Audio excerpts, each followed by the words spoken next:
Speak up, father.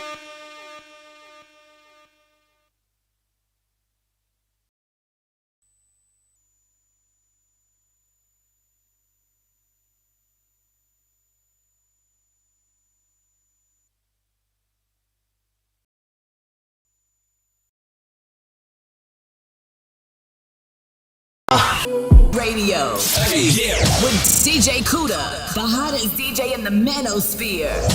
Let's get it.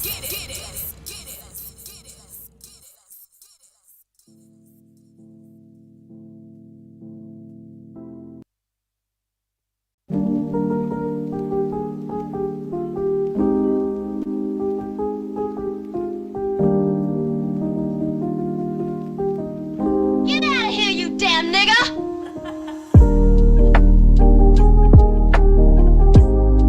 It's Friday!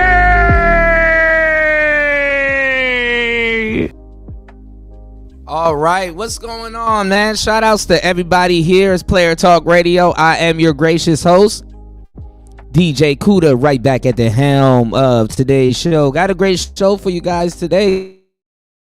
Good look. Shout outs to everybody in the building. Shout outs to UFO Kamikaze in the building.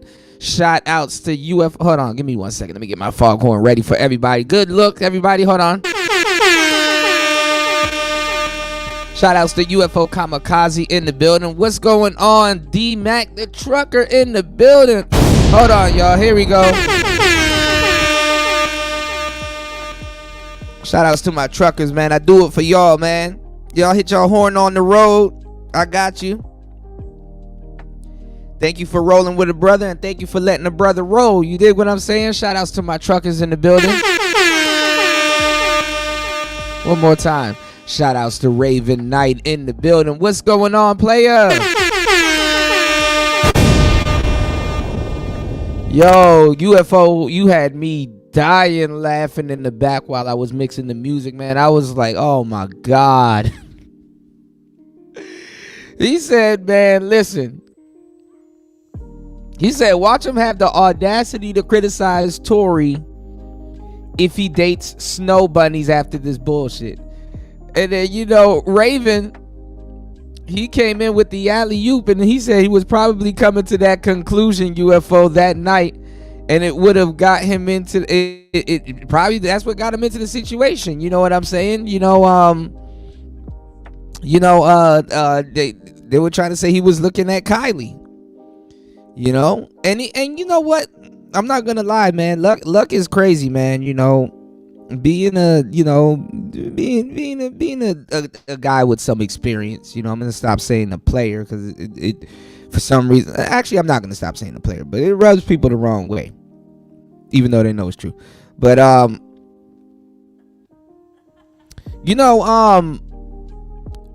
luck is weird like that, y'all. You know, I mean, it'll be the night that you about to get like, yo, I'm about to upgrade, bro. I'm about to Kardashian. Anything with Kardashian named on it, bro, you done made it. You know what I'm saying? I'm a independent artist, bro. I'm about to nail a Kardashian, or not even. I mean, just at least get a date. She feeling me, you know? Pull up Aston Martin type shit, you know. you know, it's like, dang, I'm on my way, you know, because that's what it is. I mean, any player will tell you, quote unquote, male hypergamy works a little bit different. You know what I'm saying? You know, sometimes you gotta smash your way to the top. You know what I'm saying? Or women gotta observe what you smashing, and that's gonna get you to the top. You know what I'm saying? Dudes always be talking about the female hypergamy and barely be knowing what they talking about. They don't talk about the male hypergamy, you know.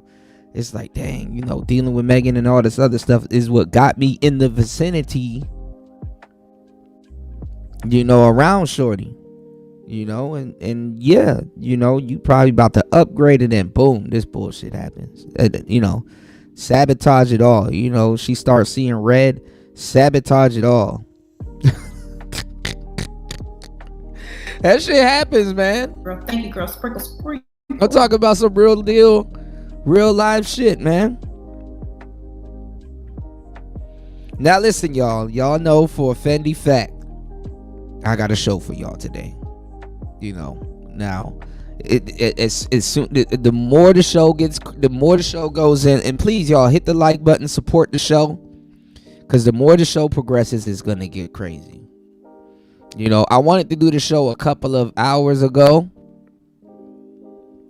but you know, I got caught in the rain. I was supposed to come back yesterday. I got caught in the rain, and then I was behind on my studies and stuff like. Oh, but I got time today. You know, so if you guys could please hit the like button, support the show, hit the Cash App, hit the PayPal, please. I would greatly support it. It's Friday.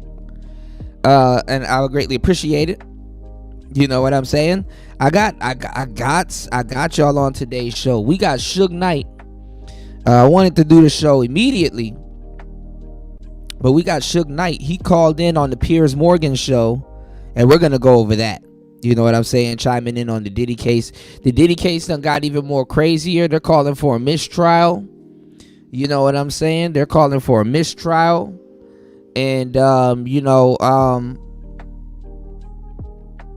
man, it's a lot. You know, it's a lot to cover. You know what I'm saying? And then we got so much stuff going on. You know, now let me tell y'all something too about this. We gonna be the topic's gonna be all over the place today, but keep up. You know, because I'm gonna be multi-threading on today's show. Now, let's get into the game real quick. Now, y'all know we been solved this Tory Lanez case. More years ago we solved it.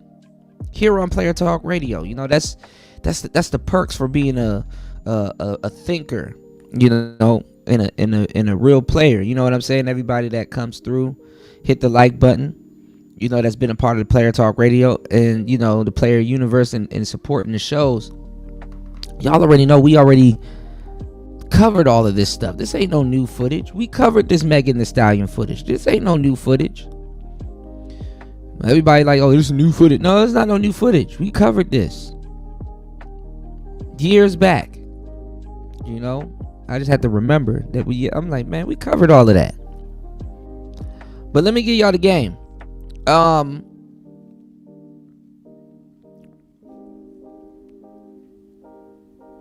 Maybe this is God,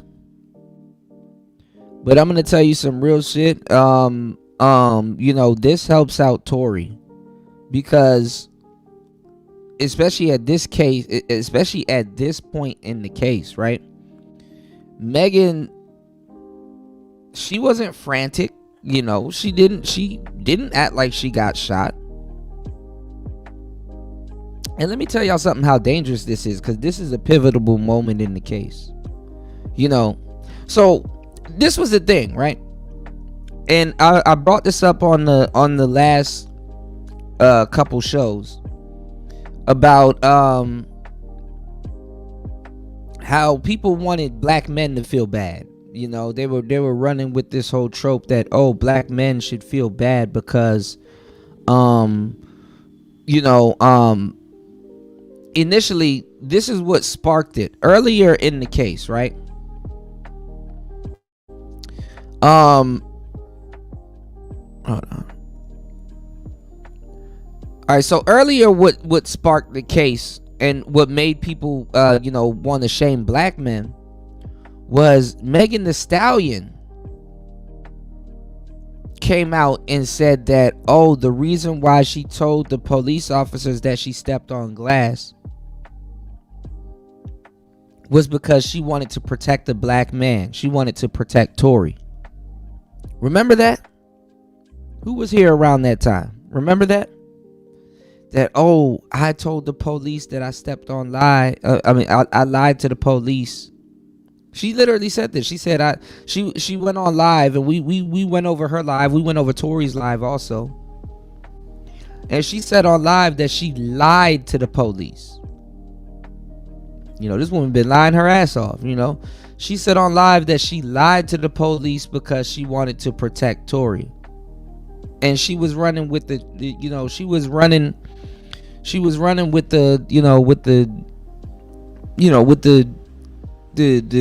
trope of, you know, here I am, you know what I'm saying, lying to the police to protect a black man, you know, that pointed a gun and did all of this harm to a black woman. Remember that? Remember when and we was like, oh, here we go. You know, they got to make it, you know, about black men and black women and stuff like that. And even Tory had a song on his album about, you know, about protecting black women. It's I don't know. I mean, what I'm saying is that, like, all of this stuff, you know, is yeah, we're gonna talk about that too, Raven. I got you, bro. All of this stuff is coming full circle now, you know. And honestly, in the beginning of the case, Meg and Tory, because Tory had like a gag order on him, he couldn't say nothing about the case, you know. So a lot of, you know, now people are kind of, you know, they're forgetful, so a lot of stuff is adding up now. But I gotta get back on it, because, you know, it's one of those, what don't come out in the wash comes out in the rinse moment. You know, it's one of those things, y'all. And now a lot of this stuff is coming full circle now that we're on the back end of the case, and all of this stuff is going on at the moment, right? So think about it. Now the stuff that Megan shouldn't have said now plays a role. You know what I'm saying? Now the stuff that I don't know if Tory shouldn't have said, because now it's like a seesaw thing. It's like on the back end now. You know what I'm saying? It's on the back end now. So now the stuff that Tory is saying, it's like a seesaw. It's like now Megan's down, Tory's up. When in the beginning, Tory was down and Megan was up. But honestly, you know, we look out for black men and we look out for the brothers. So we always had Tory up and Megan somewhat down. You know what I'm saying? Because we already knew what was going on. This sound fishy. Hey, that's not adding up. Nah, that don't make sense. Where did this go? Why did he say this?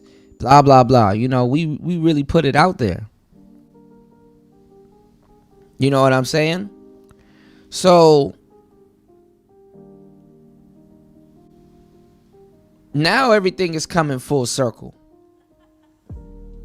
Now everything's coming full circle.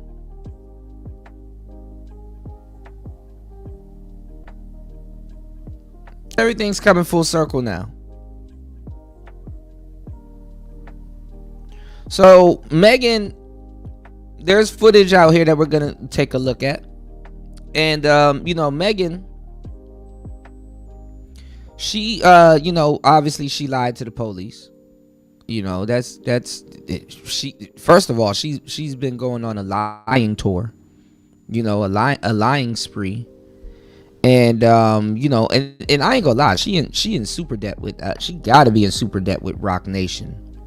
You know what I'm saying? Because I ain't gonna lie, that, you know, that lawyer money shit come out your budget. You know, they up your budget, and that lawyer shit come out your budget. You know, so make sure y'all pay attention to that. That, well, not y'all, well, she got to pay attention to that more than y'all, but y'all know what I'm saying. So, you know, it's coming out now that she, you know, that she told the police in her statement that, you know, that she was trying to protect Tory. You know, black woman trying to protect the boogie black man that did something to her. You know, oh, black men are the boogeyman. You know? So, basically,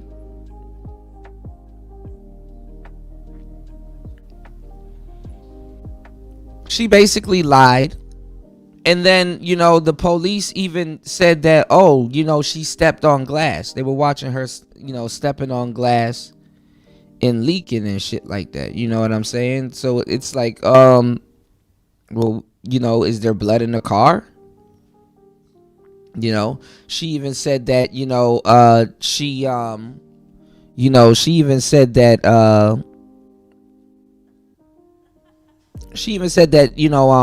that she cut her foot last week. She even said that she cut her foot last week, and then in the hospital, she was calm. Then also too, what people are finding, odd was that, she asked the police, "Are we going to jail?" She said, "We." She told Gayle King also that she didn't put hands on nobody. And then they got pictures of Kelsey's legs and stuff like that, and basically, they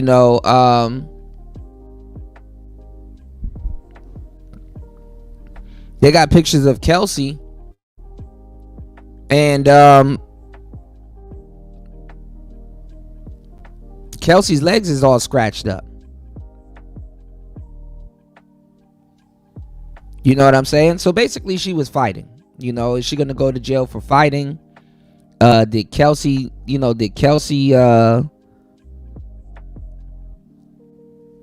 did she snitch on her? All kinds of stuff. Basically, she was, she was just asking a bunch of questions. You know what I'm saying? She was asking a bunch of questions. Hold on, my bad, y'all. I'm up here multitasking. My bad. My attention is kind of off a little bit. Yeah. So basically, Megan was just displaying signs of being guilty. She was more worried about going to jail than being shot, and people were inquiring about that. Like, damn, you just got shot. You're not just shooken up. You're not crying. You're not, Then she told 2 police officers that she didn't get shot, and she was saying that she was trying to defend Tory. And then I guess, after she met up with her lawyers or whatever and stuff like that, she they told her to flip the story. Flip the story on Tory, I guess you could say. But anyway, man, we're going to go over some videos as always. I'm going to give you some legendary commentary.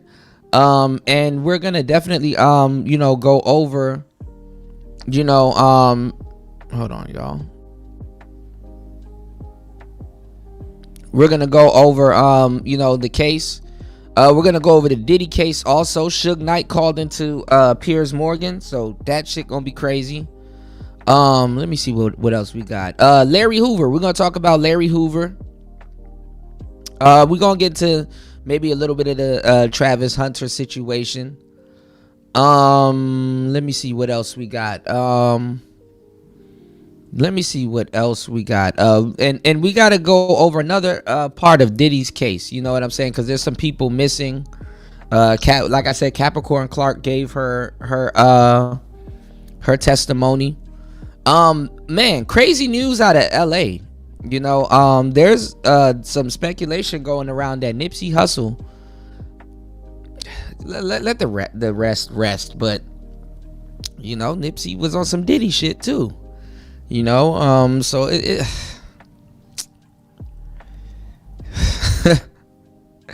it's a lot, It's a lot. Shout outs to Poetic Flacco. Shout outs to a lot of people. We're going to be covering a lot of, brothers' stories. Also, too, we got Just Pearly things. Her and Andrew had a, somewhat of a sit down. So, that was interesting also, too. Somewhat of a, I guess, like a sit down or debate or something like that. People want Trump to pardon Lil Durk. I don't know if that's gonna happen. A lot of niggas can't read because they were like, "Oh my God, he pardoned Larry Hoover, free Larry Hoover, yeah, Larry Hoover coming home and blah blah blah." Larry Hoover is not coming home.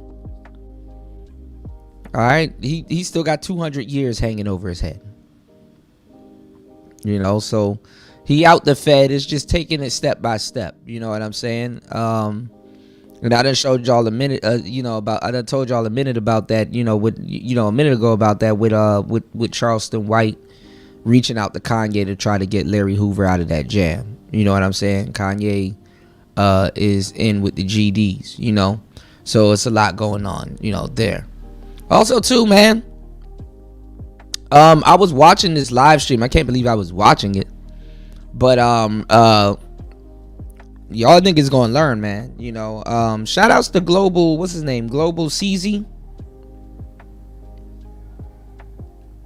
Shout outs to Global CZ.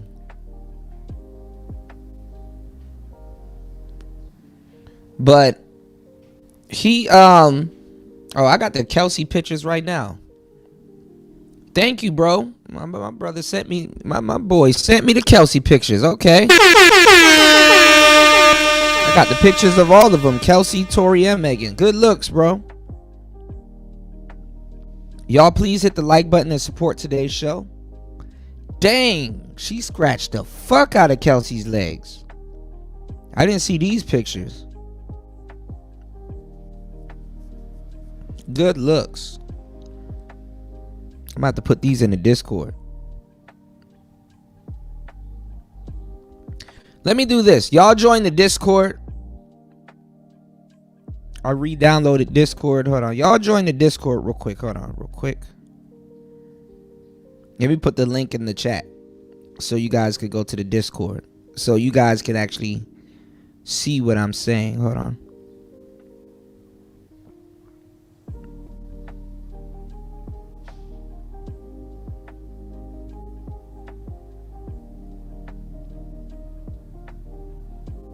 I'm do a new room. I'm gonna do a new room, but I'm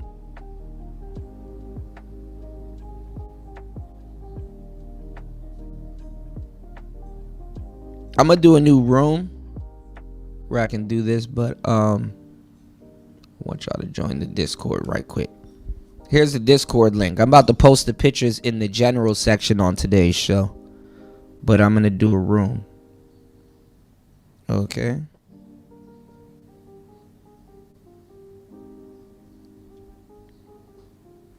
Invite y'all to the Discord.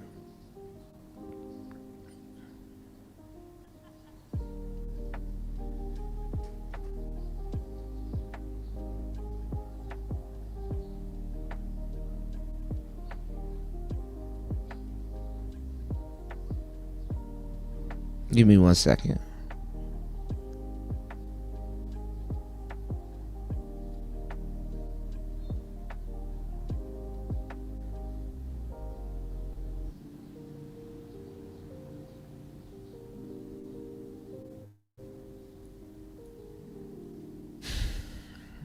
I gotta fix this damn Discord. I don't know why it doesn't work on my phone. All right, let me post these pictures in the Discord real quick. Let me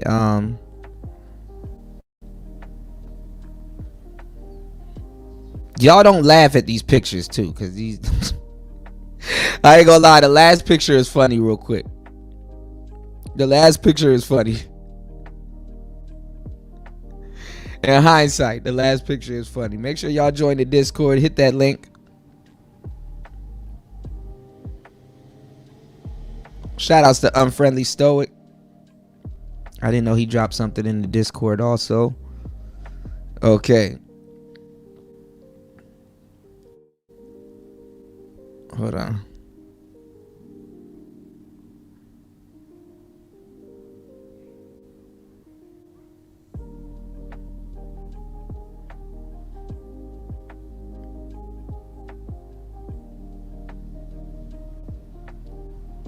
All right, let me drop these pics real quick.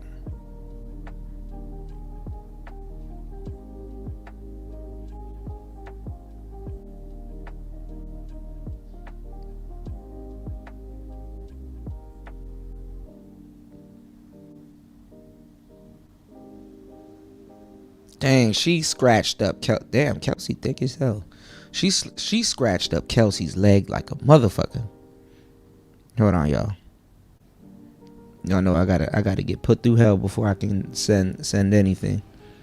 All right, one pic is of Kelsey, one pic is of Tori, and another pic is Megan in the hospital. Hold on, y'all.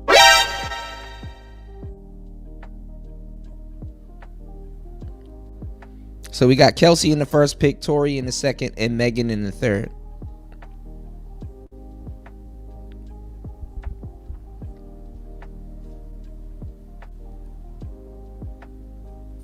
And put a 1 in the chat if you guys see the pics.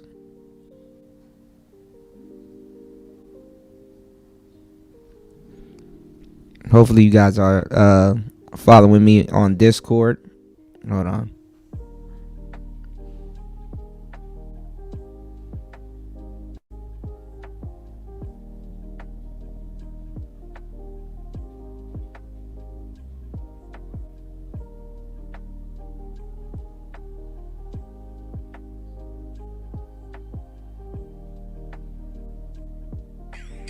Hold on real quick.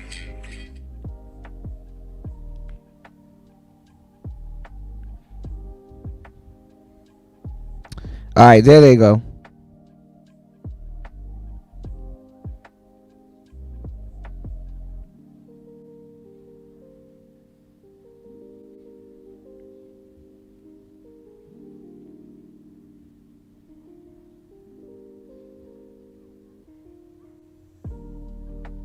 Okay, somebody deleted something that I'm seeing here. Somebody was like, Cassie did look tired. Hold on. Okay. All right, so yeah, you said Little Dirk up Shit Creek. Oh man. Yeah, Little Dirk. He has another bond hearing coming up, but I don't know. You know, he has another bond hearing coming up. They said someone mopped up and grabbed a gun and tried shooting the other person. He said it's not that hard to put the pieces together. That's interesting. Hold on.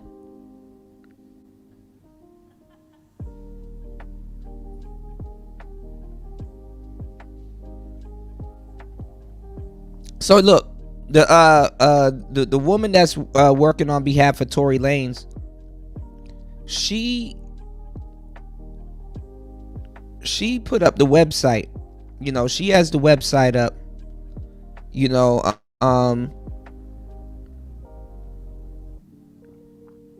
with a lot of this evidence and stuff on it. Hold on.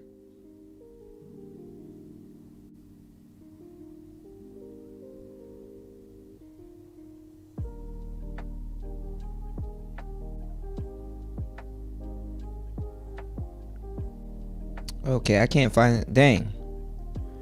I wonder if he can resend me this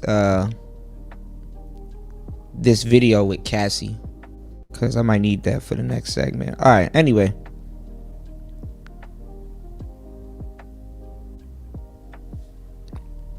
Building the plane as we fly it. All right. You said when Akeisha get busted in her lie, why y'all keep bringing this up? Because there is no repercussions for them lying. Yeah, y'all know he racist and stuff like that, but all of a sudden Trump letting NBA YoungBoy and all these people come home and stuff like that. Yeah, you know. I don't think the state though gonna let I don't think the state gonna let Larry Hoover free. You know what I'm saying?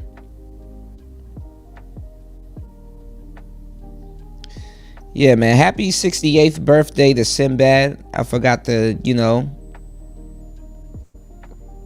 throw that out there. And rest in peace, man. Rest in peace to one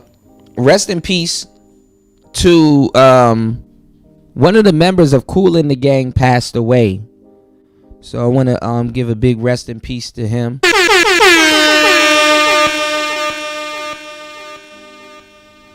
Also, like I said, get better, Sinbad, You said the state can't override a presidential pardon. Yeah, but I don't know. His case is weird,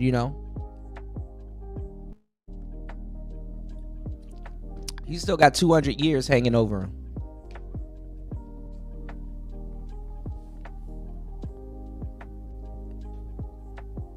He's still got 200 years hanging over him. Trump is,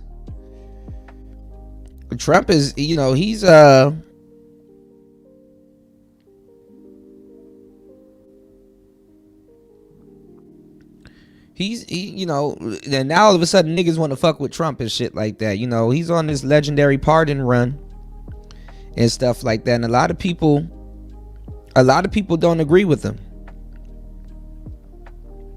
You know, a lot of people don't agree with him.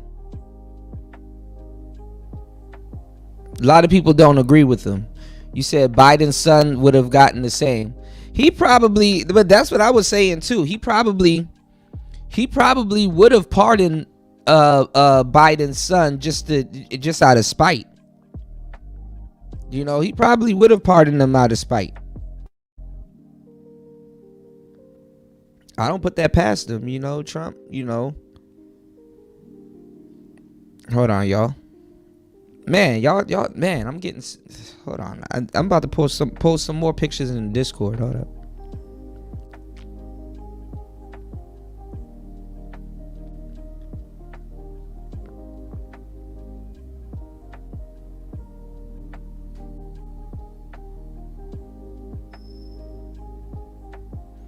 Everybody talking about Kelsey's ass.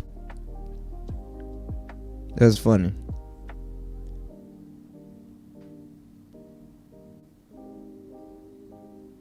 But damn, if y'all look on the Discord though, look at Kelsey's leg.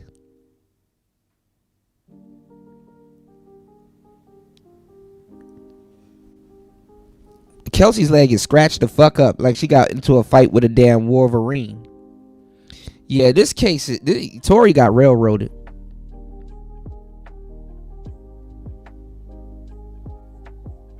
Tory absolutely got railroaded in this situation because they didn't investigate this woman's leg.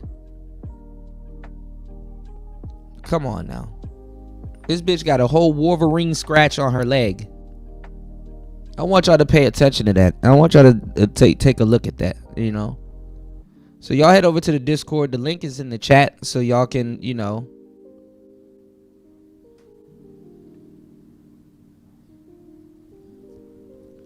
But yeah, I was talking about also too. I was getting into the Global CZ thing. He got jumped in this store in Thailand and shit like that by women and stuff like that. This woman came out of nowhere and was kirking off on him about being recorded and stuff like that. And I be telling y'all, this is exactly why I don't be putting no broads on my damn live streams or any of or for the most part any of that shit. You know what I'm saying? Any of that shit, man. Y'all niggas gonna learn one day. Shout outs to Raven. It says we hope you bought pizza, Raven.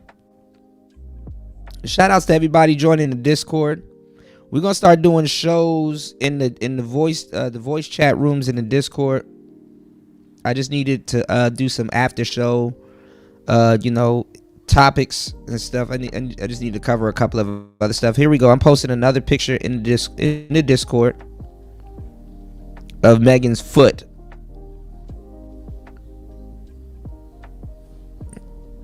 Her hooves. I'm posting a picture of her hooves in the Discord.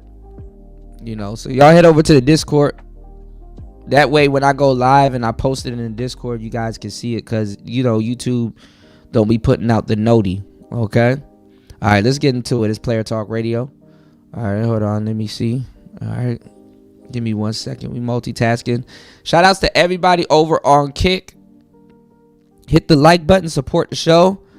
Shout outs to everybody over on Rumble. Let me post the Discord on Rumble. Make sure y'all hit the Cash App. Support the show. Let me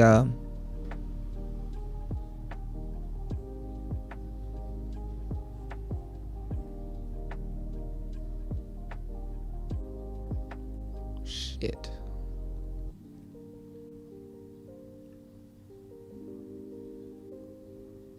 Hold on. Oh, there we go. Let me copy and paste this Discord link.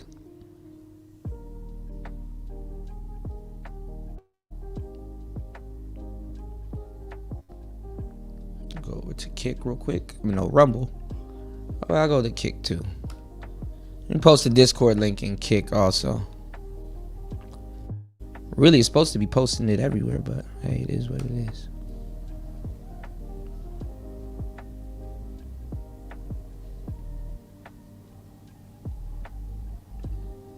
All right.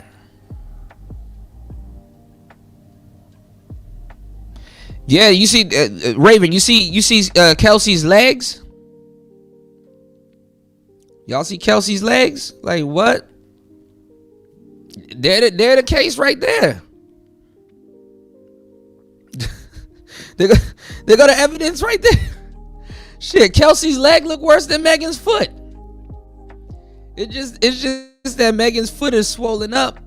You know that, I mean, that happens when you step in glass and stuff like that the next day. You know what I'm saying? Your foot get a little swollen up and shit like that because it's a nerve ending. You know? Well, I wouldn't say that's nails. That's probably the glass that she stepped on. It looked like she stepped on the glass on purpose. Or the glass, you know, if they were drinking and there was alcohol in the car, you know, you bust the bottle, you know, or try to hide it. You did? You bust the bottle or try to hide it a little bit. You did? So that's crazy. Y'all hit the Cash App. Support the show. Good morning. It's Friday. I got you guys with the weekend news that you can use. Shout outs to Unfriendly Stoic. Yeah, make sure y'all follow and support Unfriendly Stoic.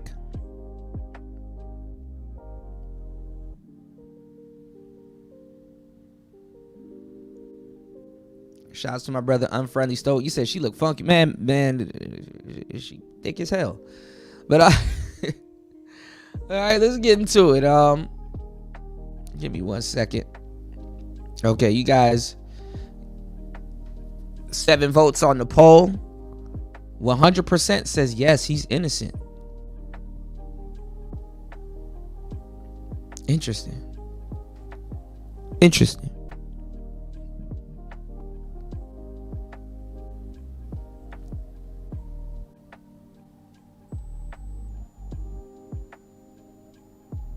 All right, give me 1 second. Let me.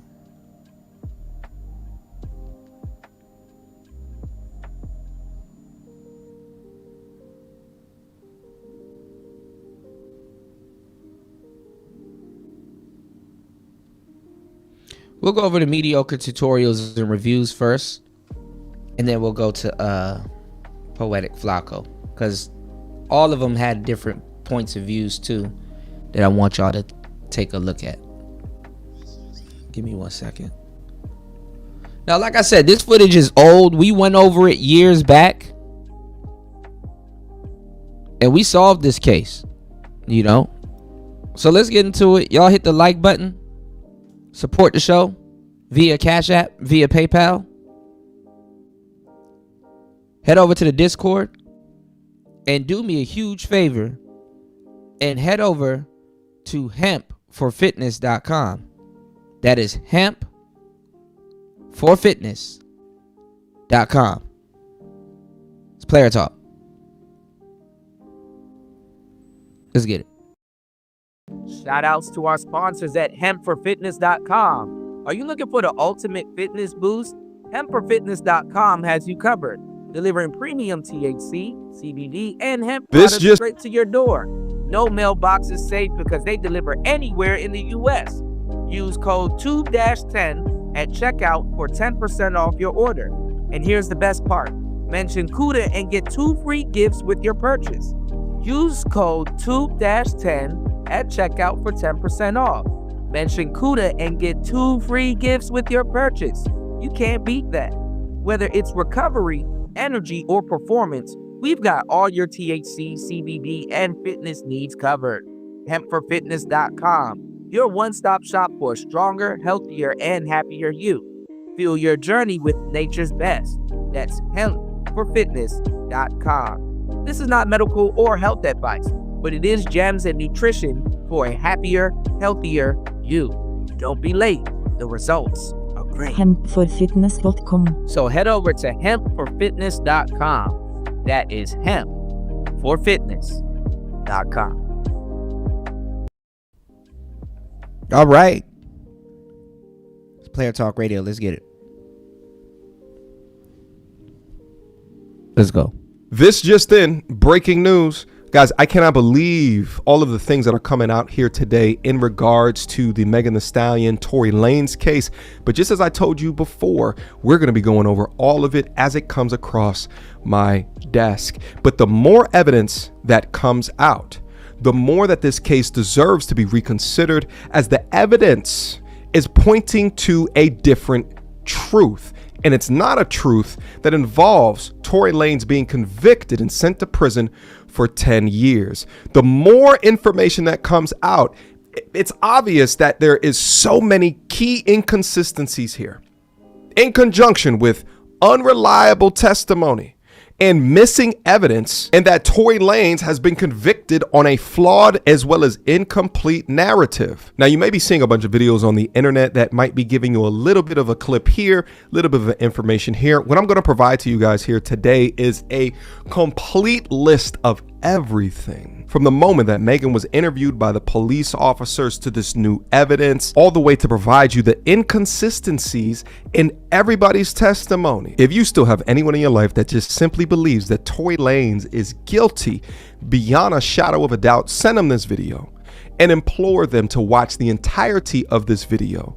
Not biased in nature, not subjective in nature, but as objective as what they possibly can, so that they can see all of the information, so that then they can make a decision. Let's get active. Now, the compilation of all of the evidence that I'm receiving is from a website. You'll see this at the top left of the screen. Nevertheless, here goes the table of contents of the information that we're about to go through. Now, the first thing that is important to go through is this assertion that Megan Thee Stallion was shot even to begin with. Not cottage You'll cheese, see right Raven. here, she'll say, I ain't get cut by no glass. But let me tell you why they are saying that. Let's play the clip. I ain't get cut by no glass, but let me tell you why they saying that. Well, here's exactly why they're saying that, because she said it first, but she later changed her story. Now, what's new here is to actually watch her and her demeanor as she talked with the cops. Let's go. There she is. Ma'am, do you think we're gonna go to jail? What's that? Do you think we're gonna go to jail? I don't know. We're trying to figure it all out. As long as you guys cooperate with us and you guys tell us what happened, we'll go accordingly, okay? But if you guys are not telling us, if you guys are, then I don't think... I really cannot go to jail. Okay. I cannot have that on my image. Okay. So how did that happen to you? Glass. Glass? Where? Where we were coming from. Hey, can we shoot the I'm not from here, so I... Okay. That's the only place you got shot at? That's the only place you got shot? I didn't get shot. Oh, you did it? No, ma'am. I mean, no, sir. Well, she says it there. Yeah. Evidence of any shooting or anything? That's how we got dispatched. Well, we have the gun here, and then we have other units. They're searching. That's what I'm saying. She wasn't hollering. She wasn't screaming. She wasn't doing all that cry. She cried and boo-hooed her ass off on Gayle King, and then turned around and said, "Oh well, I was lying. I lied." Yeah, but right here, she not crying. She not. Do you see somebody that got shot?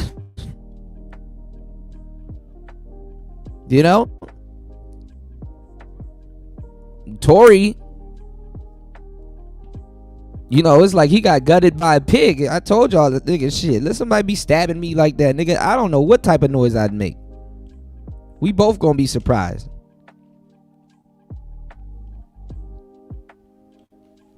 Then again, I'm not gonna put myself in position for a nigga to get up on me and stab me like that.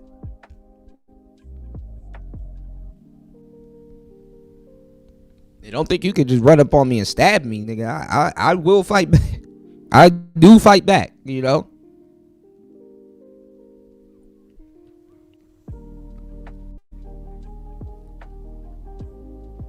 Yeah, it wasn't a life-threatening reaction or none of that, you know? She worried about going to jail. Now, look at what she's saying. Y'all head over to the Discord that I put in the chat and go look at Kelsey's leg.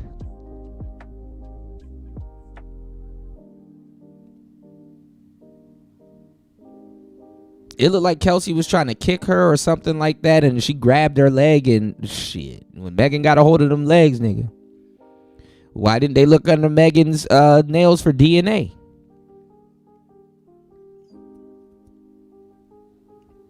Okay.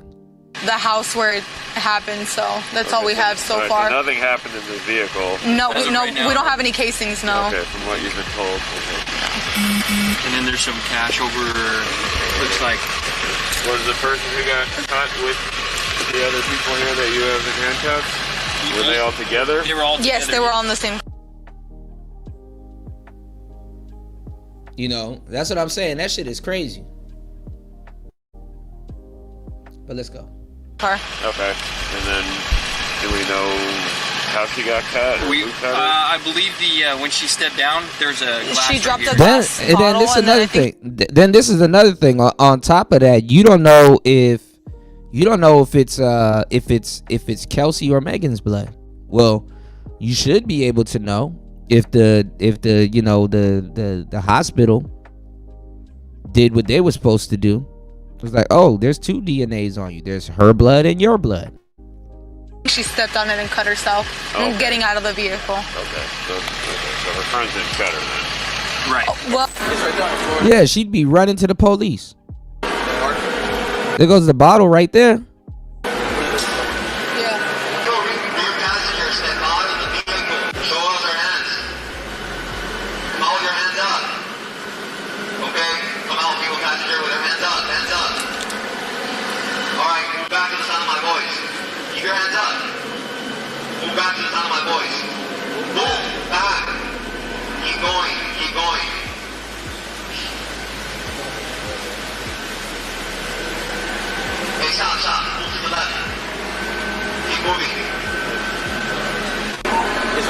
Now take a look at the bottle right here. It is obviously busted, and you can see all the liquid of the bottle all around the bottle. You can also see what appears to be footprints as she began to walk backwards. Now, if you take a look at the way that she got out of the car, right? Let's take another look. Now, bottle is broken on the ground right now. What's going on, Rainwater? And she steps right on the bottle. And if you noticed, she's not limping until she steps on the bottle. Watch. Hold on. Let's watch this again.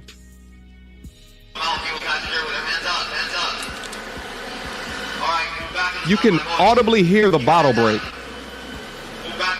or that she stepped on shards. Now she's super limping.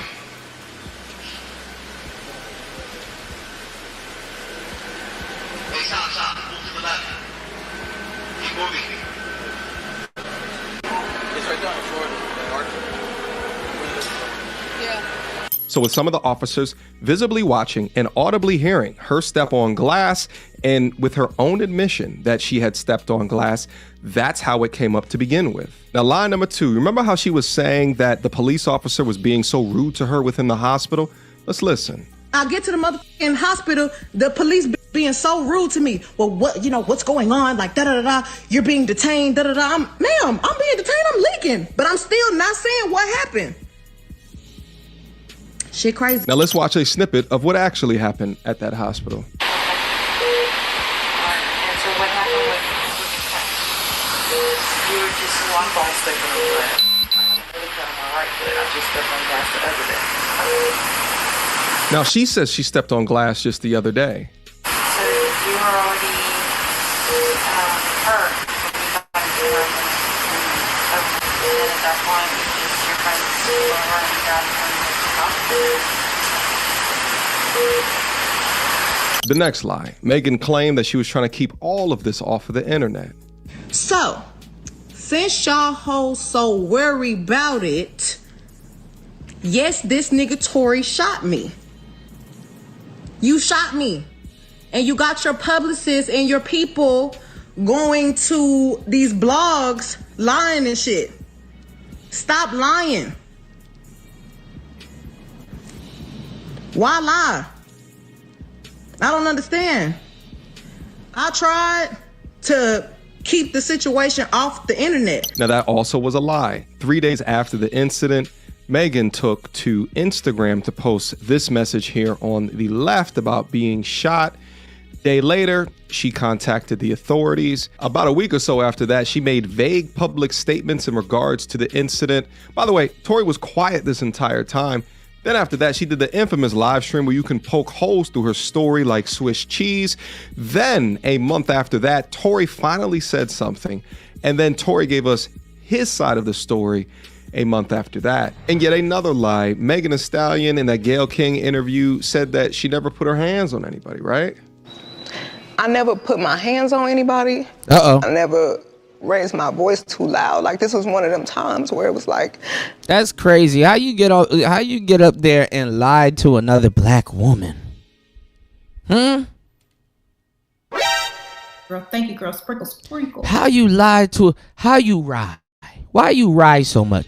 How you lie to another black woman that's trying to help you? Throw another black man under the bus.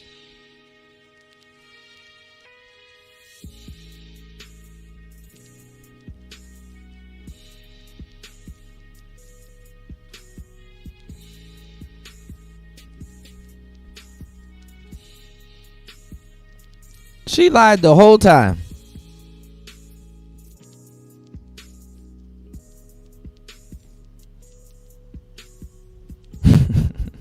All right. This shit crazy. All right, let's go. it shouldn't have got this crazy. It shouldn't have escalated to the degree that it did. So I get out the car and it's like everything happens so fast. Yes. And all I hear is this man screaming. He said, dance. And he started shooting. And I'm just like, oh my God. Like, he shot a couple of times. But the evidence says otherwise. Now, due to guidelines on this platform, I may have to change this to a black and white screen. Nevertheless, eyewitnesses and physical evidence indicate that a physical fight between Megan Pete and Kelsey Harris. Kelsey had open wounds and cuts on her legs that were actively bleeding. No injuries were reported on Tory Lanez. The fight was between the women. Now we starting to heat up. If you guys remember from her videos like live holy stream, water, she talked about that there was a witness. The people in the neighborhood, there's a witness. When the police came, because the neighbors called the police. Now that witness goes by the name of Sean Kelly. He testified what he saw.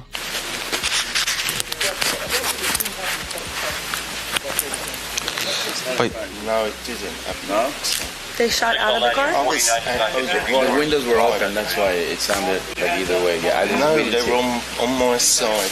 The girl opened the door, there was two girls fighting, and then they shot. And she got out of the car and crawled over. And that's not all he said. He also said that one of the women fired the first few shots while Tory was still in the car.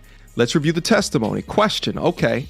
Did you state, sir, that the shorter gentleman didn't come out of the car until the initial shot fireworks had started? Sean Kelly says, yeah. Question, excuse me? Sean Kelly says, yes. So when the initial shot or fireworks had started, isn't it true that you stated my client was still in the car? Answer, yeah, I believe so.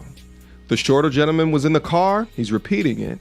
And then Sean Kelly says yes. So this is what happened. Basically, he said one thing.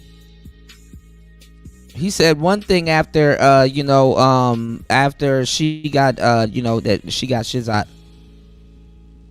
And then when he went to court, he said something completely different.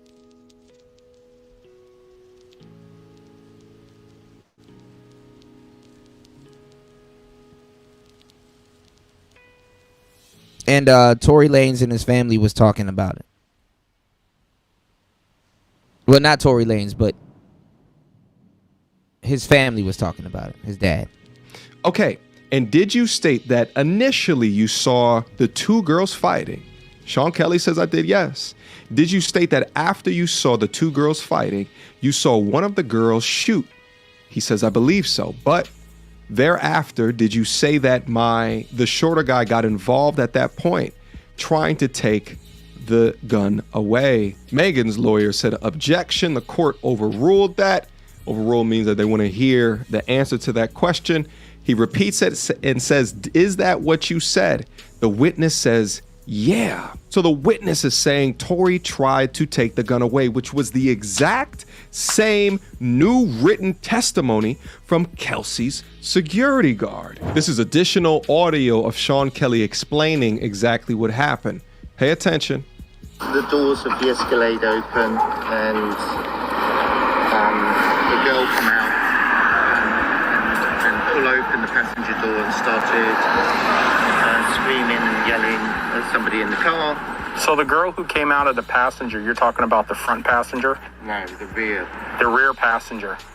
So the girl comes out of the rear passenger and she goes to the front passenger? Yeah. And she opens up the car door? Yeah. And then what happens? They start they're screaming and shouting at each other and they start fighting. The two girls? Yeah, I can see one feet coming out trying to kick her and the other one's fighting and then the passenger gets out. So the girl who does the punching and the kicking is the girl that comes out of the back passenger? Can we stop there? Because I don't want to... So the police know that the women were lying and protect both of them.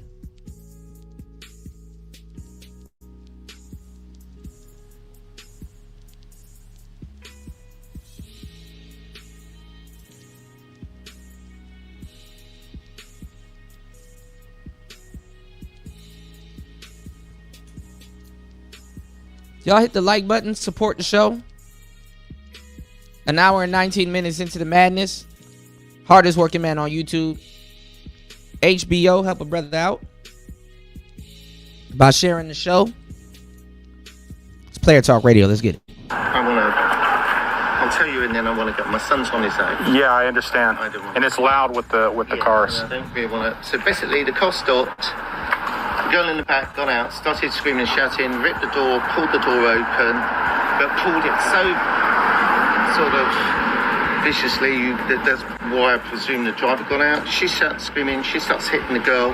The girl then had to start, her feet come out. She started to kick the girl away. Passenger. They get out. They start fighting here. They start fighting. The driver comes around and tries to sort of break it up. It gets a bit more violent. And between them, the girl then climbs back into the front driver passenger seat. Where's the shorter black guy? He's in the back. He's in the back of the car? Okay. Then the gun. Then the girl shoots into so she... And the girl shoots. The driver's door's open. You're seeing the girl shoot? Can I help you? I think, is it this house? Yes, I'm so sorry. Okay. So you see the girl doing the shooting? I see what appears to be the girl standing here and shooting into the car. That's what it looked like to me. But it was dark and I'm above, so... But then the guy gets out again from the back. Now, surprisingly, or unsurprisingly rather, what Sean Kelly is saying is perfectly corroborated by both security guards in this situation, right? Tory Lanez' bodyguard, and here goes his sworn statement over here towards the left, as well as Kelsey Harris's bodyguard, who was hired for the trial, who overheard Kelsey saying statements such as, "How can I not tell on myself?" Now, see, you had to be there because when we get to this part,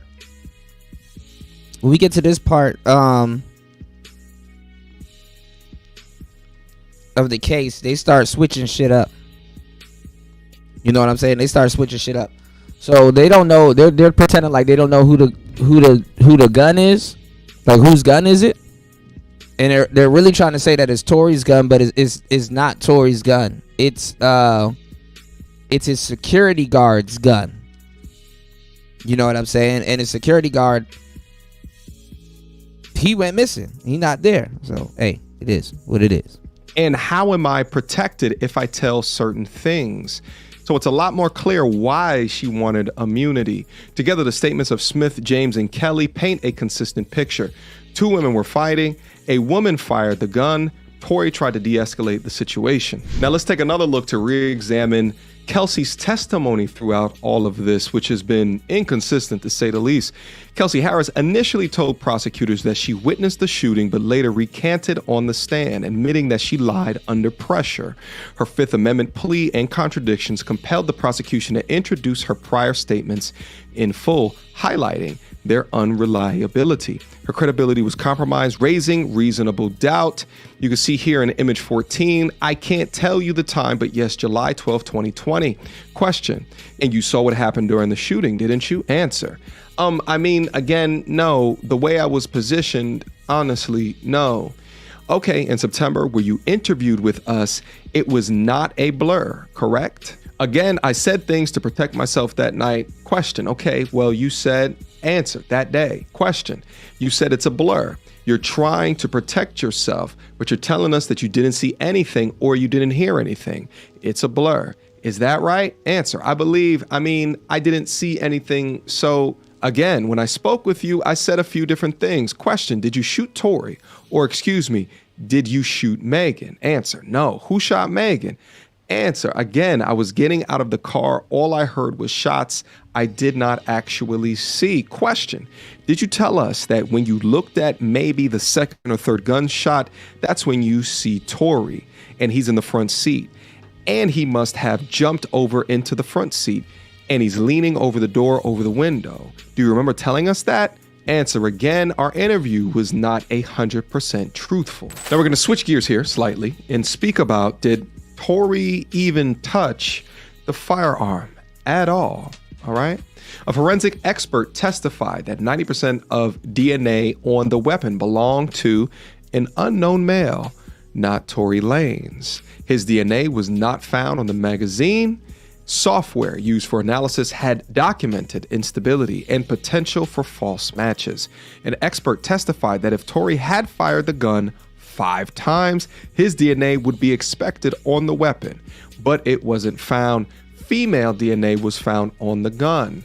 Kelsey tested positive for GSR, but her DNA was never tested again on the gun. All right. Tory Lanez's DNA was not on the magazine and only 0.01% on the firearm. This is an incredibly small amount, equivalent to picking up a blade of glass from a football field. I'm going to pause it right here. You guys can read all of these sworn testimonies and cross-reference to what it is that I just said. But remember how Megan described it. In the car, shooting from the car, Megan? He is standing up over the window, shooting.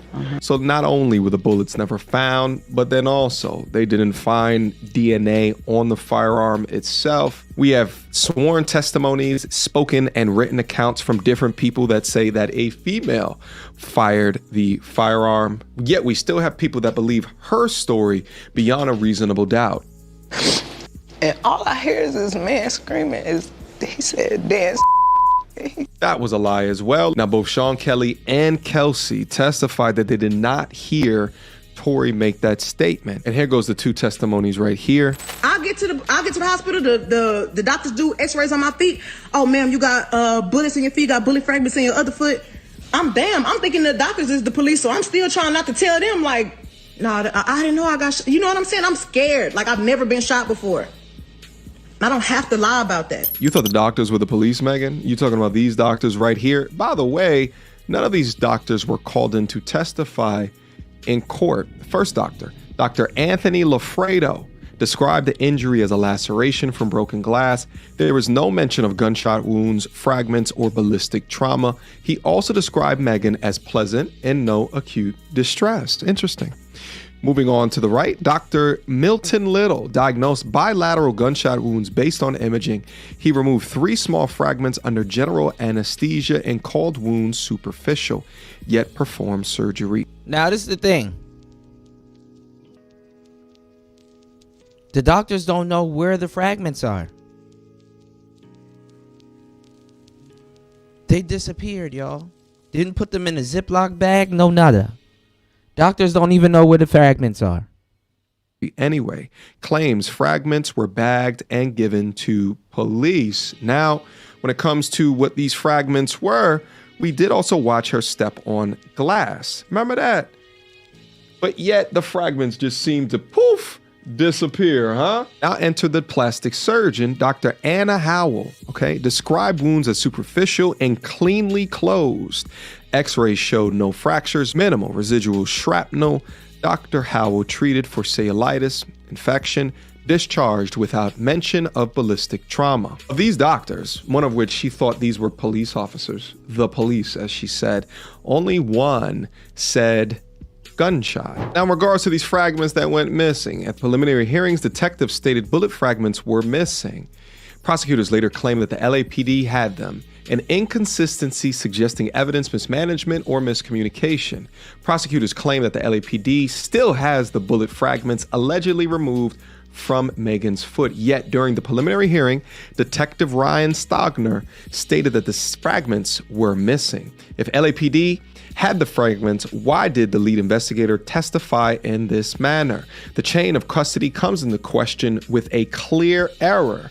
This casts doubt on the integrity and the completeness of the evidence. Now, there's additional pieces that this website goes over, such as Tory Lanez expressing concern over Megan before the arrest and then while he was also in police custody, as well as some of the medical inconsistencies that Megan claimed. Again, I'm gonna leave a link down in the description box down below if you want to check out the website yourself. But at this point in the content, I got the website here, yo. You know, I wanted to pass the question off to everyone in here. Hopefully you guys are still with me right now.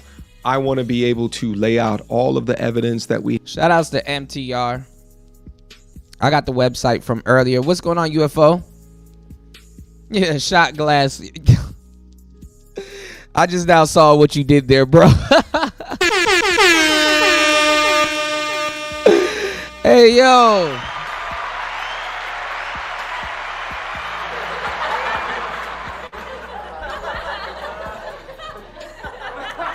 You got me. You got me. You got me, bro. That was good. Bro, thank you, girl. Sprinkle, sprinkle.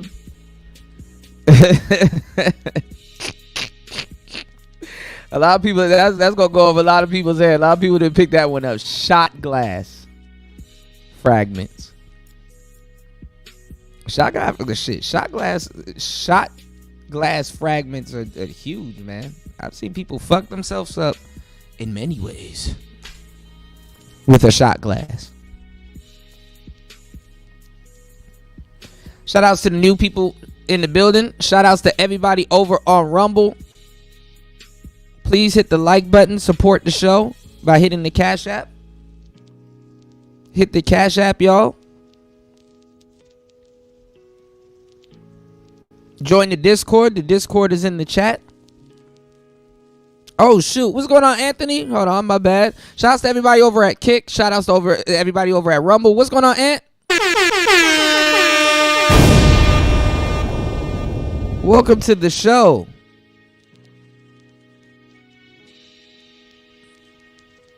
Welcome to the show. Y'all hit the like button on the way in. Please support the hardest working man on YouTube. Been putting in a lot of work and being very consistent, y'all.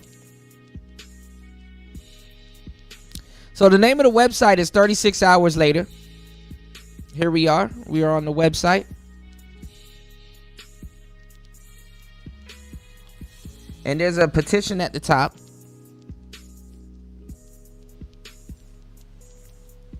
To free Tory Lanez. You said, so didn't dude get 20 years or something and the jury convicted? Yeah. So what they did, he was supposed to get 3 years. So he would have been out. But what they did was there was a I forgot, I think it was like a governor or a senator or something like that was trying to get, you know, hired, and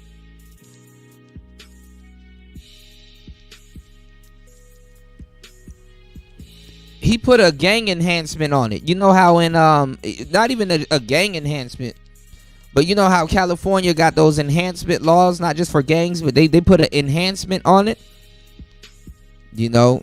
So he made sure he put an enhancement on it, and that shit ran it up to 20 years. Very suspicious. Let me stop. Girl, You thank did? Girl, sprinkle. So yeah, you know, it's super wild. Super wild, y'all.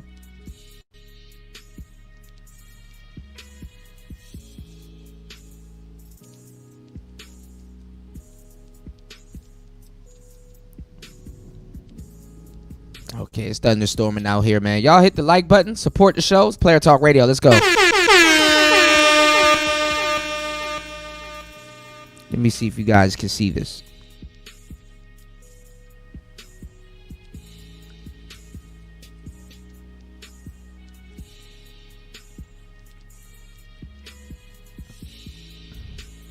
The truth uncovered. Suppressed evidence proves Tory Lanez is innocent, right?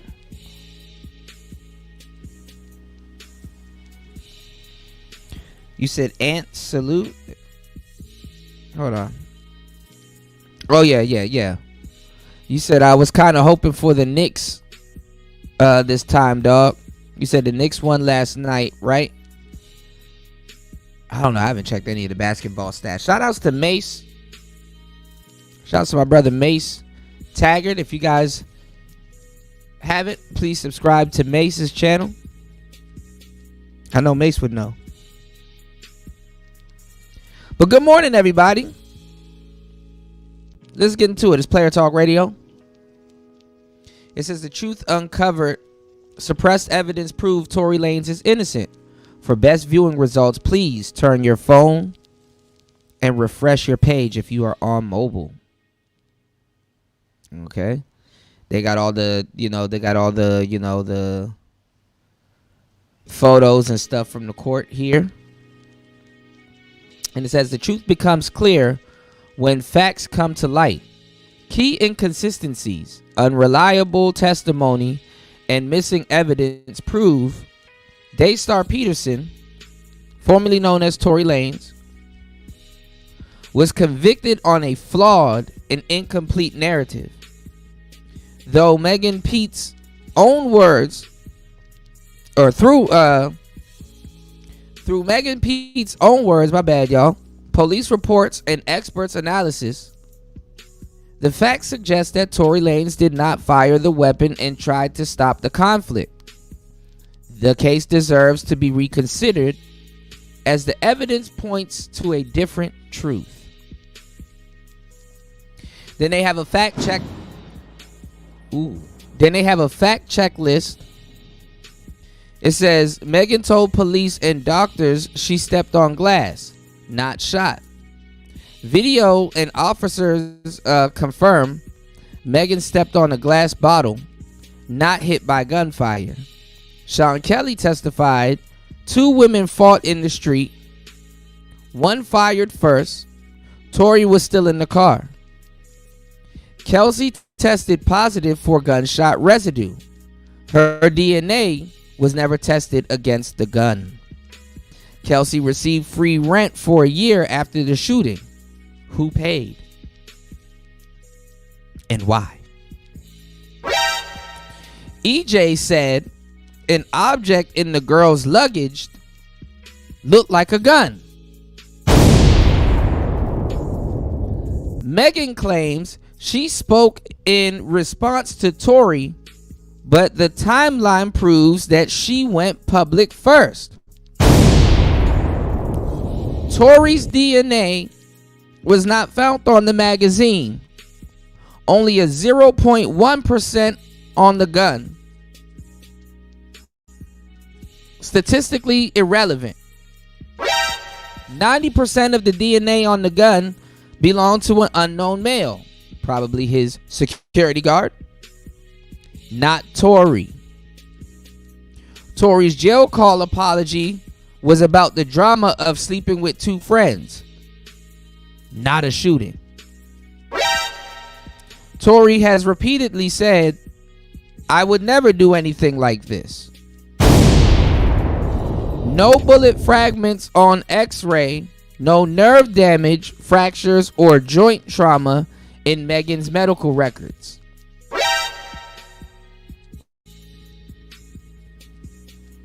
That's crazy. I am a nasty woman. Bullet fragments were lost, never presented at trial. Prosecutors misused Tory's rap lyrics, tattoos, and uncharged allegations to sway the jury. Kelsey's story changed multiple times. She admitted to lying under pressure. I am a nasty woman. Megan's own timeline and injuries don't match a story of a shooting. I am a nasty woman. Now we got some notes right here. It says, please note Tory was not on probation at the time of the incident. He wasn't a felon, nor did he have a criminal record before this case. The owner of the gun has been sealed and has never been determined. Bottom line, the facts don't add up. The case against Tory Lanez is built on shifting stories, missing evidence, and lies. Tory Lanez did not shoot Megan. All right, we got table of contents here, but let's go through this. See what we got. In her own words, I ain't get cut by no glass. But let me tell you why in that. We're going to come back to this. Yeah, feminism, Ant. Absolutely. Feminism.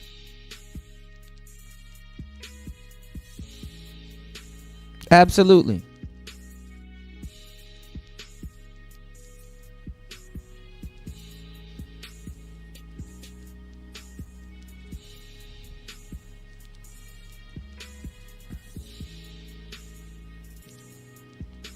This shit is crazy.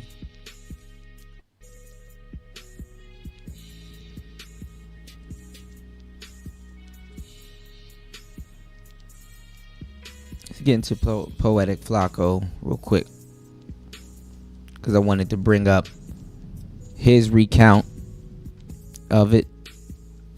And these and they're going over what we already saw to a certain degree, but let's get into it.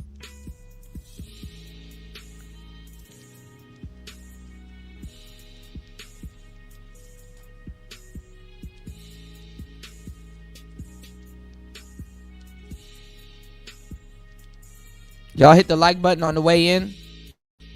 Support the show. Hardest working man on YouTube. Let's get it. Tory Lanez team just revealed bombshell information that will What's going on, Ray? exonerate Tory Lanez and destroy and ruin Megan Thee Stallion's career and her credibility. And they laid everything out on a new website. Congresswoman Anna Paulina is the mastermind behind this new website to exonerate Tory Lanez. And it all stemmed from a tweet that... Shout outs to everybody here. Shout outs to Anthony Southeast in the building.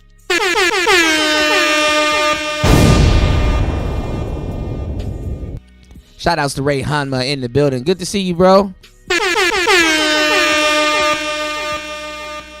She posted a week ago where she says in 36 hours, we will be releasing new bombshell information that would exonerate Tory Lanez. It wasn't released within 36 hours, but instead they started a website coined after the term 36 hours later and released all the information on that website. A lot of people have questioned her motives, why a congresswoman, a Republican at that, wants to get involved in a Tory Lanez, Megan Thee Stallion hip-hop drama. But she just came out to say she's involved because she truly believes that Tory Lanez was railroaded by a corrupt democratic system. Tory's team did a great job at telling the full story and not just bombarding us with new information right away. One of the initial pieces in the first step, they pointed out information that contradicted the storyline that Tory Lanez told Megan Thee Stallion's dance bit and then fired 6 shots at her. They released footage of Megan Thee Stallion admitting that she stepped on glass, but not just that. In this interaction with the police, Megan Thee Stallion was very concerned about her going to jail and her being in trouble. And to me, that's very strange. A gunshot victim being really concerned about the police discovering something that could send her to jail doesn't make sense to me. And this isn't Megan Thee Stallion's first run-in with the law. Megan Thee Stallion has a long rap sheet, bro. Now, this is the thing.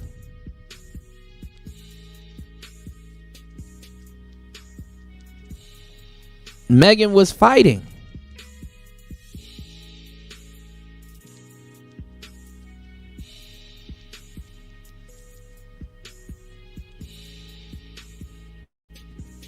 Megan Thee Stallion was fighting.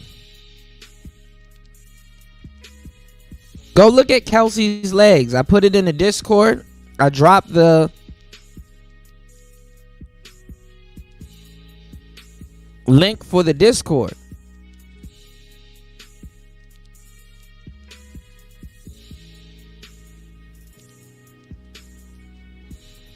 I put all the pictures in the Discord. If y'all want to go see those pictures, join the Discord. Hit the like button, support the show. It looked like Kelsey got into a fight with a damn Wolverine. And it's on her right leg. You know, I'm left-handed, so I pay attention to a lot of that stuff. People use their right leg. People use their right hand. That's why when people be like, oh, this person abused me, I immediately, and I was a boxer, but I immediately look at the left side of their face.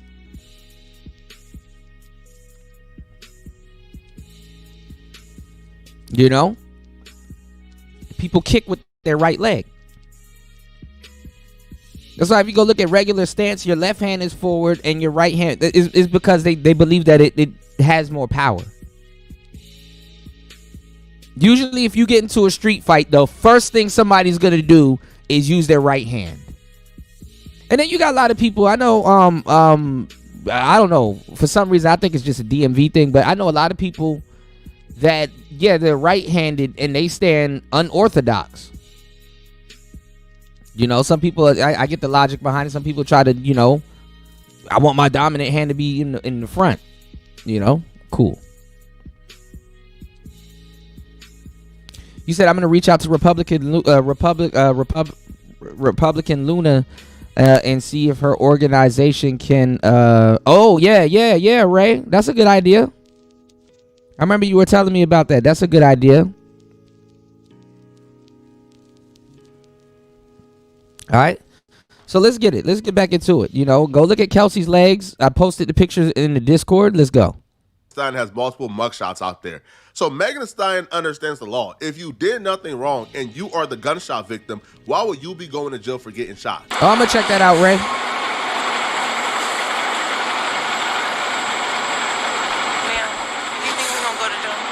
What's that? Do you think we can go to jail? I don't know. We're trying to figure it all out. As long as you guys cooperate with us and you guys tell us what happened, we'll go accordingly, okay? But if you guys are not telling us, if you guys are, you know, then I really cannot go to jail. Okay. I cannot have that on my image. Okay. So how did that happen to you? Glass.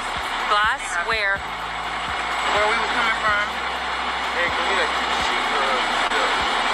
I'm not from here, so I... Okay.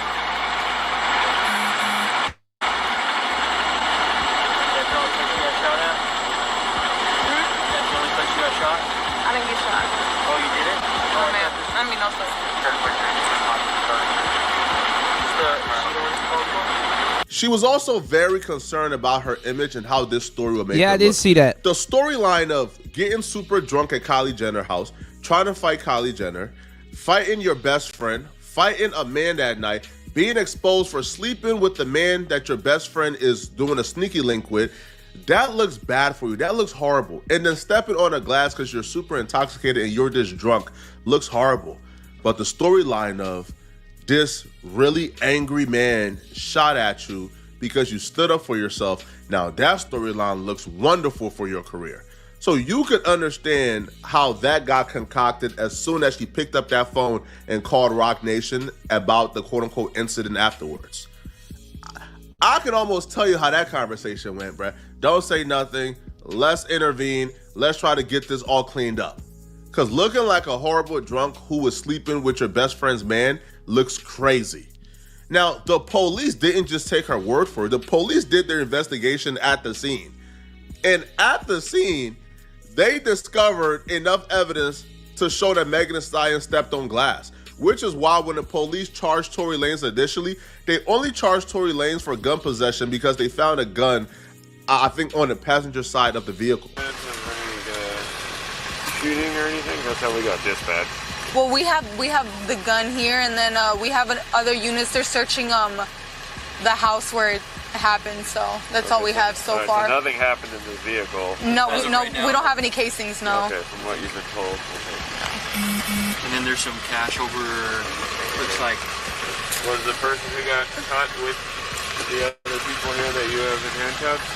Were they all together? They were all together. Yes, they were all in the same car. Okay, and then do we know how she got cut? I believe when she stepped down, there's a glass. She dropped a glass bottle, and then I think she stepped on it and cut herself.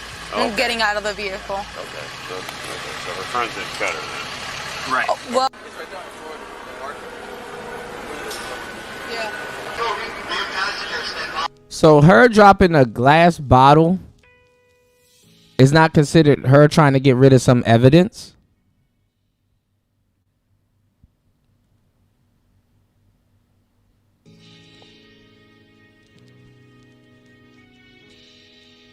That's not her trying to get rid of some evidence?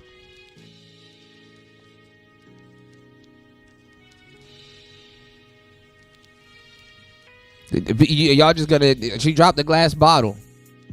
Y'all just gonna speed past that?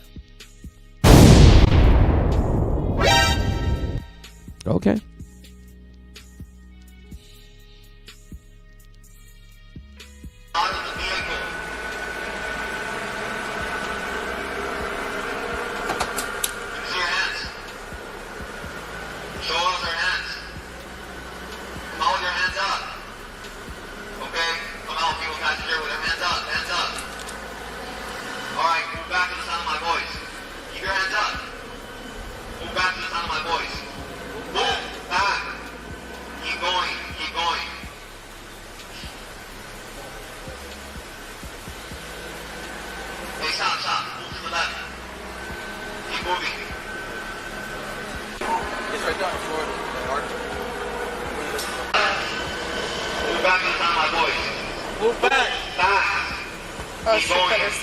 The corruption here is crazy. The police officer literally watched her with her own eyes, seen her in 4K with her own eyes, stepping on the bottle and then began to limp.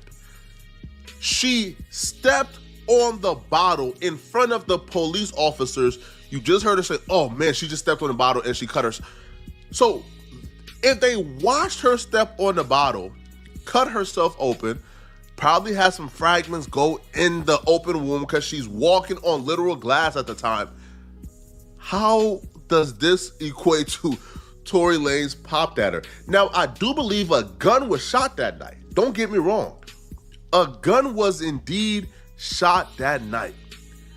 But I don't think that gun is what penetrated Megan Thee Stallion's skin. Ma'am, do you think we're gonna go to jail? What's that? Do you think we're gonna go to jail? What woman you know who just got shot is talking that calmly? Is that composed? Is that stoic? A gunshot victim is that composed, that stoic? It's kind of like somebody just sitting on the curb, man, like just waiting for the police to go away. Is that, come on, bro. Bro, anybody with a brain can look at this and say, bro, what are we doing here, bro? How do we go from this to somebody being in jail right now for 10 plus years? This is crazy. And they even show the hospital footage where Megan Thee Stallion is telling the doctors, yeah, I stepped on glass, it's whatever. And so what happened with your claim? You were just one ball stick on the left. I had another cut on my right foot. I just stepped on glass the other day. So you were already hurt when you got to the emergency. And then at that point, it was just your friends were running back from the hospital. Pay attention to her saying, I stepped on glass the other day too. So she already had an open wound. And that would make sense when we get to the gun. So she claims again that she only said that to protect Tory.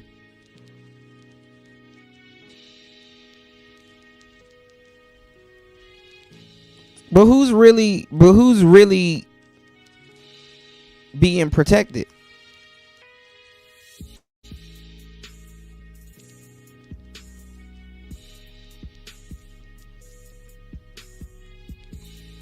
Tory protected her and Kelsey and went down. And even a couple of years later, they won't even come back and say, hey, you know, let me get my friend out of jail.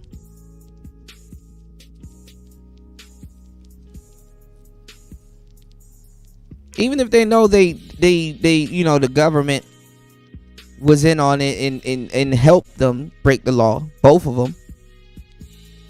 Yo, I swear to God, if Tory gets out and does not sue the pants off of everybody, oh my God. Oh my God. Girl, thank you, girl. Sprinkle, sprinkle. And the bullet fragments and other things involved in this case. But I stepped on glass the other day too. So hence when she stepped on glass tonight, it just re-aggravated the open wounds she already had. They provided the full timeline to expose the story that Megan Thee Stallion told of, I tried to protect Tory Lanez initially, but the only reason I'm saying he shot me now is because he spoke out first. They provided a timeline to show that was an absolute lie.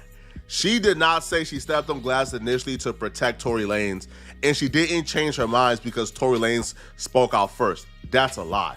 So the timeline here goes. Megan posts about being shot on July 15, 2020. Megan names Tory Lanez to the police the following day on July 16th of 2020. Tory Lanez haven't gone public yet. July 27th, Megan Thee Stallion goes live on Tory Lanez's birthday. Specifically, this was her first live. It goes on August 20th. Megan Thee Stallion publicly names Tory Lanez as the shooter. But she already named Tory Lanez as a shooter to the police already, okay? And she goes live on his birthday to taunt him. Continues. Daystar tweets for the first time. So this is when Tory Lanez first tweet to clear his name. Tory Lanez goes live October 20th. This is the first time Tory Lanez goes live to clear his name. So they like, hold on, bro. If you told the police you like got shot, if you got. So we covered this at the time. Before it got popular or super popular, Tory had a gag order on him. He couldn't say nothing about his case. That's why he recorded. It was kind of speaking around it, but couldn't really say too much on it. He had a gag order. And he was saying for the first 2 years, for the first 2 months, or like for the first like couple of like 2 weeks, 3 weeks, 4 weeks and stuff like that, he's been quiet the whole time until Megan went live. So she antagonized him to go live. So I shot like the day afterwards, and you only told him you stepped on glass to protect Tory Lanez, then one, why'd you tell the police you got shot the day after? And then why did you go public naming Tory Lanez when Tory Lanez hadn't spoken or done any press whatsoever? Peep how Megan said in her statement, the narrative that's been reported about Sunday morning's events are inaccurate. She will claim that she was a victim, that she suffered a gunshot wound, and that they pulled bullets from out of her legs. She says, I was never arrested. The police officers drove me to the hospital where I underwent surgery to remove the bullets. Bullets? There was no bullets found in Megan Thee Stallion's leg. And the reason why Megan Thee Stallion was worried about being arrested, because if you look at the pictures they took at the police station of Kelsey's legs had nothing but cuts and scratches on it. Megan Thee Stallion did a number on Kelsey, and she bragged about it in her song. All right, you could literally see in the song the lyrics says, who will snitch? I ain't never went to the police, with no names. So this is a song called Shots Fired by Megan Thee Stallion. She raps. And she telling on herself.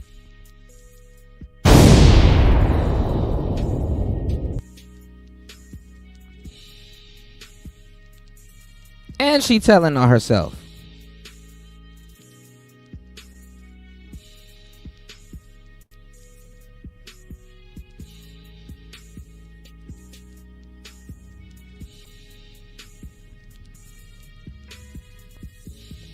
justice system. That's all you find down there. Just us.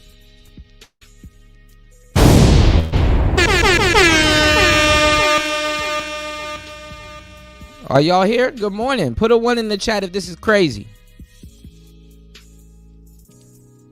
Hit the like button. Support the show. It's Player Talk Radio. Let's go. Who a snitch? I ain't never went to the police with no names. I thought a bitch that got her chain snatched caught a loss had something to say. Hey, you think it's out of the realm of possibility that Kelsey, after getting whooped on by a woman 4 to 5 inches taller than her with about 50 pounds on her, you think it's out of the realm of possibility that she picked up a gun to defend herself? I don't think so. And this storyline, my perspective, lines up with what the only eyewitness said. What I think happened, my theory, is Megan Thee Stallion and Kelsey got into a brutal fight. Tory Lanez tried to break it up. Kelsey grabbed a gun and fired shots at Megan Thee Stallion. The shots missed. However, the bullet fragments ricocheted. And they ricocheted and got into her foot due to the open wound she already had from stepping on. Shout outs to UFO. Shout outs to Anthony Southeast. Y'all see this shit?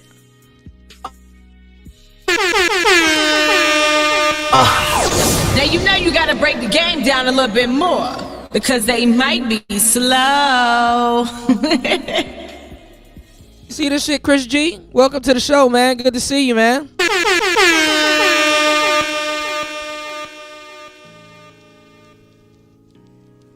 That shit crazy. Glass in the prior days. And then when they all got back in the vehicle, right?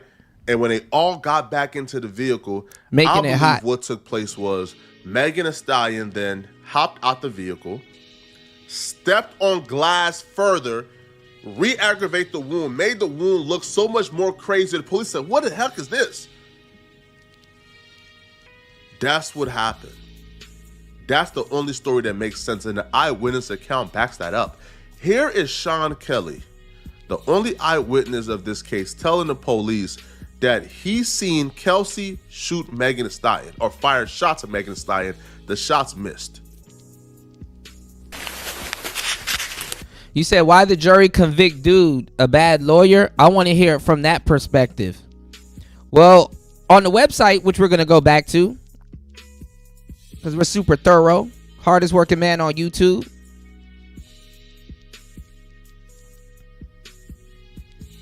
Hit the like button, y'all. They said that they were using his tattoos and all this other stuff to convince them. You know? I mean, they obviously was lying like shit. You know? But we're going to get into that, Anthony Southeast. I got you, bro. As always, Player Talk Radio.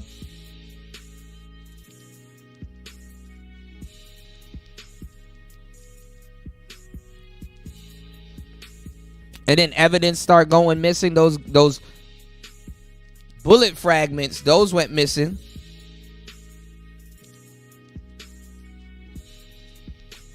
A lot of stuff to cover, y'all. It's Player Talk Radio. Let's go. Wait. No, it isn't. No?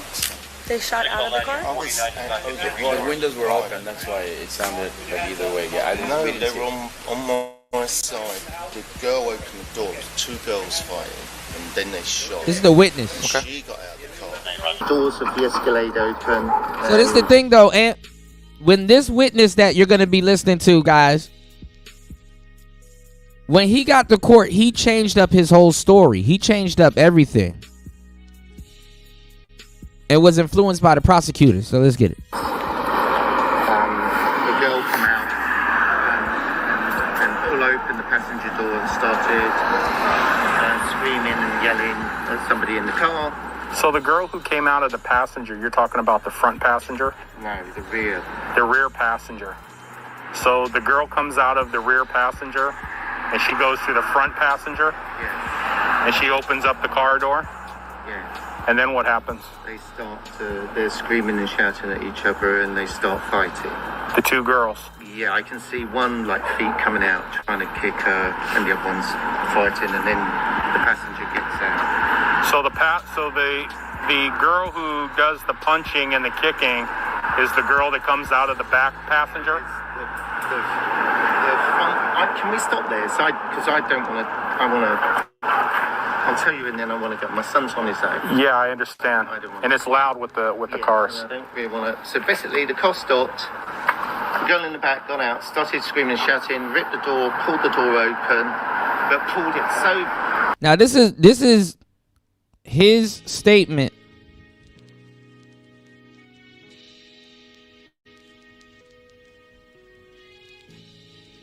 Right after he saw what he saw.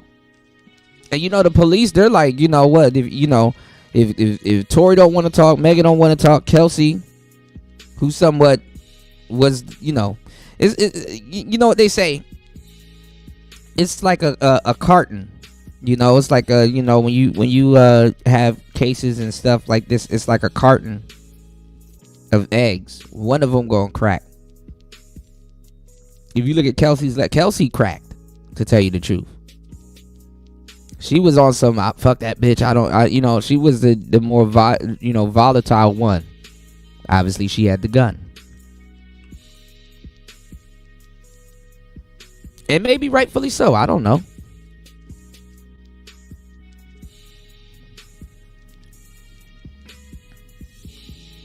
Even Tory was talking about it in the you know, the phone call.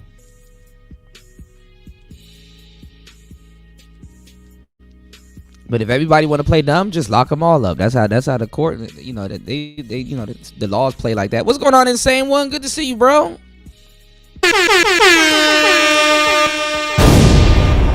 Shout outs to everybody here in the building.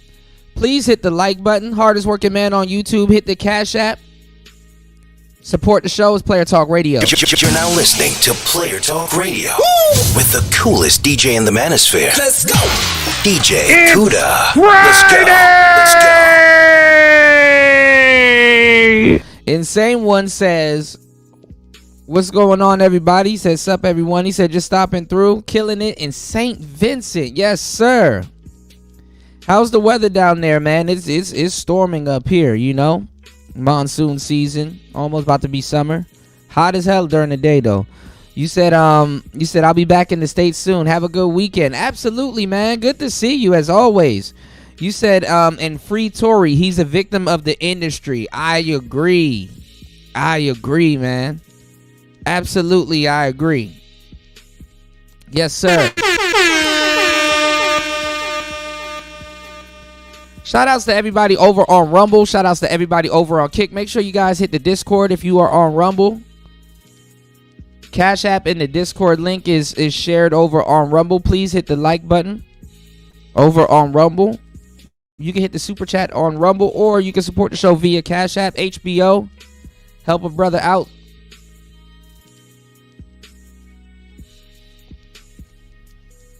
Hardest working man on YouTube is Player Talk Radio. Shout outs to everybody over on Kick. Just another night shift. It's Player Talk Radio. We are here. We in the building. What's going on, Link? Good to see you, man. Everybody in the building, man. Good to see you guys. Thank you, girl. Sprinkle. You said, "What's up, Kuda?" You said Meg needs to see repercussions from this. Yeah, she get to go on the. She even bragged about it on her music. They're holding Tory's music against him, but not Meg's. Something sounds. And Megan lied. We already went over this footage. This ain't no new footage.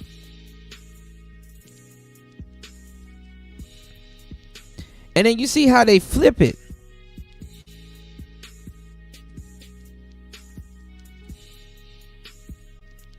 You see how he flipped it, right? Well, she flipped it. Oh, I did it to help out black women. And these guys, the boogie black man, these guys abusing black women.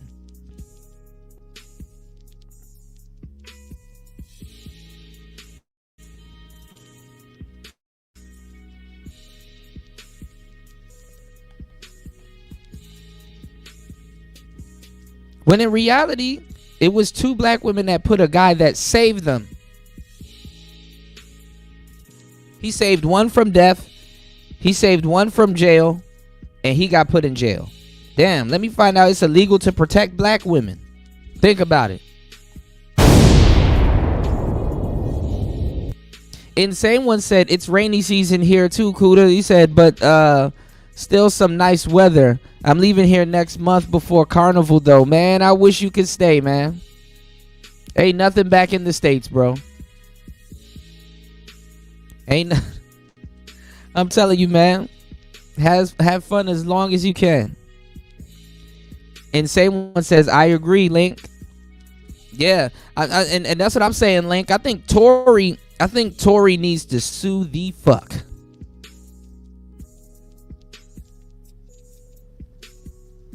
Out of all of them, that needs to be a standard.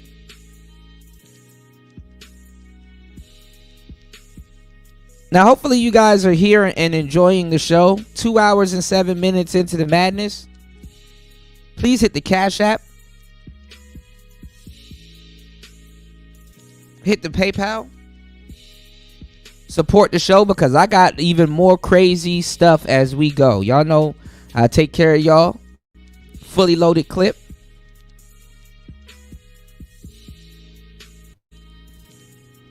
We got Suge Knight chiming in on the Diddy case, and what he says may surprise you.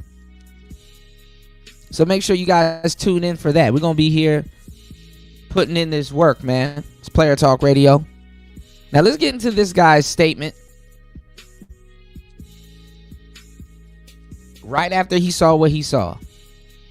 Let's get it. Sort of viciously, that's why I presume the driver got out. She starts screaming, she starts hitting the girl. The girl then had to start, her feet come out, she starts to kick the girl away. Passenger, they get out, they start fighting here. They start fighting. The driver comes around and tries to sort of break it up. It gets a bit more violent. And between them, the girl then climbs back into the front driver passenger seat. Where's the shorter black guy? He's in the back. He's in the back of the car? Okay. Then the gun. Then the girl shoots it. So the driver's door's open. You're seeing the girl shoot? Can I help you?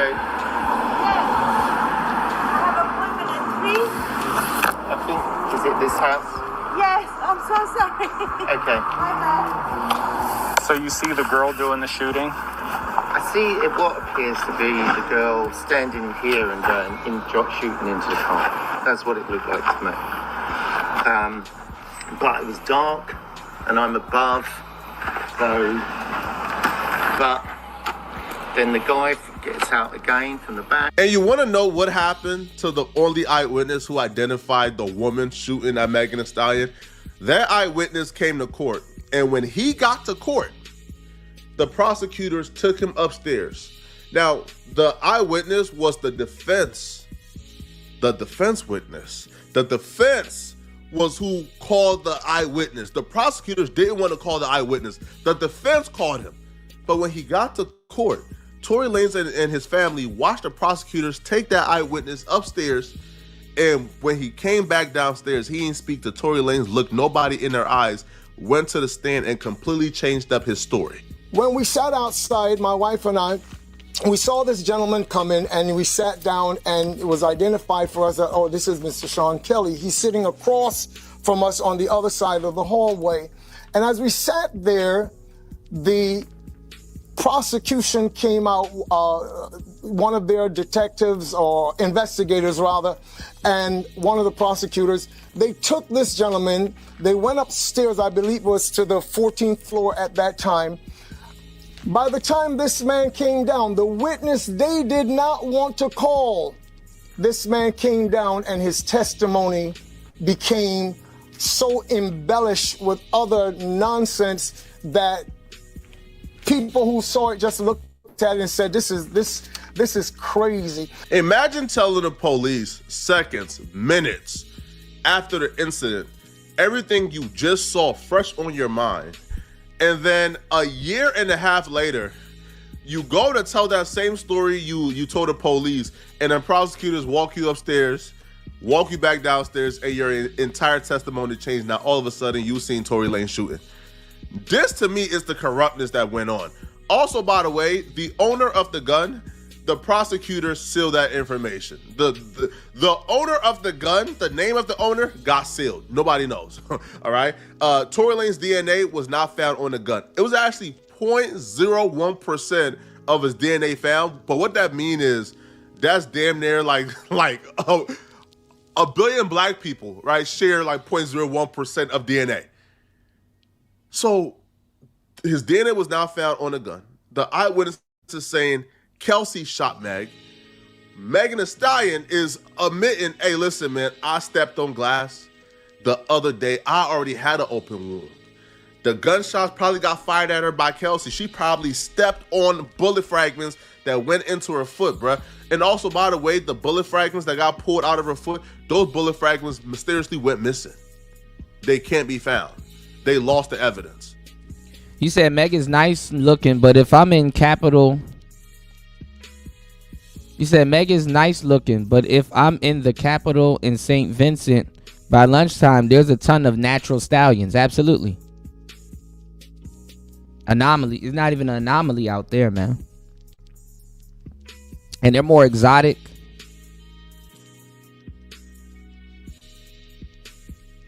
They're not trying to sell you nothing.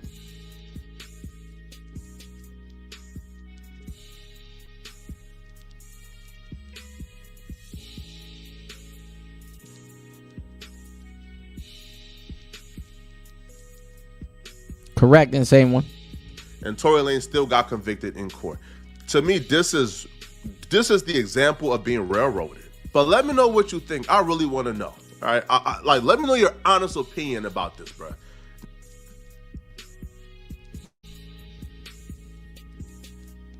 All right, shout outs to Poetic Flacco. Let's go back to the website real quick. Super thorough.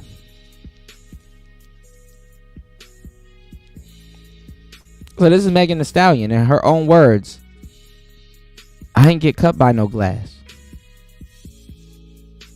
Take a listen. I ain't get cut by no glass, but let me tell you why they saying that. Say that one more time. I ain't get cut by no glass, but let me tell you why they saying that. One more time. I ain't get cut by no glass, but let me tell you why they saying that. Girl, thank you, girl. Sprinkle, sprinkle. One more for the people in the back that can't hear you. I ain't get cut by no glass, but let me tell you why they saying that. Jala, what's going on? What's going on, degenerate?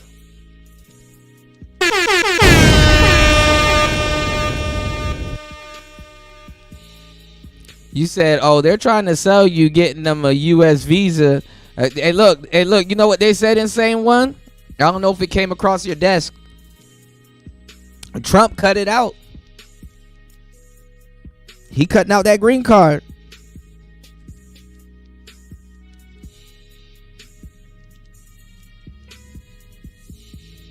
He cutting out that green card. You said the only thing I noticed here is that they have babies here around 20. Sounds about right. They get married younger too there too. They damn near be on their second husband by the time they in their 30s.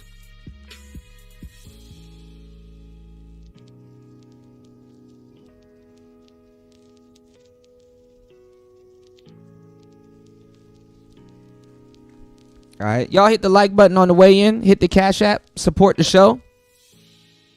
We're going to play that one more time. I ain't get cut by no glass, but let me tell you why they saying that. All right.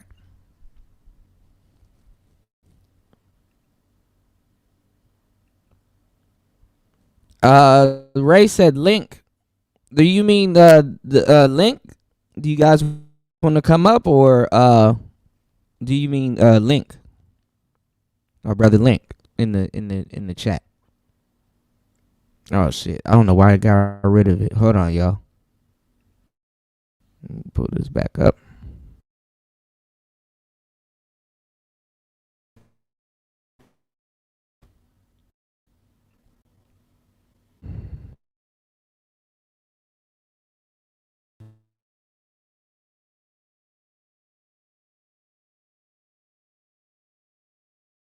2 contributors, I absolutely open it up. I got you, Ray. Yeah, I want to get y'all thoughts on this. You know, if you guys want to join the panel, you know, let's open it up. Let's get at least 2 contributors. I got you guys. If you guys would like to come up, absolutely. Might as well. You're right. Absolutely. All right, hold on, y'all.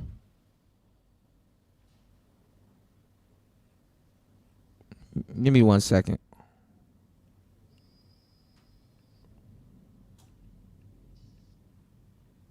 Hold up.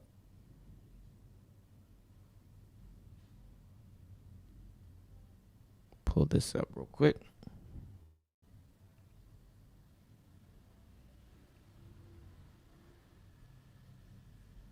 All right. So let's get into this, y'all.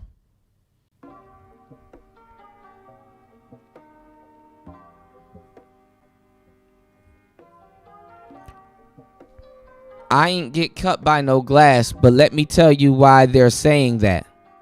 Why are they saying that? Stepping into the truth, glass or a gunshot. Right here, it's detailed, and they have all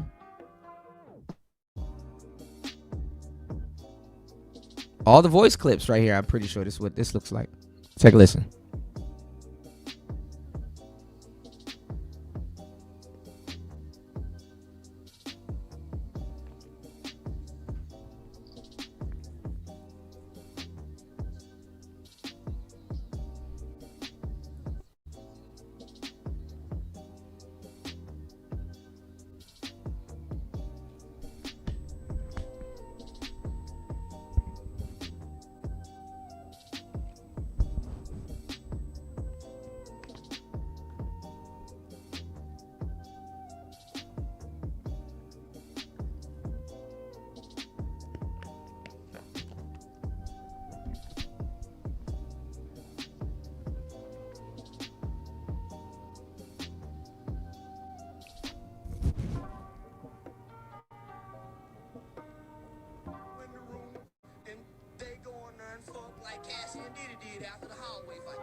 All right. Hold on, y'all. And you swear you ain't gonna do it again? What's Charleston White talking about? Hold on, y'all. Let me see what Charleston White talking about. Hold on. Nobody likes the angry, sassy black woman. That's why she's not married, and that's why 85 to 90% of black women He be getting his talking points from the manosphere. Single, by themselves with their grandbabies, playing in their pussy, drinking wine. Granddaddy, when you buried a black man, he got 3-4 hoes at the funeral fighting over him. Buried a black woman, she by herself with her kids, lonely. She been by, cause you can't tell her nothing. She sassy, too much mouth. Bitch, shut up. This is why I say sometimes you gotta slap your woman in the mouth. Like granddad and them used to do grandmama, and nobody called the police. Everybody in the house there went in the room, and they go in there and fuck like Cassie and Diddy did after the hallway fight. Fuck good after you slap the shit out of them. You didn't mean it, but you meant it. And you swear you ain't gonna do it again, and y'all do it again. And y'all fuck to make up, like ain't nothing happened. Say what you want about Charleston, but oof.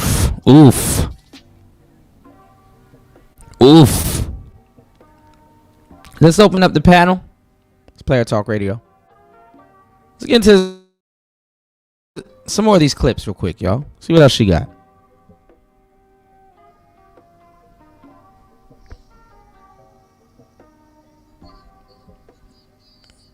Okay, there goes the view inside the truck.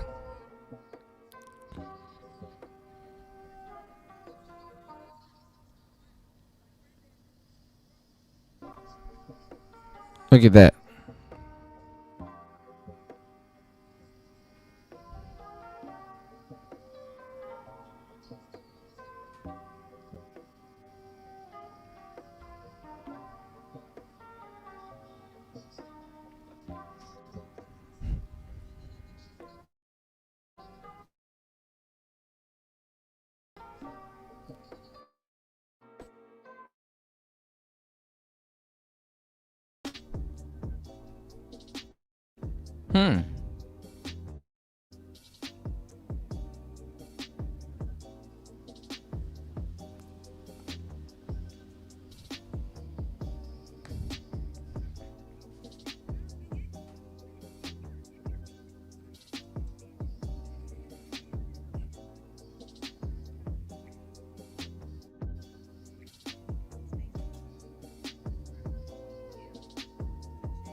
Oh, she cut herself.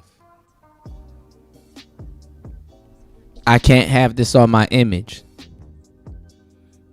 Look at this. Look at this. This. They're SBEing. Like, they're using a woman's words against them. Like, women have integrity. Like, their word is their ovaries and shit. My vagina is my word.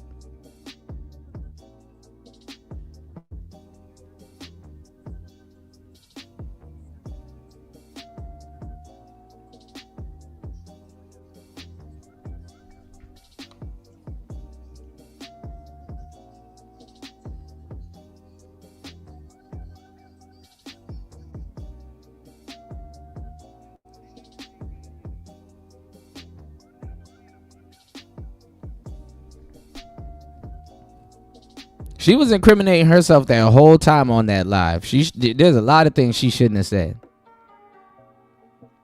The police bitch being so rude. Yeah, that's kind of ironic.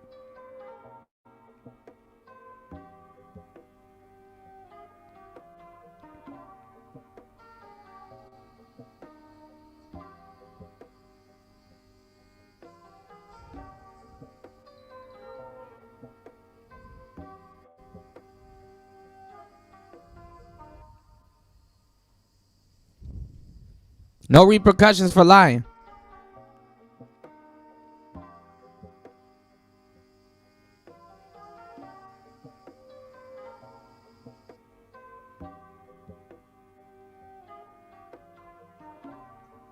No repercussions.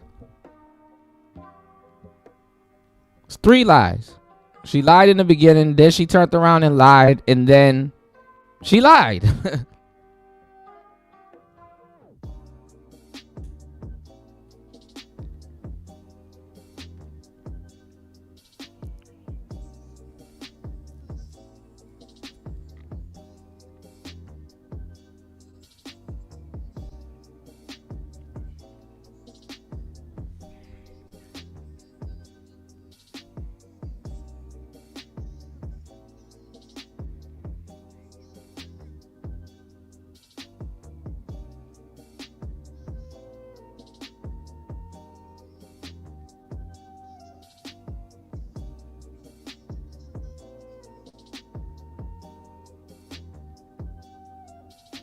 While being on the internet.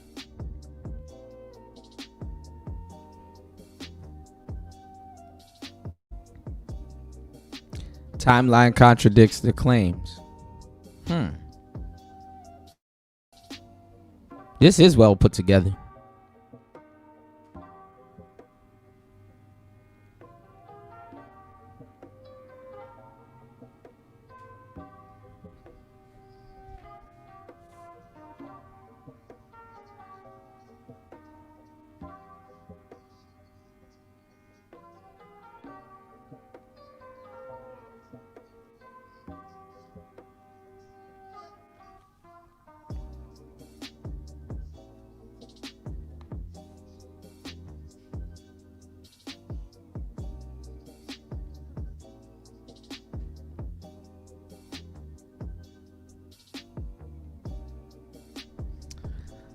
So she crying more being in front of Gail.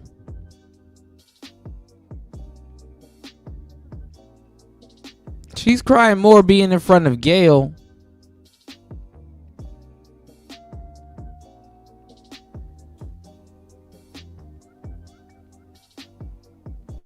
Then at the actual scene after she got shot.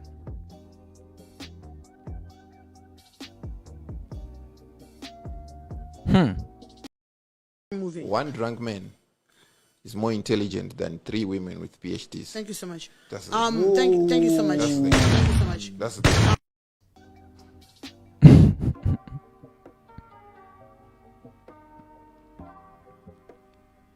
Y'all hit the like button. Are you guys enjoying the show? Hopefully you guys are enjoying the show.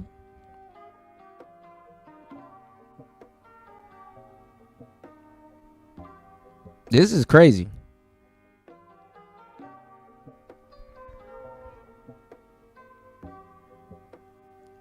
But let's keep going. And look, who a snitch? I ain't never went to the police, no names. I thought a bitch that got her chain snatched, caught a loss, had something to say. This is Kelsey's chain. Kelsey had a knot on her forehead. And if y'all can see right here, look at her legs. Right there, look at her legs.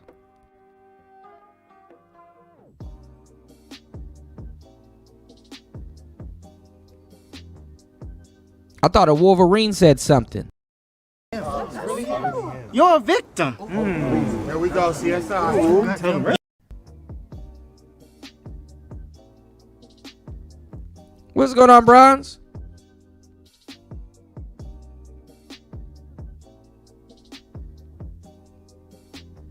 Shout outs to Bronze, Flat Power God in the building. What's going on?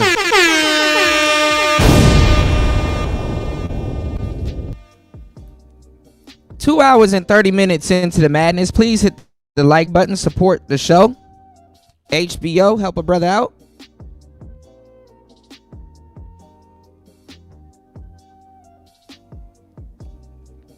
Dropping endless content.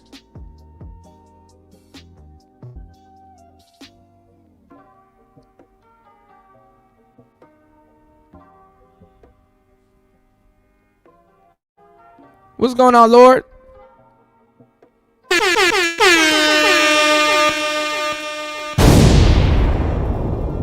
Oh yeah, the bow-legged ones are the best. The bow-legged ones are the best. Let me stop, man. D-Mac said, this is crazy, bruh. Bruh. Girl, thank you, girl. Sprinkle, sprinkle. Shout outs to everybody in the building, man. Hopefully you guys are hitting the like button, supporting the show, enjoying the show. It's Friday!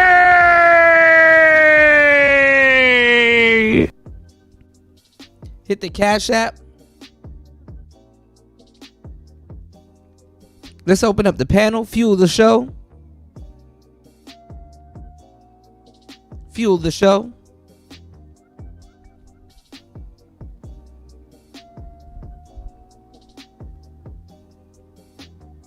Look at her legs. Her injuries look crazier than Megan's. I am a nasty woman. Her shit look crazier. She had a miscarriage. And she told everybody that she had a miscarriage.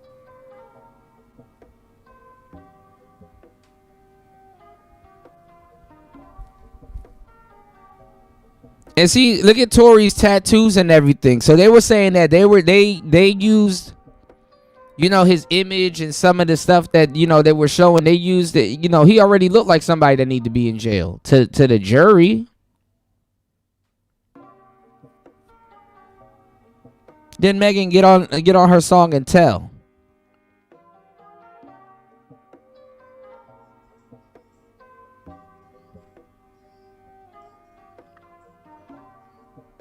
Sean Kelly.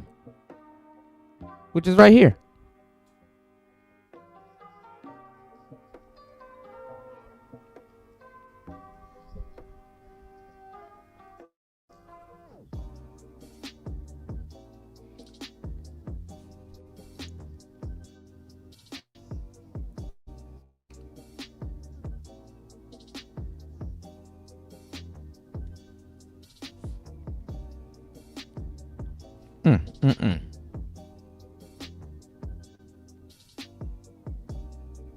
And they got his testimony. But the thing is that they said that he switched up his whole story once he got to court.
They should have got his testimony.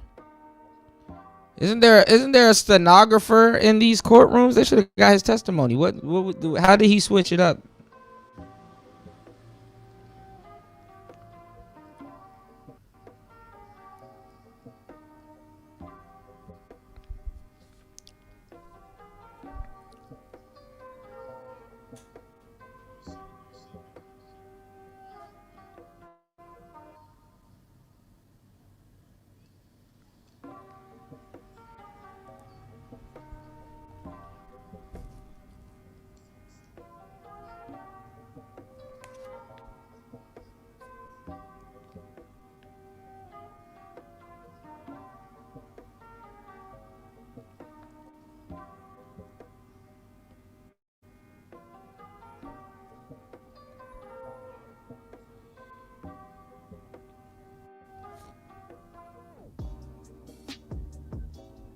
So he says Tory wasn't even outside yet.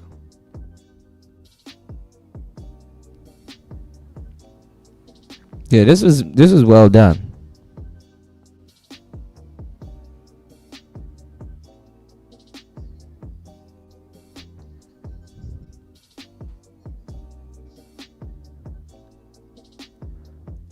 No DNA found on the gun.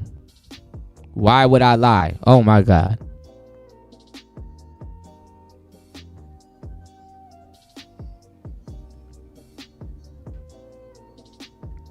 Why wouldn't you lie?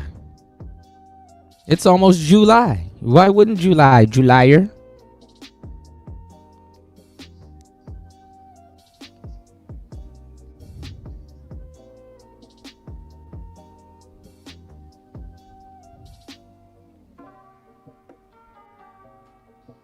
This is the ring. So this is the ring. This is the ring. This is a ring camera. It doesn't catch the shooting, but it catches the gunshots. Take a listen.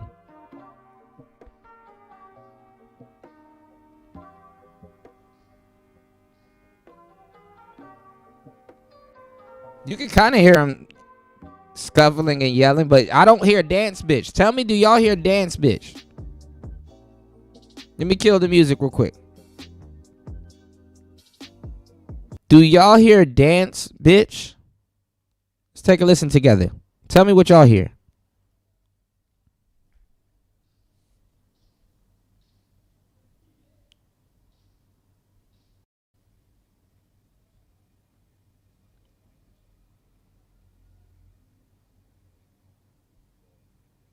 Was that 5 shots?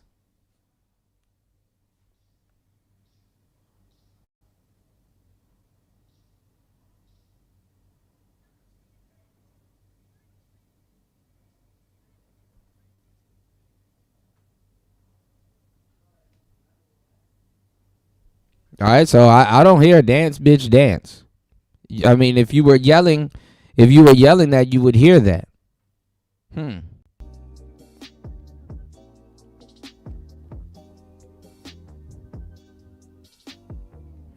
Oh my God, D-Mac. We're going to get into that a little bit later. I saw Donovan Sharp going over a debate with Pearl and Andrew. You know, we've been covering a lot of Andrew stuff lately on the Whatever podcast. So yeah, we're going to go over that. That's funny, D-Mac. Right.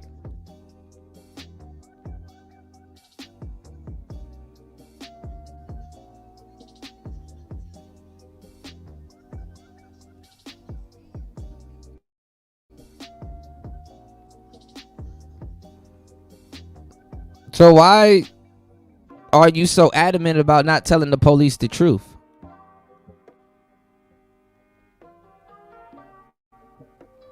Not dancing with the scars?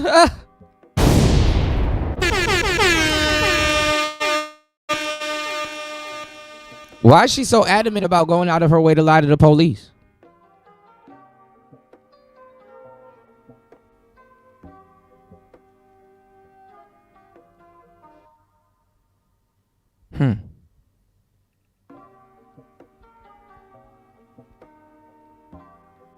Yeah, they did a good job on this.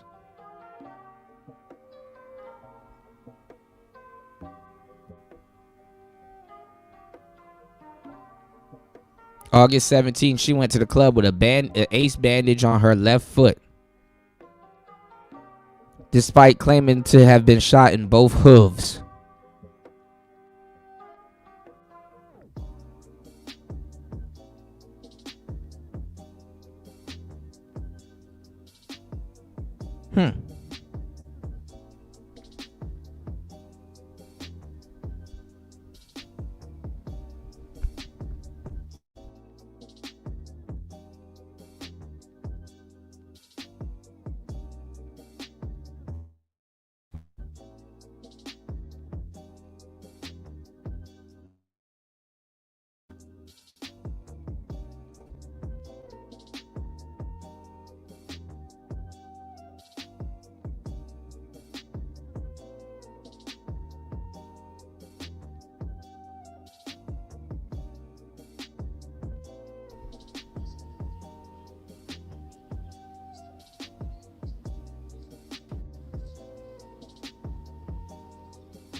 Called her Mego.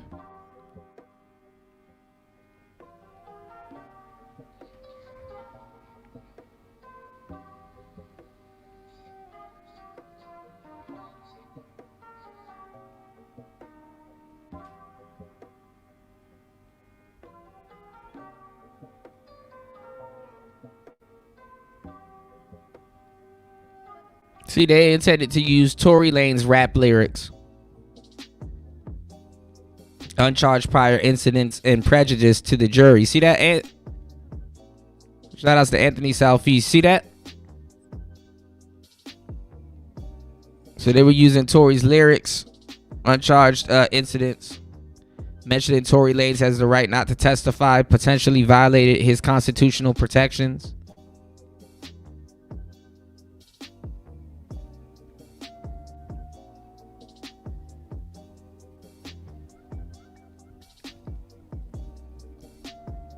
Damn.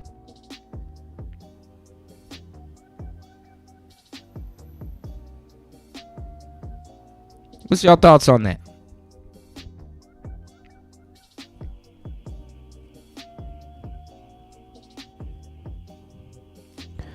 Good morning, everybody. Shout outs to everybody in the building. Shout outs to everybody over at Rumble. Please hit the like button. Support the stream. HBO, help a brother out. Hardest working brother on YouTube. Hit the like button. It's Friday!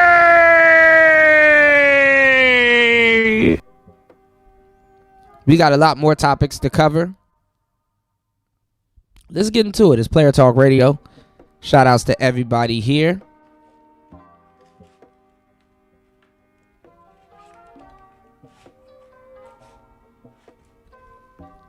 Good to see you guys this morning.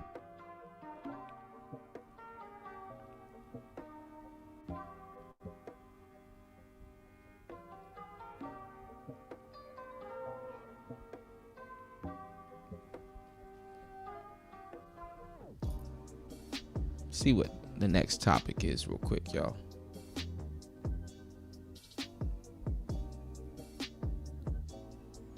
Yeah, everybody's talking about Andrew Tate going to jail yet again.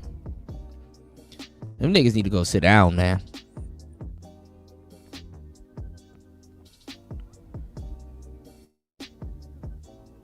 Real talk.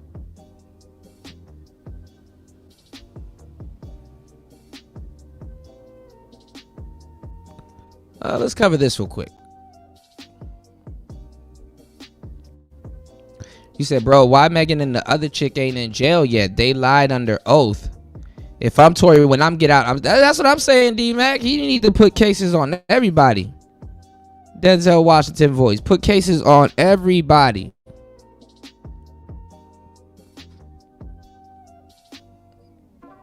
Going lawsuit crazy.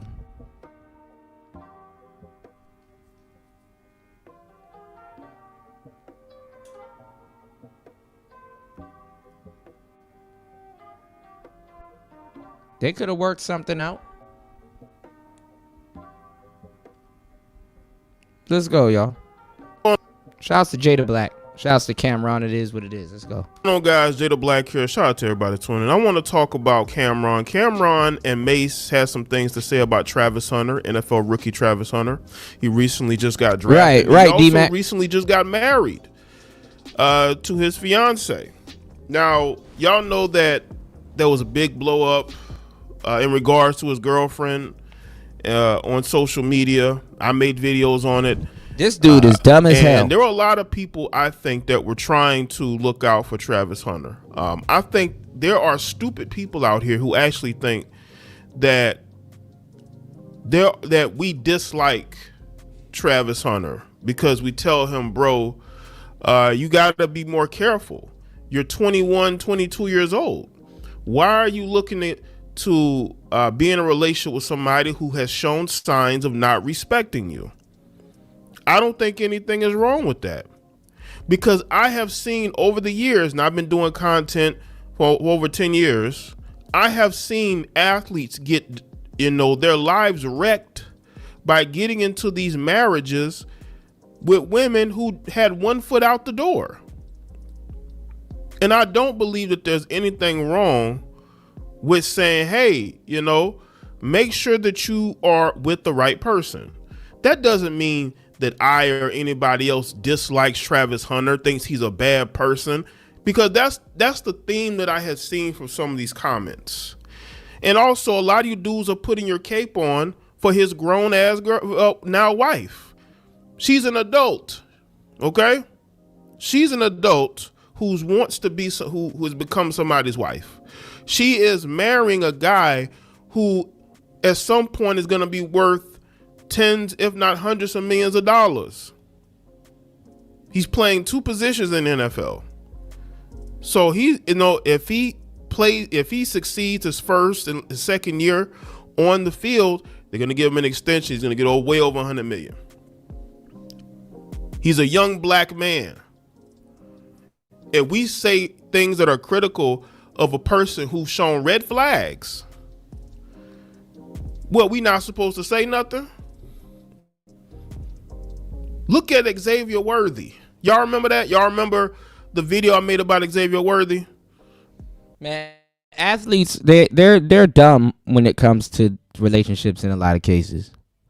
You know what I'm saying? I even pointed this out with Papoose and Clarissa Shields. You know, I mean, I'm not saying that Clarissa is dumb, but one thing I pointed out, and you can just tell, and I don't know, this may be a good thing or it may be a bad thing. You know what I'm saying? That, you know, Papoose is probably, I would say he in our first 10 boyfriends at least. You know, and people are running around like, you know, and that's crazy in this day and age. Well, I wouldn't say in this day and age. Actually, knowing what I've known and how much work I put in and how much game that I gave away and give to you guys, is not awkward. The word that I'm really looking for is, it's ironic, because the irony of it, you know, because people are too used to people running around here outside, sleeping around and shit like that. It's ironic and weird to people to see a woman at that age. And truth be told, Clarissa don't look like she got that much miles on her. I think she said like the other day that Papoose is like her 5th boyfriend, and it's like, oh, we could tell. You know? And I mean, compared to people that I wouldn't say it's their innocence or anything like that, but you know, people throw a lot of stuff away. You know what I'm saying? People throw a lot of stuff away. And people throw, I wouldn't say they're innocents, but they throw a lot of shit away. Let's just put it like that. They throw a lot of shit away. So somebody like Clarissa Shields, you know, not even Clarissa, I'm saying just in general, to, you know, keep yourself intact. You know, she would technically be more intact, you know, mentally than a lot of other people that's like, that's not even, you know, because you don't even have to be in a relationship to be burnt out by it. You know, a lot of people are burnt out by relationships, and just the thought and the topic and all these talking points and goofy shit that you hear nowadays. People are burnt out by relationships. You know, they burnt out behind relationships these days, you know? So, and honestly, I'm going to tell you the truth, you know, being young and naive, getting into relationships like that shouldn't even be, I wouldn't say being young and naive should be a penalty on you when it comes to relationships, but let's just keep it 100. Being young and naive nowadays is absolutely a penalty, you know, when it comes to modern relationships. You know, being young and naive when it comes to relationships damn near is a guaranteed way to get your heart broken.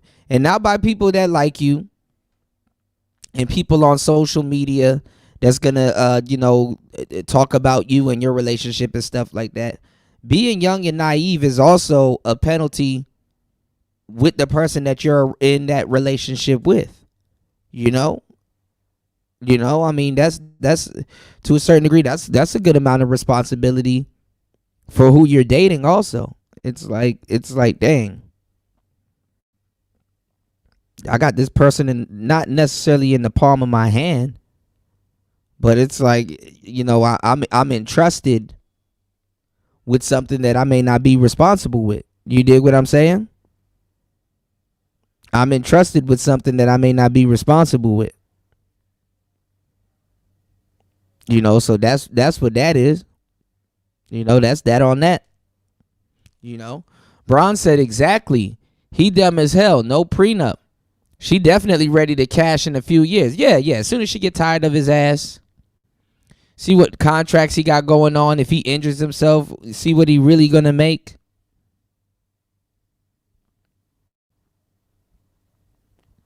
She got something to dangle over his head.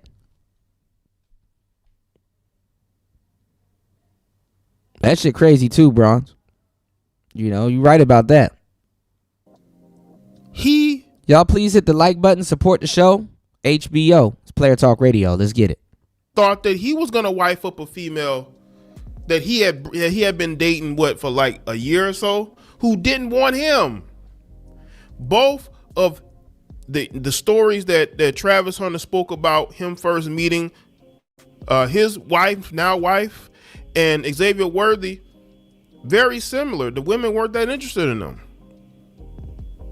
at first, but eventually the women got in relations with him. Xavier Worthy gets drafted into the NFL. That's what I wanted to say. And then he plays his rookie. That's what I wanted to say. That woman knows that Travis Hunter is a rookie. Not in sports, but in relationships. I ain't gonna lie, and that's where it counts the most. You know what I'm saying? His lady knows that Travis Hunter is a rookie. So she's gonna take advantage of that. Get locked in with him. She thinking a little bit more long term.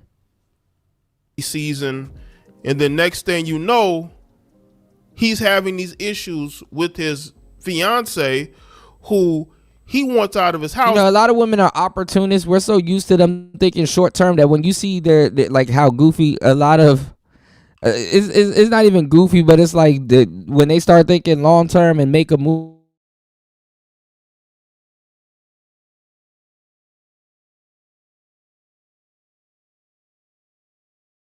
Some water. Their moves are more obvious. You know, not Travesty. Hey yo, you gotta chill. Travesty. You're now listening to Play. Travesty Hunter.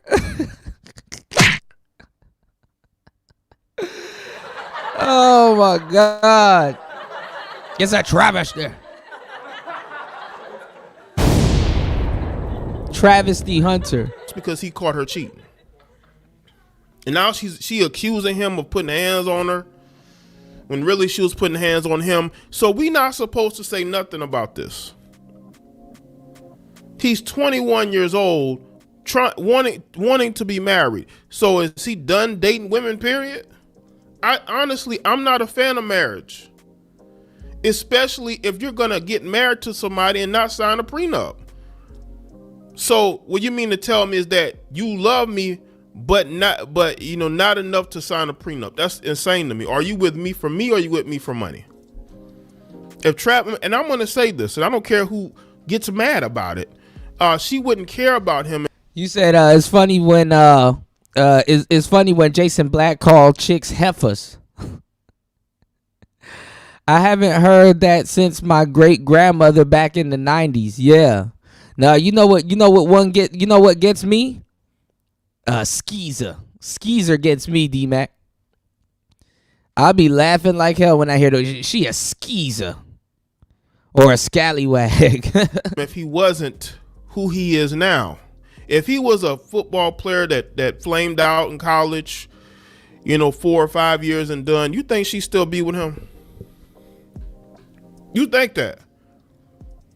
Now, again, I don't know her. I have nothing against her, but me and others are just speaking on criticisms that are very valid. Y'all act like we're just making things up. And by the way, these are two adults. And I'm telling you right now, if she was a black woman, you dudes wouldn't be putting your cape on. You wouldn't be so indifferent. Yes, they would. But because she ain't black, she ain't got no melanin on her, now all of a sudden you can't criticize her. Let's get into this. Cameron flames NFL star for not signing prenup. Cameron has criticized highly touted NFL rookie Travis Hunter for getting married without signing a prenuptial agreement. The Heisman Trophy winner married his longtime girlfriend last week, but the Harlem star was not impressed with his sadness. I didn't know he was from Harlem. He said, and it is what it is. They'll try to hit you with that bleep. Why get a Did he grow up in Harlem? Because he would have been known this. He probably stayed inside. Up if you really love me. He added, do what you want, Travis. That's up to you. I'm signing a prenup unless Shorty getting as much money as I get or more than I get. That is very true. I've said this. If you want to marry somebody that makes either just as much money as you or more. If you're not getting more than me, you have to sign a prenup. It just works like that for me. You got to protect your assets. Why is it that men get criticized for wanting to protect their assets? Why do men constantly get criticized for wanting to protect? Because women encroach. Minnie the Moocher. Women encroach. Women encroach. You get a plate of food, she get a plate of food. Somehow her fork is on your plate of food. It's called encroachment. He should know this. He's a football player. That's why I don't understand how y'all niggas be so deep into sports and want to be football players and all this other shit and stuff like that. And your woman at home calling audibles and running sneak plays and quarterback sneaks and all kinds of shit on you in your house. And y'all don't pick up on that. Flacking and all kinds of shit. Let's go. Protect their assets. You know what's funny? And I hope this isn't true. I could see Travis Hunter's mother giving the marriage her blessing and saying, you don't have to get her to sign a prenup. I could see that. I'm not saying that happened, but I could see that because he's diving into this marriage with 2 feet because the people around him, I believe, were in agreement with it, it is what it is. His co-host Mace also chimed in. I think when it comes to the young lady, she does have I'll take a look at it. that have transpired. For me as a dad, if that was my son, I would definitely be concerned. Hunter has yet to respond to the comments on a recent episode of Sports Talk. Killer Cam revealed that he was trying to hunt down the cousin of... Okay, but let's go to the clip. Let's go to this clip here so y'all can hear it for yourself. So last thing before we wrap. So congratulations to Travis Hunter and his wife, Leanna. They finally got married over the weekend. He surprised her at the wedding with the black Mercedes-Benz AMG. So of course, on the internet, they faced a lot of criticism for different things. A lot of people have been concerned on them not having a prenup agreement, sources say. Mace, what's your opinion on the young love? I don't know. I'm gonna sit this one out. I think when it comes to the young lady, she does have like different things that have transpired. For me as a dad, if that was my son, I would definitely be concerned about. I think there's other ways you could protect his assets, but I definitely would think he should look in the direction of protecting his assets. Maybe not with a prenup, but there's other things you could do these days. Yeah. But see, that's the thing though. Why do you got to get on the internet and find that out? Like your family should be the main one.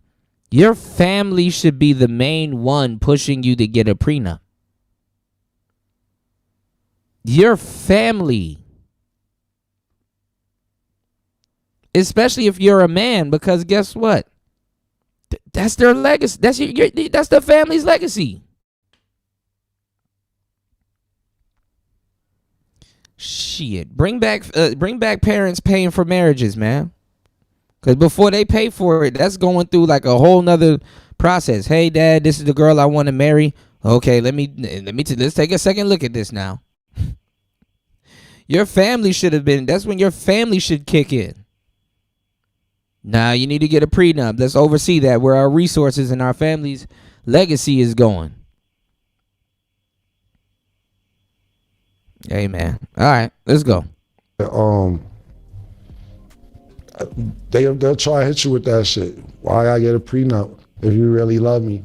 If you really love me, sign the prenup. What you here for? If you really love me, you wouldn't have said that to me.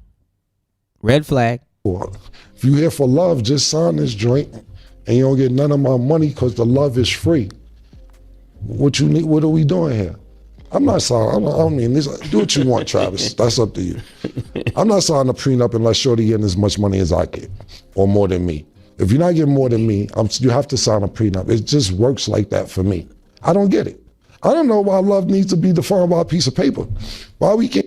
That is very true. Love should never be defined by a piece of paper, especially in 2025. We got all these people, right, that say that they want to do things differently. They want to live a different lifestyle, but they all want to walk down the aisle. They all want to sign a contract with the state and the government, because that's what you're doing. When you walk down that aisle or you go.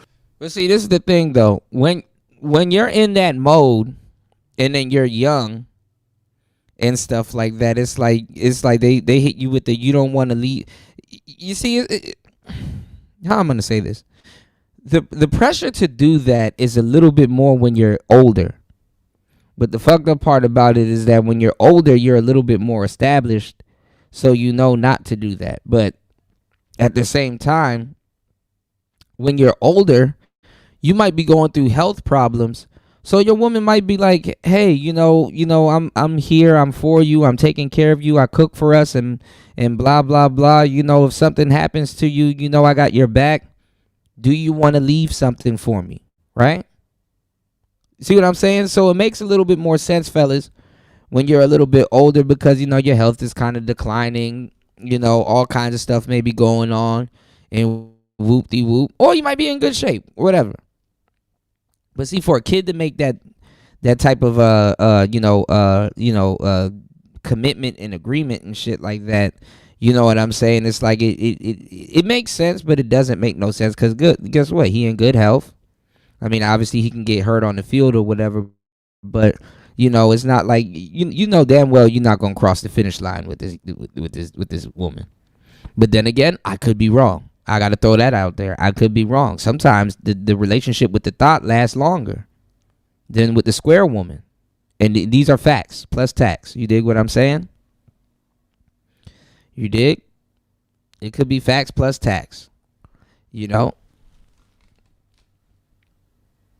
3 hours and 3 minutes into the madness. Please hit the like button. Support the show. Support the gems that you guys are soaking up on today's show. Please hit the like button and hit the Cash App. 3 hours and 3 minutes into the madness.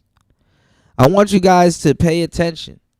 You know, on the other flip side of what I'm telling you guys, shout outs to everybody over at Rumble, and shout outs to everybody over at Kick. On the other side, of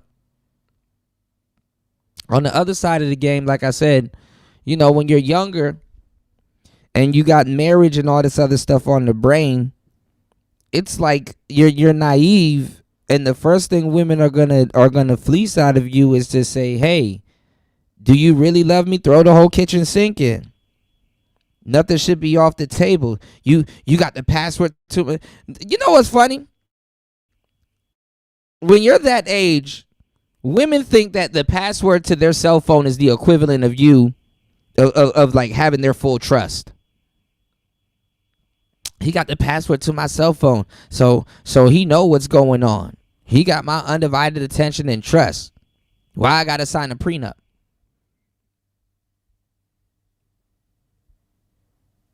And think about it. What could she give him that's equivalent to signing a prenup? To not signing a prenup. My bad.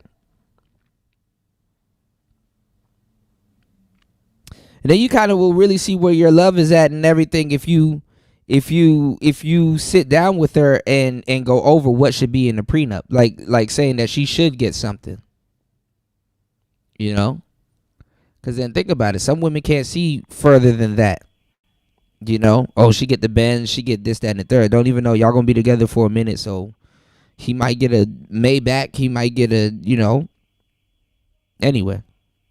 Getting married at the courthouse. Have y'all wondered why people? He not even ready for the bitches he gonna meet on the road. He not even ready. Never mind. After getting married at the courthouse, it's because. And sometimes too, let me tell you something. These thoughts, they'll stay with you till you cheat. You know, they'll be like, "That's the thing. I'll just stay with him. I know he gonna cheat. When that happens, I got a reason to leave." It's called an alibi.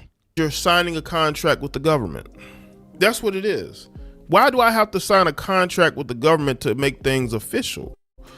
And when you have all these people that live their life trying to be different, but they end up wanting to do the same traditional things that they scoff at. They don't want to live a traditional lifestyle, but they want traditional marriage. I've never understood that. And just be love each other and do paperwork got to do with it. Look at Remy and Pat. Shit going crazy all weekend over that, man. Shit, wow, my nigga. All because of this piece of paper. They was black love. Now, I'm not taking nobody's side. Remy's my friend and Pap's my friend. I don't have a side in this. All because of some paper, shit is messy all weekend. Remy pulling out pawn shop receipt, talking about her Cartier bracelet is missing. Pap talking about he knocked the nigga out that she dating. This has been a mess all weekend. You know why? Because of this piece of paper. When you're a girlfriend or boyfriend, just leave. And I know Squad is right. You ain't staying that long to where you think you live here. Because they'll run that too, fellas. Don't get caught up in that. Try and kick her out, and it's been 8 months, and now she got squatters' rights and all that shit. And then not even that, you got what is it, like common law or commonwealth? What's it called? I think if you're in Pennsylvania or Boston and certain states and stuff like that, you better look that shit up, because you know y'all might be dating a single mother or somebody or just a woman and shit like that, and if they got mail and stuff coming to your house by legally, and you know mail, because mail too is a even if it's Amazon, mail is a sealed document. Mail is a sealed document. So if they got mail and stuff coming to your house and stuff like that, they will consider y'all married, or at least together as an entity by law. And then on top of that, if you're not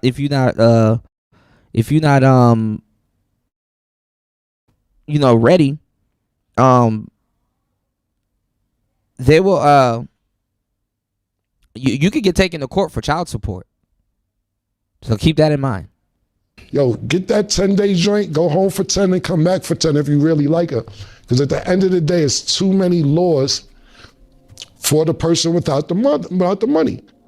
Now, you know who's probably your sucker to all the females? Now, it's cool when they do it. It's probably when Kevin Federer do it. Kevin Federer is up $100 million off of 3 wives. Kevin Federline. Britney Spears, forget the other 2 actresses, but women to say he's a sucker. Because he doing what Dre or somebody doing. What's going on, Fighter? Good to see you, bro. Hold on.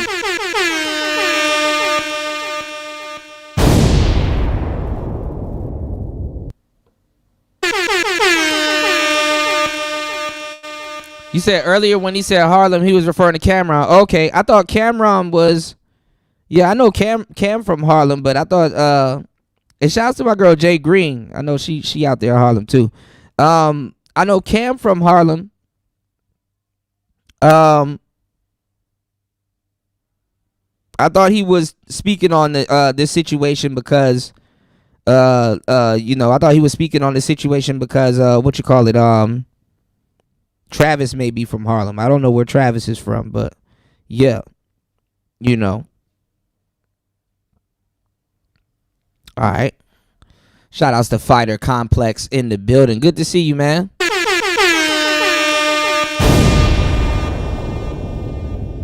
Hit me up, man. Let me know how the audio and all of that stuff is going. And there's some other stuff that I want to tell you also. Show, hit the Cash App. HBO, help a brother out. It's Friday.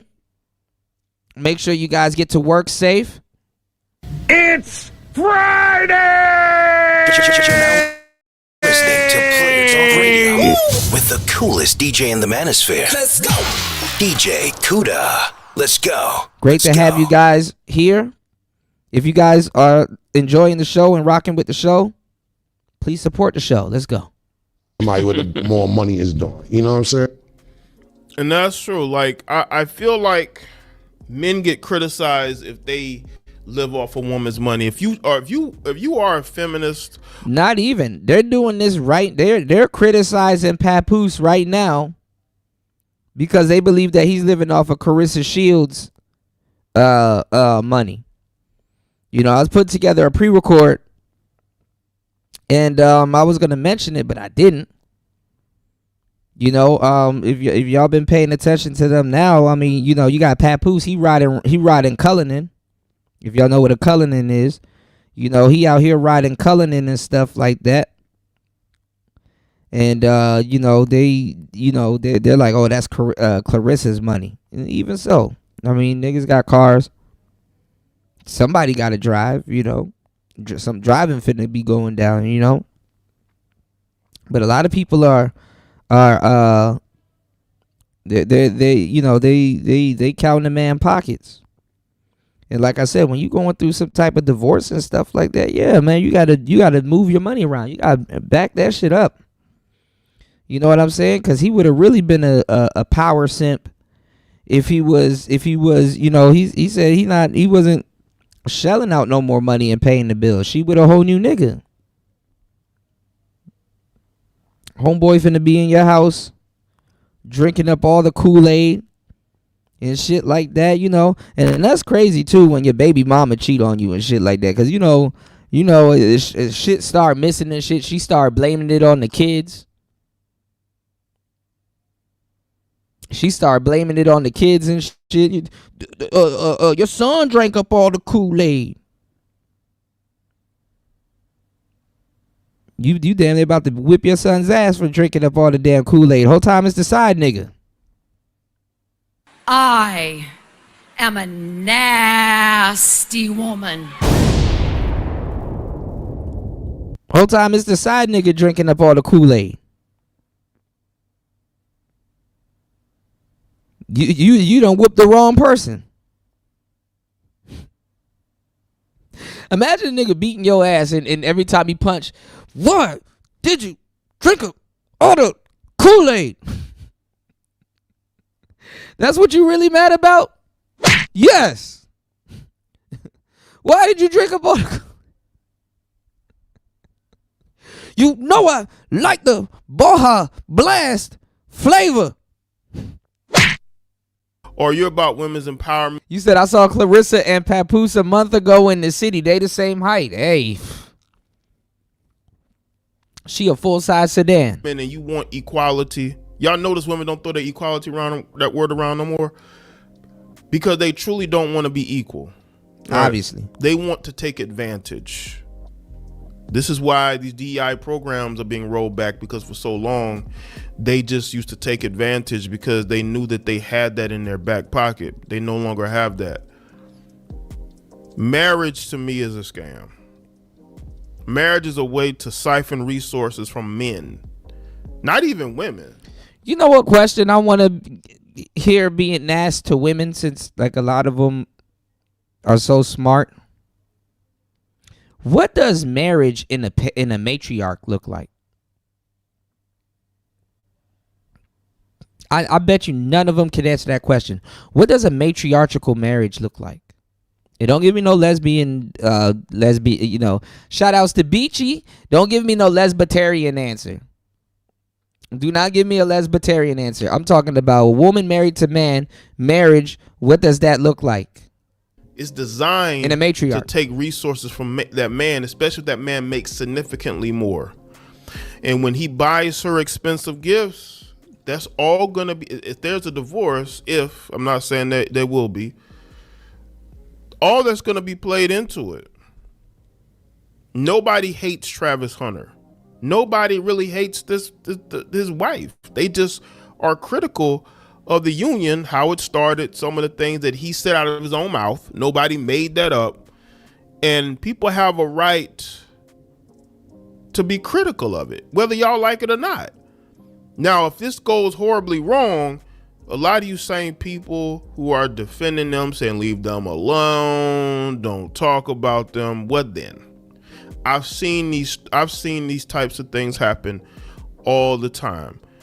You mean to tell me that at your young age you're just done the color purple with other women? You're telling me at this young she's just done with other women? Told Harpo to beat me. Oh, I want to add this as well.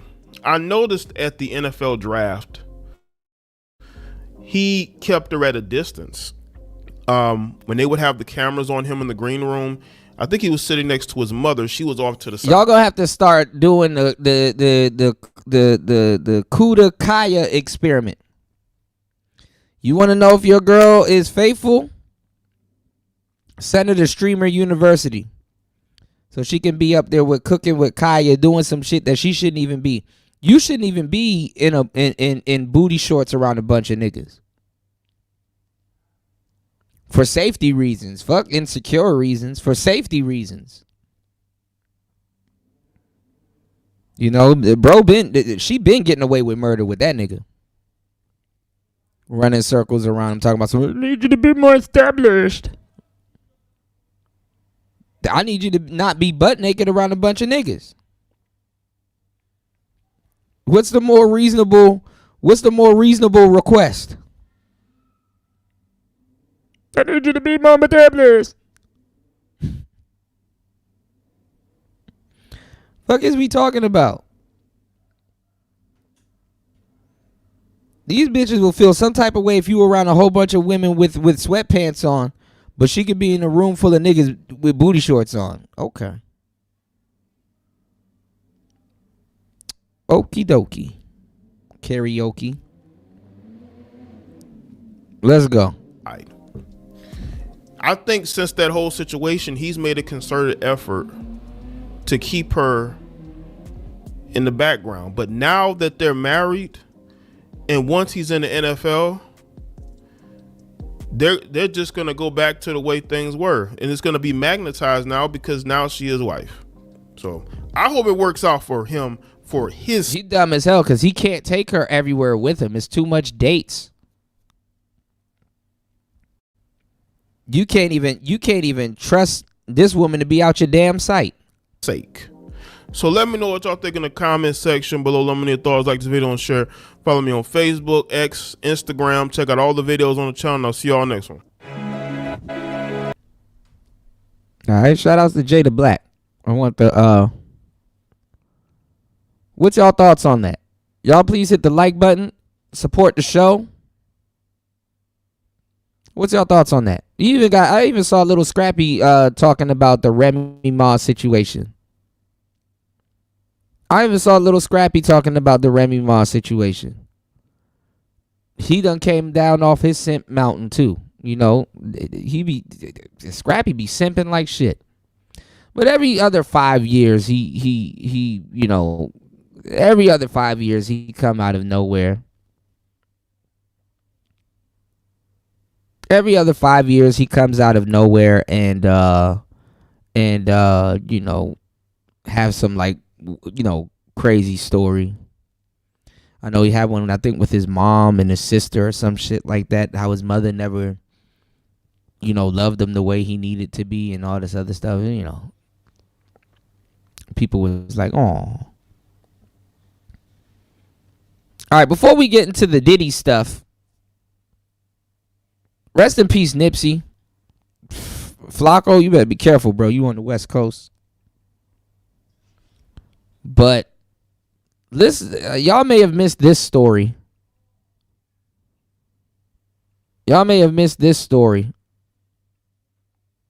But check this out.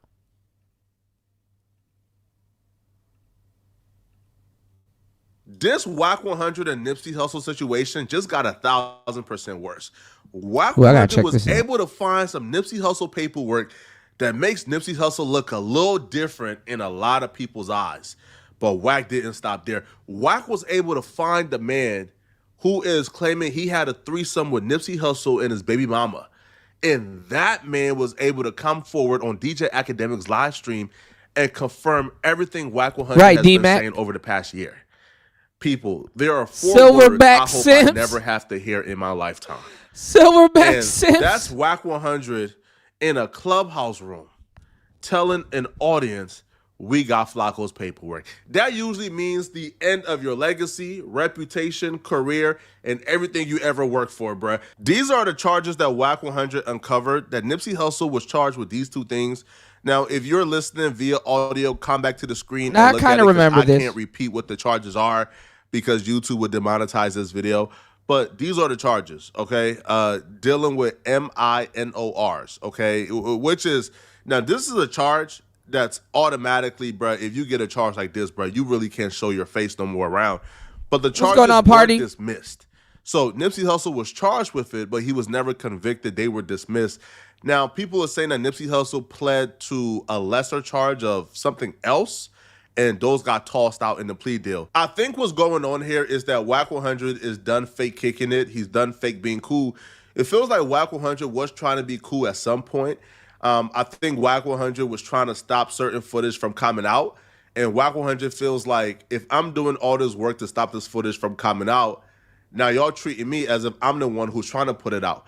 And, you know, with him trying to be cool, I think he, you know, like he even said, after reviewing Nipsey Hussle's catalog, he feels like Nipsey Hussle now qualifies for legend status. So he has put certain things out there to try to be cool, but it feels like the love is not being reciprocated from Nipsey's estate. So now Wack 100 is... Shout outs to Party in the building, man. Make sure you guys hit the like button on the way in. Support the show. Hit the Cash App. It's Friday!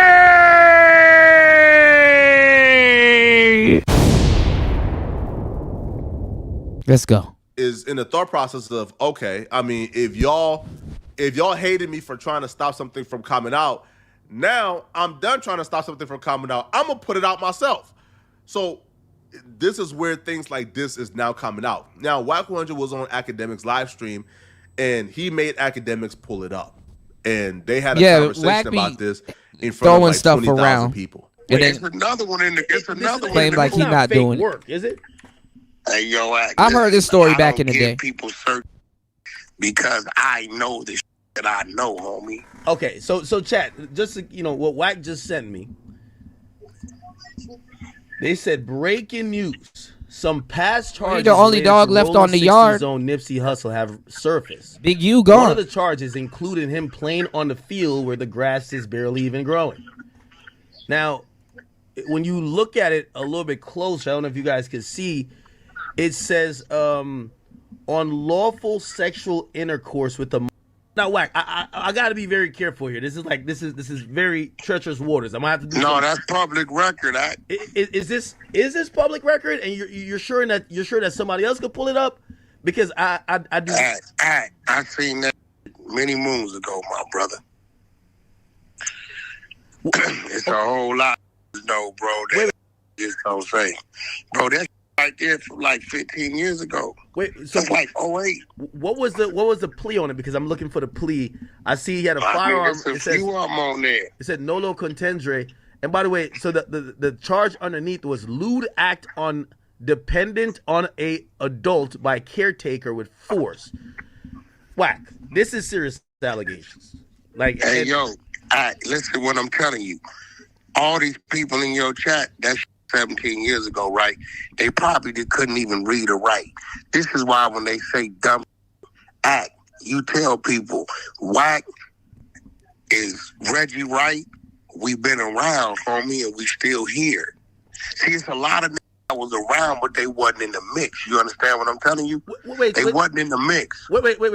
Wack 100 is correct. Because he's been around for so long, he has reference point to a lot. He probably heard a conversation through passing of this paperwork existing. And in 2025, he thought about, wait, hold on. I heard that at some point 16 years ago. Let me go back and search for it. See, me, I wouldn't have that reference point, right? I wouldn't have known this even existed or what to even search for. But because Wack has been around like long enough, Wack probably knew what to search for. Now, here's the most surprising thing to me that like blew my mind. Like my mouth was on the floor. Wack will say that a lot of people in LA already knew about this. Now, why is shocking to me? Because why ain't this discussed more? Now, the charges were dismissed, yes. But this is still... Now, see, Wack brought this up to Academics because Wack was let me see how I'm gonna start this conversation. I'm giving y'all some hot info right now, some gems. Y'all hit the like button, support the show. Let me see how I can say this. Basically, what's been going on is Academics. He's in with obviously Drake. And Academics has like this. He has like this weird record label. I never really heard anybody really. I guess he tried to be on some mogul type shit. Cool, right? But he ended up signing like this shady Somalian dude named Top 5, who was a quote unquote legendary gangster rapper from Canada, right? And Top 5, he got a shout out. He got a cosign from Drake. He cool or whatever with Drake or whatnot. Even he got into some hot water, and I think low key, high key, Drake bailed him out and shit like that, right? So just a lot of little sidebar stuff, but end up signing to what you call it, act. So Top 5 is you know what I'm saying, is you could say he's Academics and Drake's quote unquote hitman. You know what I'm saying? Drake, got him doing well, or whatnot, right? So anyway, this is sidebar because what I'm telling y'all now is gonna come in to this story. So Kendrick, he's on tour right now, and Academics was talking about pulling up to his show and stuff like that, and then Top 5 was like, Kendrick can't come to the 6, he can't come to Canada, whoop de whoop. If he, I know a lot of people on the ground. If he show up there, this, that, and the third gonna happen. You know what I'm saying? Everybody similar. Everybody kind of on Academics top because they like, Academics is basically insulting violence, and then he like backs up and cleans his hand of it. So if something happens to Kendrick or somebody when they come out there, they're gonna try to throw that on Ack or whatever. Or Act's not going to, take any of the backlash or repercussions from it. Anyway, so Top 5 is like running around getting gassed up. Like, yeah, you know what I'm saying? Whoop-de-whoop, I'm going to do this. I know this person. I know that person. This ain't finna happen. Whoop-de-whoop. Blah, blah, blah. Recently, too, Academics got into it with what's his name? So if y'all been under a hip hop rock, there was a cipher recently that happened because Joey Badass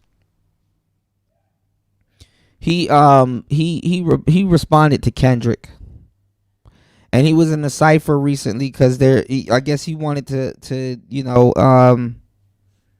do some business with TDE. So they got this thing going on called TD East, for like, because TDE's, obviously known on the West Coast. So they got this thing called TD East that they're rumoring or kind of like working on.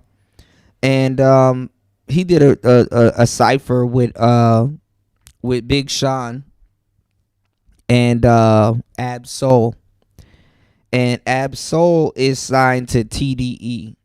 And he dissed Kendrick recently, and it was alright. I didn't really listen to it, but a couple of people said, yeah, that shit was fire, and whoop de whoop, it's for the sport and whatnot, right, y'all? And Joey's formidable, but the thing is that he's not super relevant when it comes to modern hip hop amongst the younger crowd. So people kind of got to do their research on my boy Joey, right? So, when he was doing the freestyle, Ab-Soul was like, Joey, you put me in a predicament because he cool with Kendrick, obviously, and honestly, Kendrick ain't TDE, but he's affiliated with them. He got his own deal and shit going on with, was it PJ Lang? And I think some other, some other shit. Anyway, there was a song or a freestyle. I think it was a song recently that just got put out. And Ab-Soul said when he sees Academics, he gonna slap him. Academics recently just, was talking crazy. He was like, you ain't gonna slap nobody. And he was like, try to slap me. You gonna be dancing with Nipsey, or you gonna see Nipsey real soon. You and Nipsey gonna be in heaven having a good time or whatever, and blah blah blah. Ack was just talking like ruthless, right? So something been happening where like for the like I said, Kendrick is on tour, So for the last couple of dates, Axe said he been trying to pull up on Kendrick or pull up on the tour or at least be there. You know what I'm saying? And,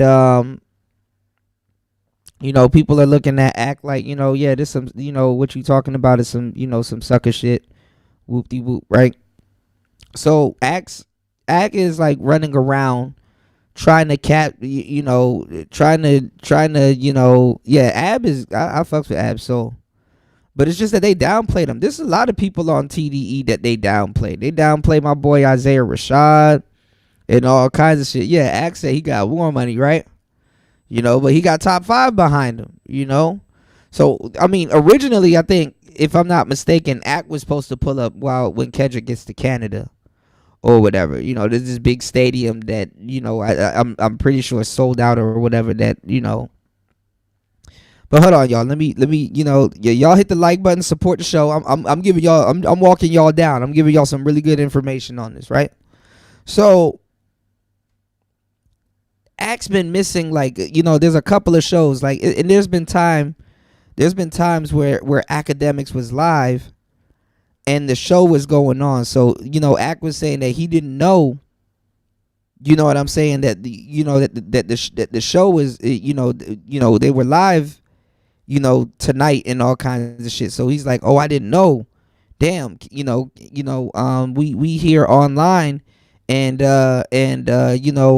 Kendrick, you know, he's performing right now and people are like, yo, Act, you need to be at the show. Whoop-de-whoop. So, you know, Act's been missing a couple of show dates and stuff like that. So Act was saying, oh, okay, well, you know, I'm tracking the show now. So the next date, you know what I'm saying? The next date, you know, that y'all got going on, you know, I'm going to be there, you know? And he was like, yo, we going to see if Ab Soul going to put his hands on me or not, you know?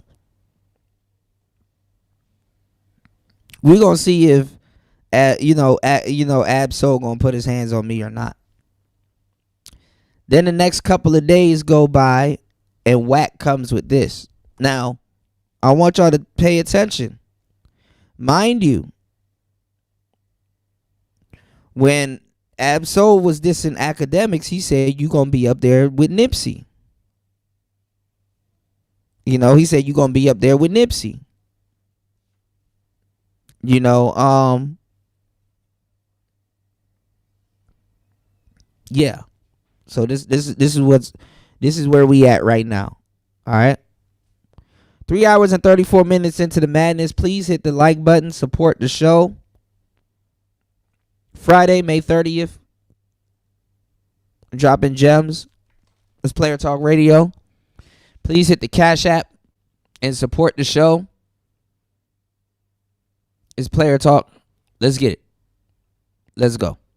Something that needs to be discussed. But Wack is saying that, yo, a lot of people, right? Quite So a lot of people, all the game a lot of people going in on Nipsey. bangers in LA, they knew about this and this was never discussed. It's not on no podcast. And I feel like that's just a symbol of how much people respect Nipsey and how much smoke it is behind Nipsey. That if you do a podcast, you tend to just stay away from all Nipsey conversations, bruh. Because if your opinion on Nipsey is anything short of he's Jesus Christ, you will get smoked. So, wait, did people on the West Coast notice? Like, it seemed like this was a secret. Hey, bro, listen what I'm trying to tell you. The same way the East Coast get down is the same way the West Coast get down in the South and Midwest. To sweep shit under the rug and keep it hush-hush. But it's always a reason when I say, I don't stand with that, yeah, they can say what they want to say. Because when it ever hit the fan, they ain't going to catch me over there. Let me ask you a question. So if this was kind of known, why the hell Kendrick ain't mentioned Nip and he go mention Drake? Drake ain't got none of this, if this is true. Hey, listen to me, bro. Hey. All right. Now you see what I'm saying coming to light?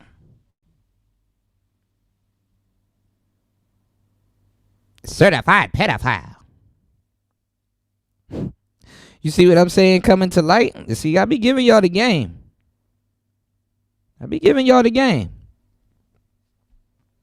Don't treat me like a stepchild, y'all. HBO, help a brother out special. Hit the Cash App, support the show. I'm dropping these gems on y'all as we go. So, you got, you know what I'm saying?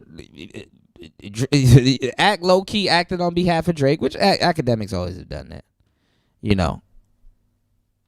But who would pull that, you know? But then again, it is a good question, you know. The biggest guy that was on the West Coast before, you know, he passed.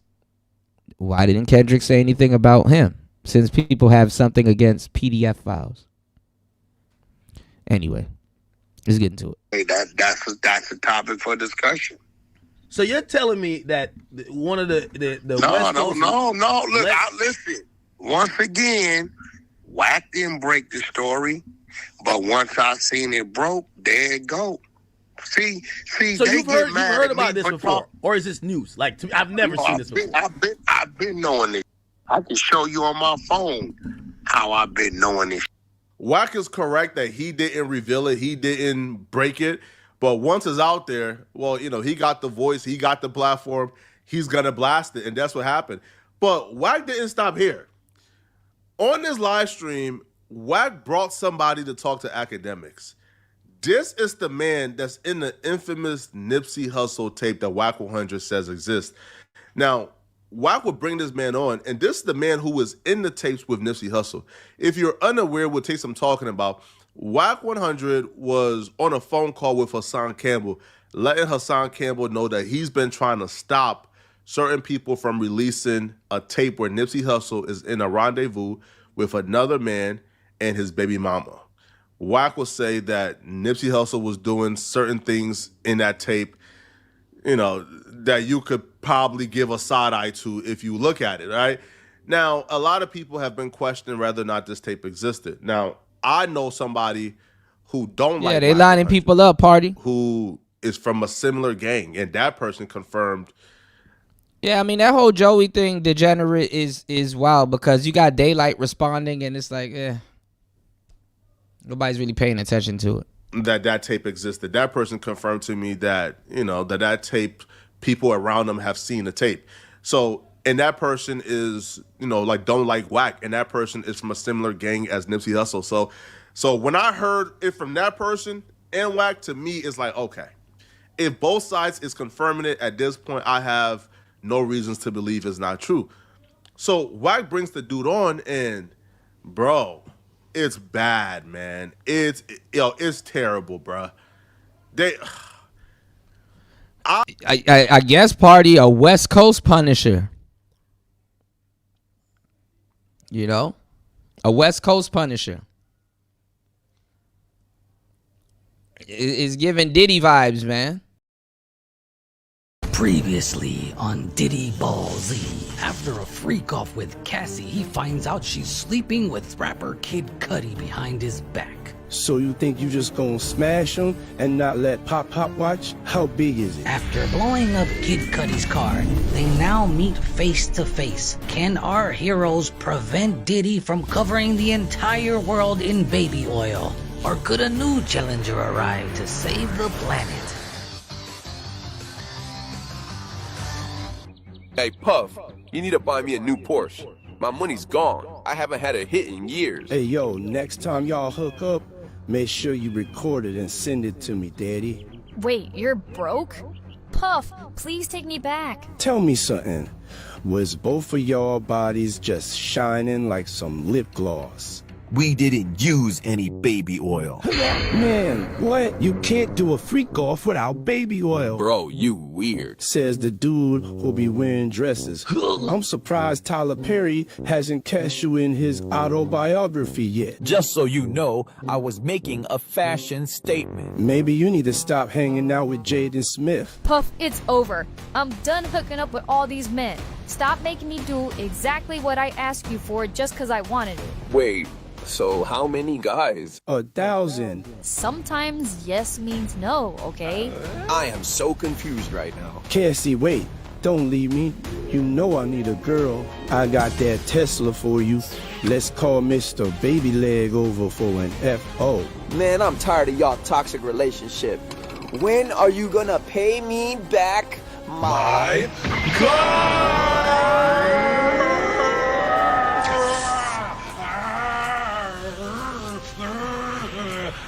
Hey, Playboy, you alright? Hey, just tell me this one thing. Did you have my girl's toes curling? Man, I wish I got to see that.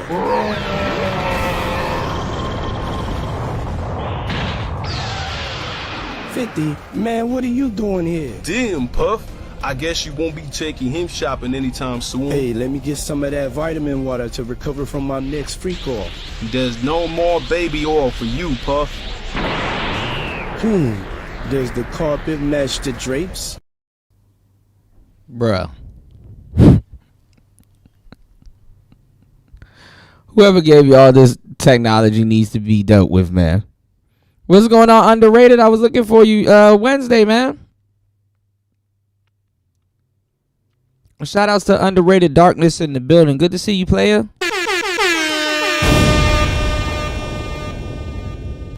You said, I'm waiting for the cheap seats to actually admit their idols are Jihei. You said they political affiliations and affinities are gay. I got you, bro. You know, y'all hit the like button, support the show. Hit the Cash App, hit the PayPal. 3 hours and 43 minutes into the madness. Let's get it. I try to stay away from things like this because I want to have this perfect picture image of Nipsey Hussle in my head. But after watching live streams like this, it's almost impossible to look at Nipsey the same anymore. See, this why they should just leave me the fuck alone, bro. Just leave me. Look, bro, I don't fear none of you niggas. I ain't scared to die. I got a little bag. My politics is right. Leave me the fuck alone, bro. Stop fucking with me. Leave me alone, bro. Because I know what I know. You know what I'm saying? Hold on 1 second. Hold on one. Chat, this one respectfully, I'm gonna let West Coast handle West Coast business. I want no parts. Nephew. What's up, man? Now listen to me. We ain't saying no names. Now, I speak. When people ask me about the Nipsey shit, I say very minimum. Do I not? Yeah, facts. It's a whole lot of other footage I can speak on and text messages I can speak on, but I never do.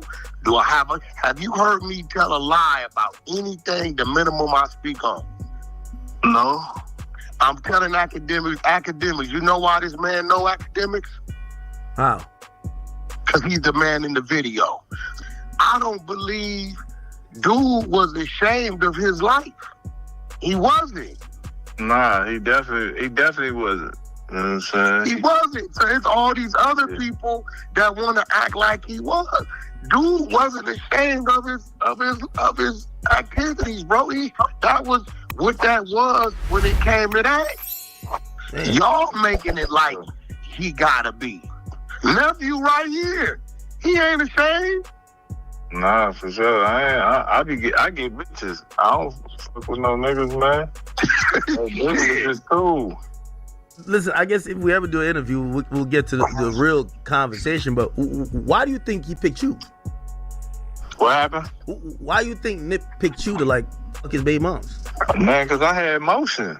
I had money. I was doing my shit. You know what I'm saying? I've been He thought. I'm gonna And by baby moms, I think Lauren London they talking about. say it. It may sound crazy. I think they thought talking about Nephew Lauren.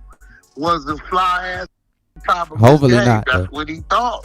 And because nephew got to a point to where he like, hey, bro, nigga, I'm not just finna keep moving around and you got to take care of me.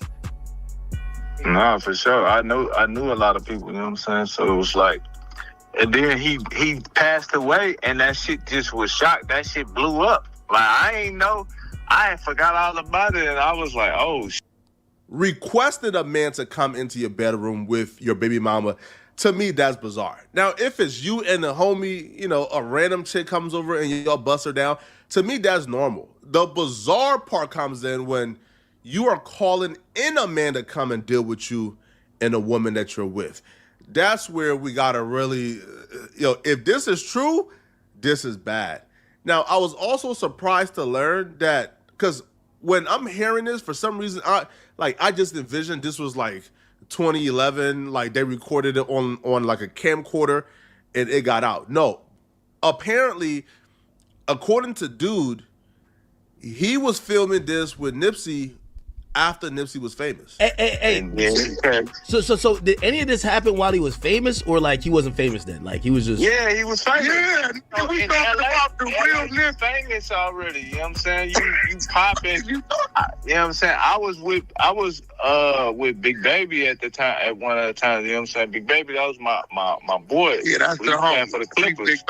Free Big Baby. Big Baby in jail right now. You know what I'm saying? Free Big Baby. So that kind of... This ain't no motherfucking 2010 shit. This is right. Hey, this is 2018, 2019. And really the last thing, and I'm actually really whacking you, because even like Whack had me pull up this blog that kind of alleges certain shit. I'm gonna be honest with you. I think... Well, he don't know nothing. He don't know nothing about that. No. I know, but even the stuff he does know about, y'all don't fear for y'all life. Like, you know what I mean? Because I ain't gonna lie, some of this stuff... What everybody know. Nah, man. I walk around this motherfucker LA, man. Don't nobody touch me, man. Yeah, I'm from the streets, man. I will blow one of these motherfuckers. This the part that got me, and this the part where, if this is true, this is not straight activities. Wack will say the dude on the phone would bust in the chick's mouth, and then immediately after he would claim that, I can't even say Nipsey's name. This is just, oh my God.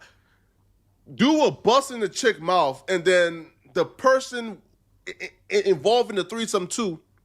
So the man who's involved in the threesome would bust in, they claim Nipsey's baby mama's mouth, and then Nipsey will kiss her after, like immediately afterwards, they claim. I haven't seen it. I can't confirm it. This is what they're saying. Niggas got it is another nigga involved. When you, hey, look, Act, next time you come out here, I'm going to have my man pull up. I'm going to have him show you everything, bro. Nah,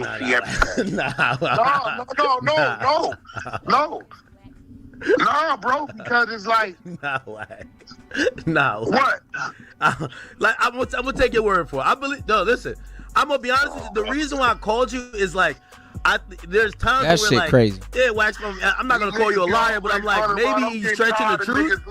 Sometimes I'm like, you're stretching the truth. It looked like you might have been...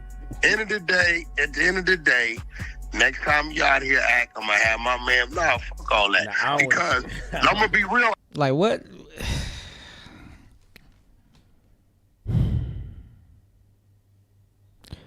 What nigga want to see that?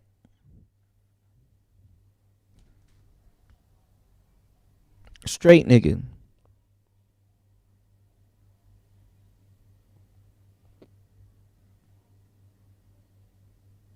And then again, is it Nipsey? I mean, I guess people would want to see that to see, oh, well, hey, that's Nipsey.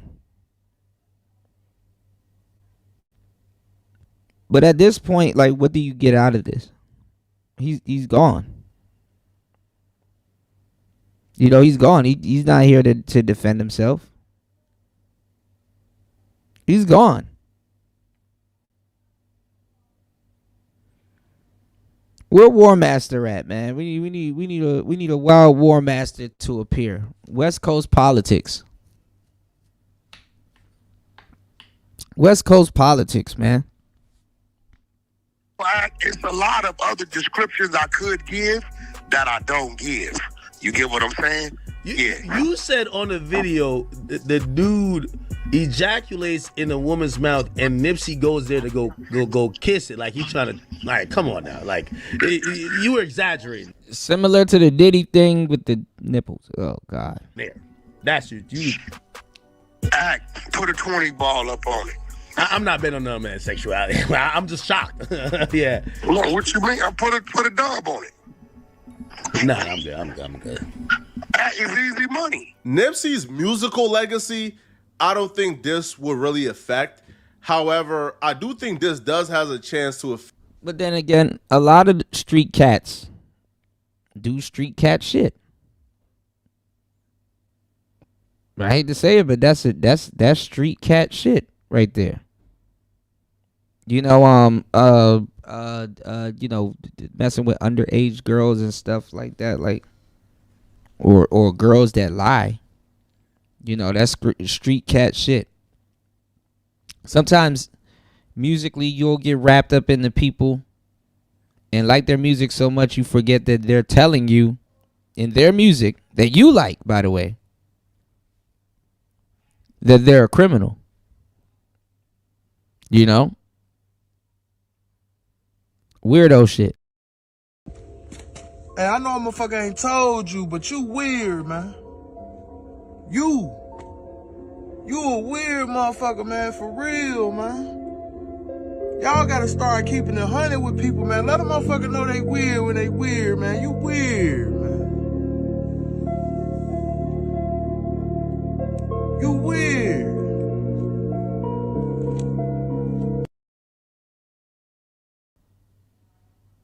Some weirdo shit. Let's go. Affect Nipsey Hussle's like career or legacy in the streets, because street dudes talk about Nipsey Hussle as if he's Jesus. They treat Nipsey Hussle as the standard for a stand-up solid street dude. So with more things like this coming out, could that affect it? Could street dudes now start? Because bro, first off, yo, ain't no loyalty in the streets, bro. These street dudes ain't loyal to their own mama. You think they about to be loyal to a symbol? No. The more this start coming out, y'all expecting street niggas to care. Like they upstanding, like the majority of them are upstanding, noble people that abide by the law and shit. Like, and street niggas don't give a fuck.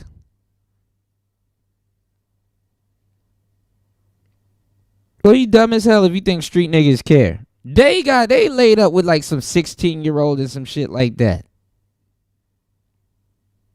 That's impressed by drugs and shit like that. They're the ones laid up with them. They only care once a nigga get to jail. Once you touch the county or something like that, or you know what I'm saying, if you a square dude and stuff like that, they only strike fear in dudes that that get to jail. OT, the gang leaders and stuff in there, they were laid up doing the same dumb shit. The fuck? Promise y'all, bro, it's gonna be the Tupac story, man. Tupac was the realest ninja. Tupac was the epitome of gangster and thug for at least 20 we to 30 gonna get to the years. Tupac stuff, y'all. Man, in the 2020s, bro, Tupac right now, bro. When folks speak about Tupac, bro, they speak about Tupac as a poser, as an actor, as somebody who really wasn't no gangster. So, can I see Nipsey legacy taking the same path as Tupac? I don't know, but this is crazy. Let me know in the comment section, what do you guys think about this, all right? And I don't know how this shit transcends, like this whole Tupac and Biggie stuff. Y'all won't let shit end, bro. People are, man, who's your favorite rapper? Tupac. Niggas don't even listen to Tupac. Niggas wasn't even around for Tupac.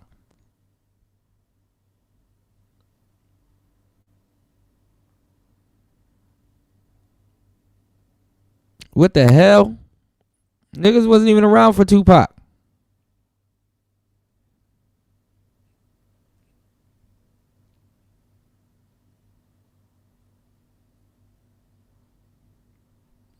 What the hell, Barry?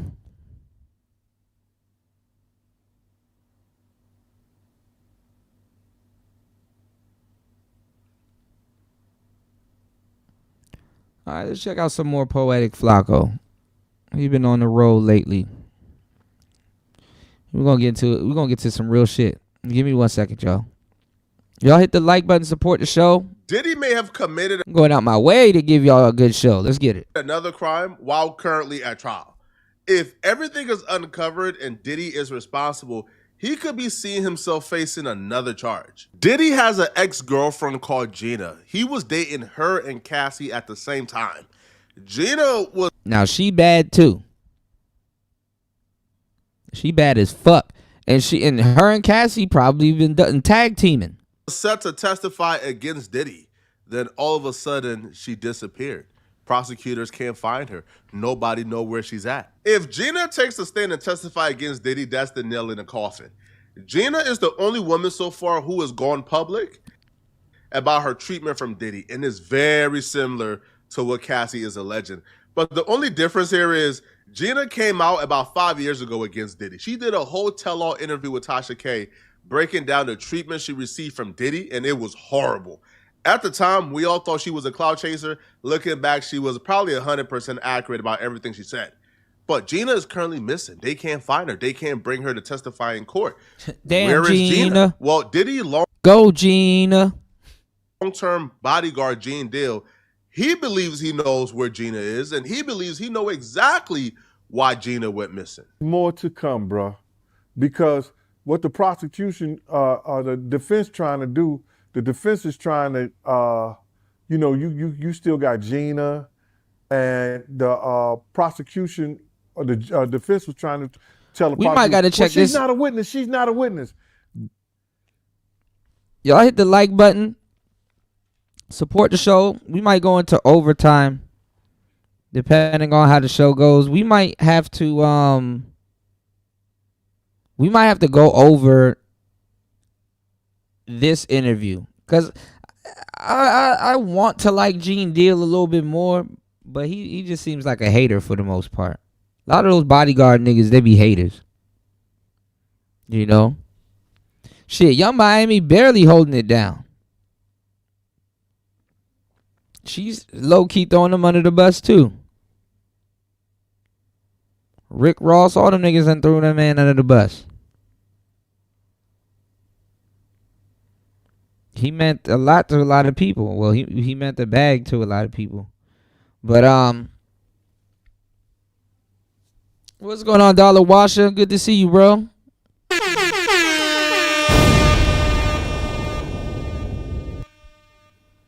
Yeah, you throwing a lot of people under the bus.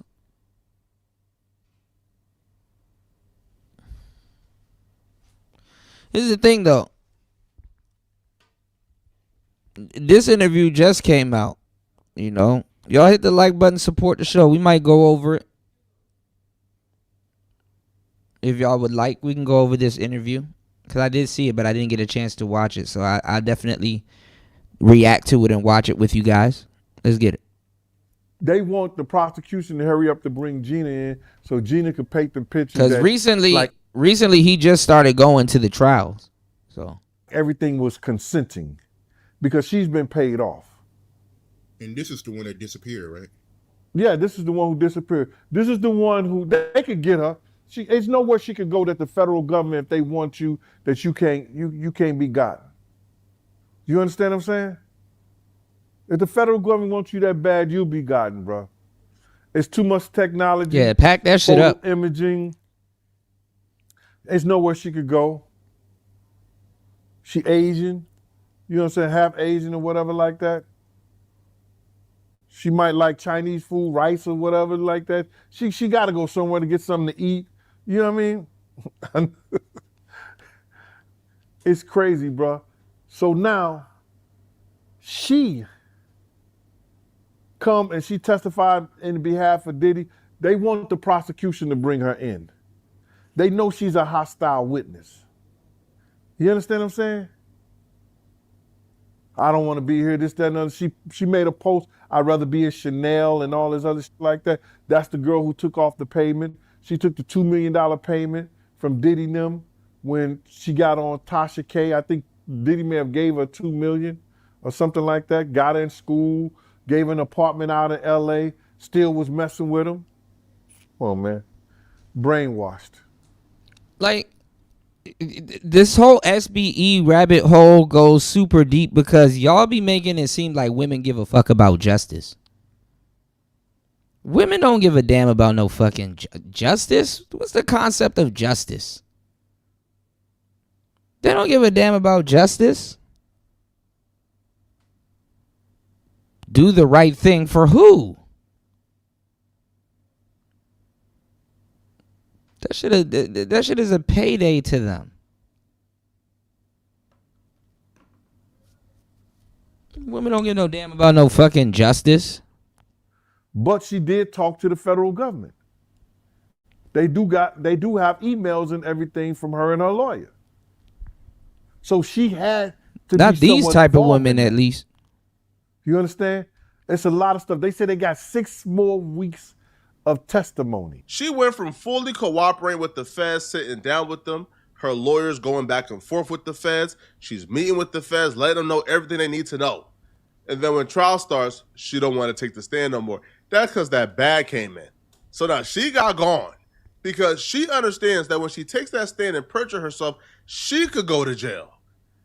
Diddy and them gave her that check for, hey, if they find a way to bring you to court, bro, you gotta let them know, bro, that you lied, that, you know, that Diddy ain't do nothing to you or you don't remember. But she knows, bro. Man, listen, yo, you take the stand and you try to pull that in federal court, that show behind. You is out of here. So her best bet is just disappear until the trial is over and then deal with the consequences later. But if the feds discover that Diddy gave Gina any form of compensation, any form of money after they talked to her, bro, he could get charged with like witness intimidation, bribery, all type of stuff, bro. You know they're gonna charge him with that. The RICO case he's currently fighting is for arson, bribery, forced labor. So if they find out, bro, he bribed another witness, oh, bro, tack that on, bro. It's over with. Patterns is the key to a conviction in this case. And with Gina, her story is so similar to Cassie that it's going to be almost impossible for Diddy to overcome if she comes to court and tell it. If you guys don't know, when Gina went on Tasha, I ain't gonna lie, she low key badder than Cassie. She low key badder than Cassie, man.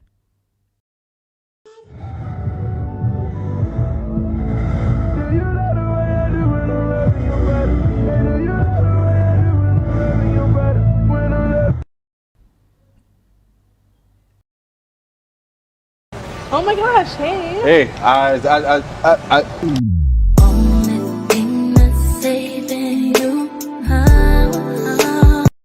She low key badder than Cassie. okay, she told a story of verbal violations, physical violations, even came when she was pregnant. And she really told a story of how Diddy preyed on her when she was really young. Just like when Cassie was really young, you know, Cassie allegedly that Diddy preyed on her. How, you know, the violations began pretty early in their relationship, just like Cassie said. Right? The manipulation, just like Cassie said. So here is Gina explaining some of the things she went through with Diddy. Now let's talk about the physical abuse. If you're okay, are you okay with that? Mm-hmm. Okay. So obviously you terminated baby one because you loved him. Mm-hmm. How long after you guys started dating is when did the physical abuse start? The first time it ever happened, which was not even like that long into the relationship, because I met him in February, and then it was probably like the beginning of May, because we were at Meek's Mill's birthday. Okay. He had like a mansion party, and we went, but while we were there, I was sitting here, and then Puff, and then Meek, but I was like covered with like a stand or something, like probably says like "Happy Birthday, Meek" or something like that, but it's like a little stand that like was covering me, because there was like a lot of cameras and stuff there. So it was like me, Puff, and Meek. Puff had like leaned forward to like talk to somebody, say hi or whatever.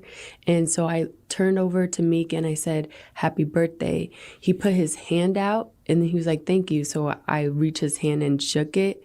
And as I shook Meek's hand, he turned around and saw it, and he got so mad. Wow.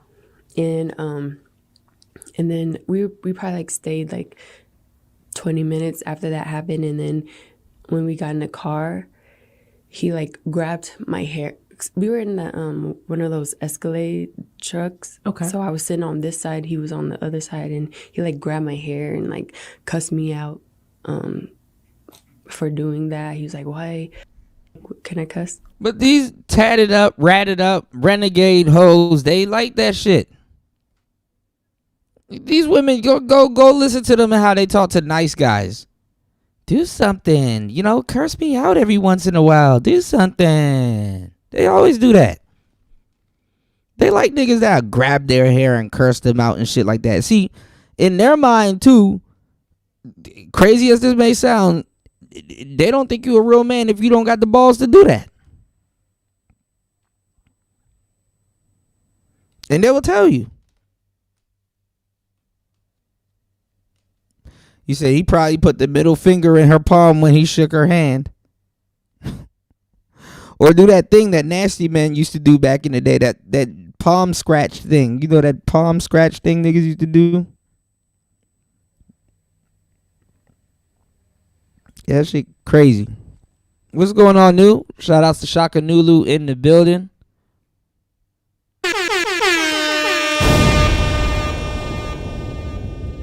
Make sure you guys hit the like button on the way in. Hit the Cash App. 4 hours and 7 minutes into the madness. We need a show sponsor. Please support the show. Hit the like button. Don't play me too loud at work. I'm not safe for work. Even though I'm working.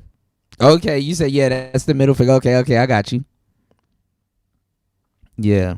We all working, y'all. It's Player Talk Radio. Shout outs to everybody here. It's Friday! You're now listening to Player Talk Radio with the coolest DJ in the manosphere. Let's go! DJ Kuda. Let's go. Shout outs to you. Hit the like button, y'all. It's Player Talk. Let's get it. Yeah. Oh, he was like, why you shaking his hand for, like, just saying so stuff it like was that. I just was like like a jealous rage. Yeah, I was like, I was just saying happy birthday, nothing else. I think he thought I was trying to be sneaky. Why you shaking Meek Mill's hand, bitch? You want to become a dream chaser? Girl, thank you, girl. Sprinkle, sprinkle. Sneaky behind his back, because I like reach over when he Well, like chase before he talked this. to somebody else. So he thought I was trying to be sneaky. And you were how old at this time? Years old. 22, probably. Wow. Okay. Shout outs to Red Supreme. All in her face like an angry coach, feeding her potions and antidotes. All in her face like an angry coach, Feeding her potions and antidotes. Listen. All in her face like an angry coach, serving her potions and antidotes. All in You her said face, don't make my man's, don't shake my man's hands that I already boned. right here, man. That's funny as hell. Face, man, and tell her that she wrong about something, man. You know what I'm saying? Give her the game and the instructions like an angry coach, man, by being all up in her face, man. Hey, that is effective. All in her face like an angry coach, feeding her potions and antidotes. One drunk man is more intelligent than 3 women with PhDs. Thank you so much. That's Thank you so much. That's the thing. Thank you so much. That's the thing. Yo, if I made you laugh, you owe me a like. Yo, if I made you laugh, you owe me a like. Y'all hit the like button, support the show. Left me when it started fucking with the other nigga. Now I make tab. I don't fuck with none of these bitches no more. Shout outs to everybody in the building. Shout outs to Kane, man. Let me tell y'all something. When you are a evil, angry, mad, treacherous dudes, women will shit test the shit out of you. Just do something that they know that will trigger you. Go do something bad. And they do this to make sure somebody's around that cares about them. It's called reassurance, you know? Diddy looked at her. So what she fuck? Stay sucker ducking. As long as that bitch follow my instructions. Get the money, don't forget to get the money. And when you get the money, bitch, bring me the Yeah, fight a dream chaser. But you gotta say it like that. You trying to become a dream chaser? Behind my back? Man, ain't no man more shit tested than an angry nigga. Let's go. And then he did this. So King Los was sitting in the back. Okay. And then when we got to the hotel, What's going on, LT, man? There you go. Chicago in the building. Yes, sir. Shout outs to LT, man. Shout outs to LT man in the place to be. Yes, Girl, sir. thank you, girl. Sprinkle, sprinkle. Good morning. Yes, sir. LT man said if a woman is always right and a man is always wrong, if a man says a woman is right, is the man wrong? Or is he right? There you go. Yes, that's the type of logic that will make them rage quit, you know? That's the type of logic that will make them stare at you for 2 seconds and be like, you know? That's the type of logic that will get you a weird answer. Shut up! It's Friday! Hit them with that logic, fellas. Madame Logic Bomb. That's the real logic right there. You know? Make sure y'all remember that one. If a woman's always right and a man's always wrong, if a man says a woman is right, is that man wrong or is he right? Make him think.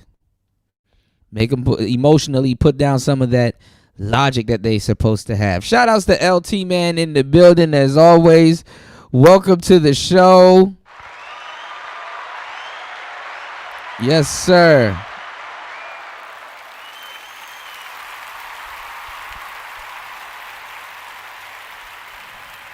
Oh man, what was the response? He said, I was saying that to the woman all night last night in my household. Yeah, that's the type of question you gotta ask with a robe on. You dig?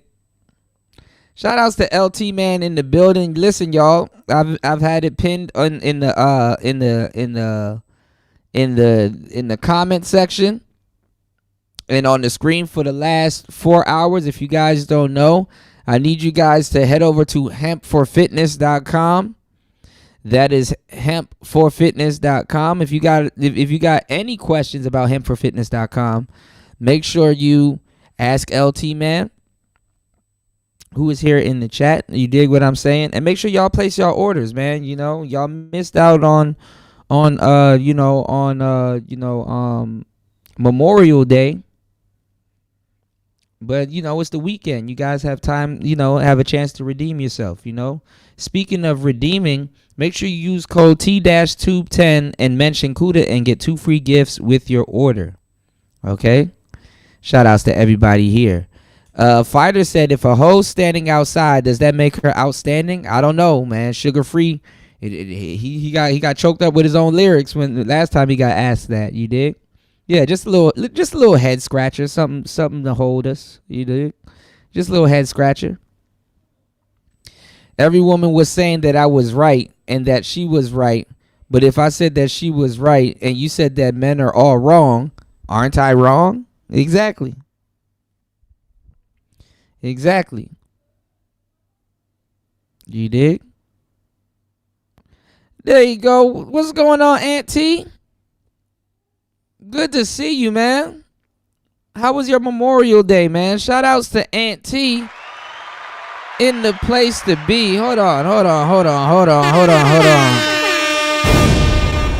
Shout outs to Aunt T in the place to be. We got to do it twice. Hold on.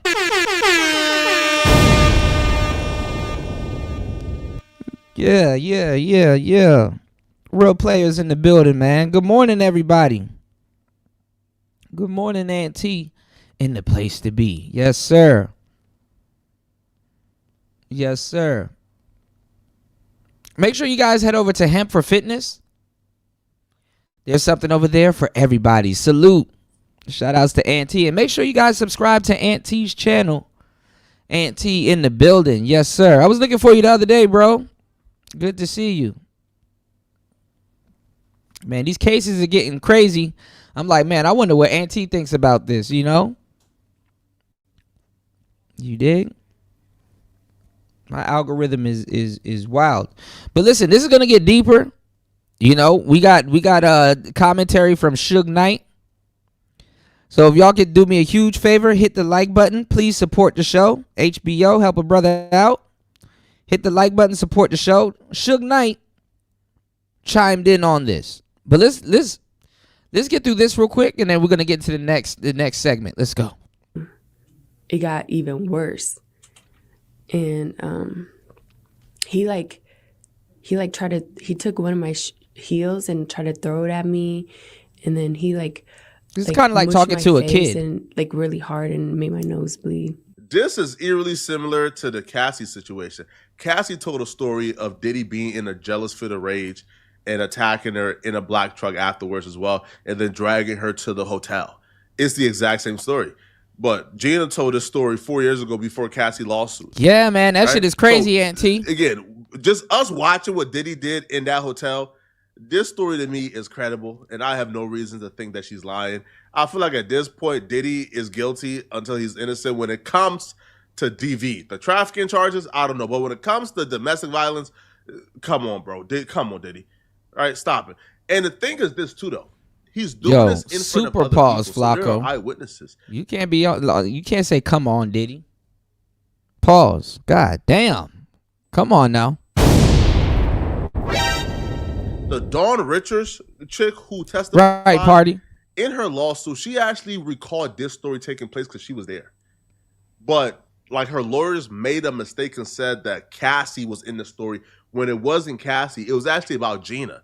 And when she testified, it got brought up and she said, oh no, they made a mistake. That wasn't about Cassie. It was about somebody else. The somebody else was Gina. So she would also tell Tasha K about a time when she was pregnant. I can see how they got mixed up. And Diddy brutalized her when she was pregnant and made her lose her baby. Can you name a few more instances? The other time was he had caught me texting another man. We was in See? So Diddy wasn't, all right, listen. I know what I'm about to say is going to sound crazy, but listen. He caught me texting another man. Y'all just breeze past that. Now, granted, catching your lady texting another man doesn't constitute or mean that you could just put your hands on her. Granted, right?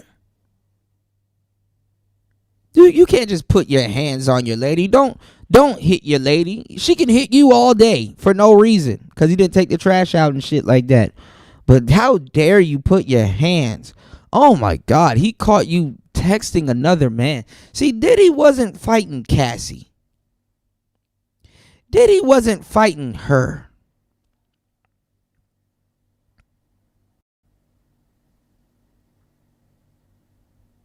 He was fighting bitches.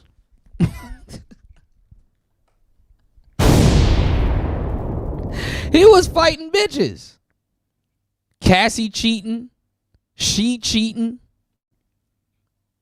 You said this is a stupid case. All he did was crack her a few times. Right, man. I am a nasty woman. Yeah, them hoes violated. Damn, I can't even cheat in peace. Because when I come to cheat on Cassie, you cheating too.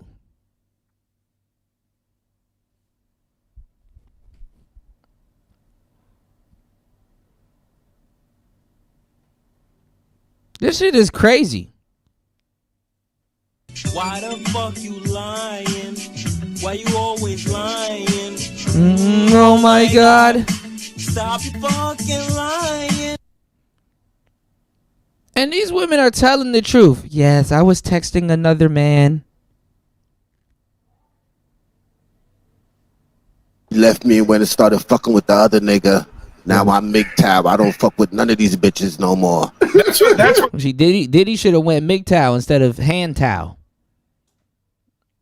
No karate. He should have went MGTOW instead of hand towel. Miami, and it got really crazy that time. We was upstairs and I can't repeat that party, but hey, there's some truth to his that. closet and he pushed me and I fell to the ground. And It's like talking to a kid. One day I was in the kindergarten and then he hit me. Then I ran.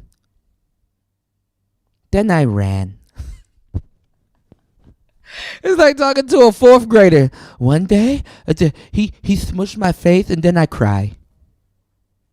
I cry. And then he like stood over me.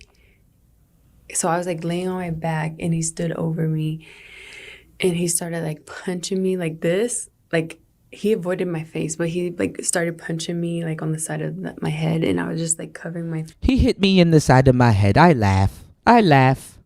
When he hit me in the side of my head, I laugh. Then I cry. Then I laugh.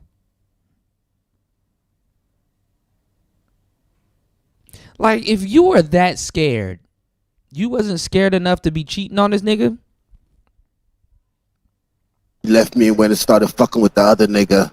Now I'm MGTOW. I don't fuck with none of these bitches no more. And he did that and then after he got done doing that, he like, cause he was standing, his legs were like in between me, so he like, I cheated on him. He didn't like that. Then he fight. He like stomped on my stomach like really hard and I like took He wrestled with me like Rhea Ripley. the wind out of my breath. I couldn't breathe and he kept hitting me. The low key part is that these women are acting like they don't get drunk. They're not on drugs. They're not fighting back. They listen, I do not advocate for no man to put his hands on women, but let's just be 100, man. Let's just be 100, man. I was like pleading to him, like, can you She looked guilty. I can't breathe. And he like stopped for a little bit. I hate to say this, because even though it would expose him and he's guilty as fuck, Diddy should have had a GoPro on him. Yeah, I said it. Diddy should have had a GoPro on him.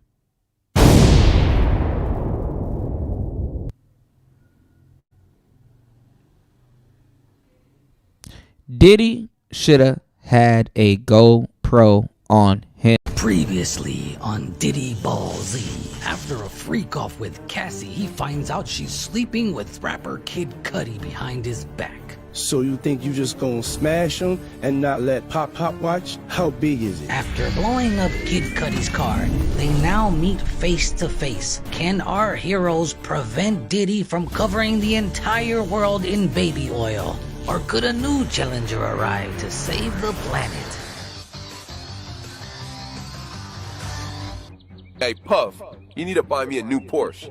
My money's gone. I haven't had a hit in years. Hey, yo, next time y'all hook up, make sure you record it and send it to me, Daddy. Wait, you're broke? Puff, please take me back. Tell me something. Was both of y'all bodies just shining like some lip gloss? We didn't use any baby oil.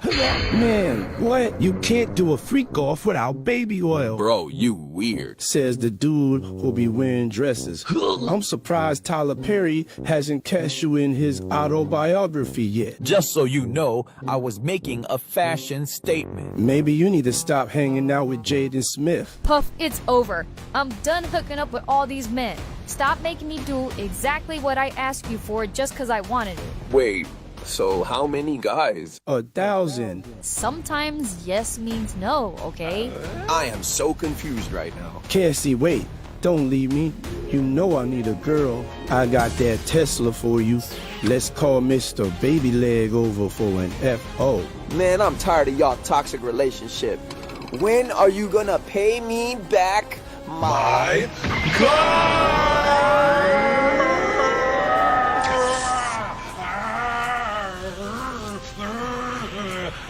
Hey, Playboy, you alright?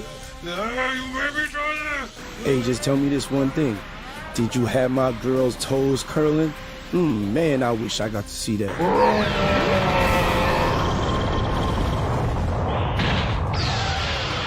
50? Man, what are you doing here? Damn, Puff. I guess you won't be taking him shopping anytime soon. Hey, let me get some of that vitamin water to recover from my next freak off. There's no more baby oil for you, Puff. Does the carpet match the drapes? Bro.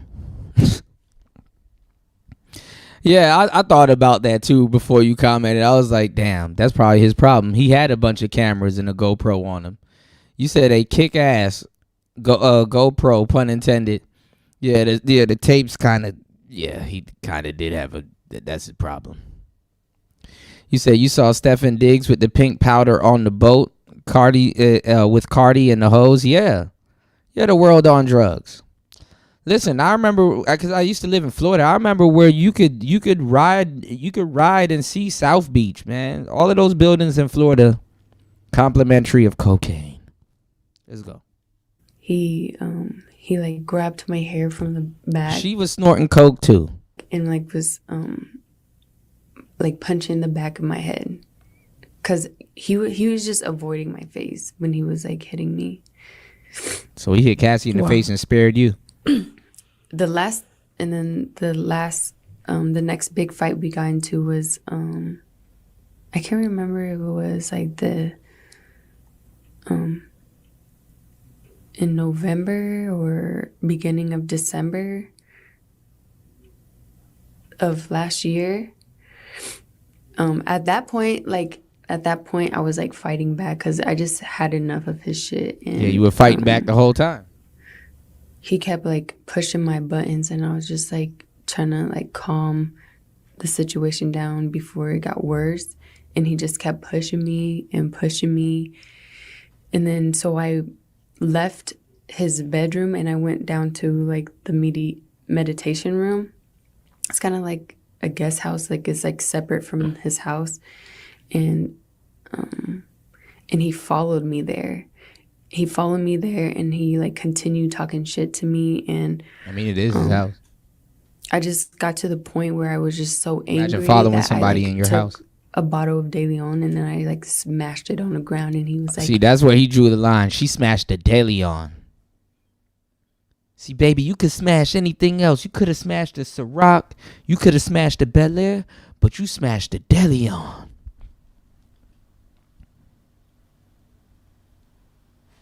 Not the De Leon. He was like, bitch, you did that at my house with my kids here. Bitch, my kids is here. And then see? So she throwing stuff. He said his kids are here. Nobody gonna say, okay, well, he trying to protect his kids. He trying to protect his family. Nope.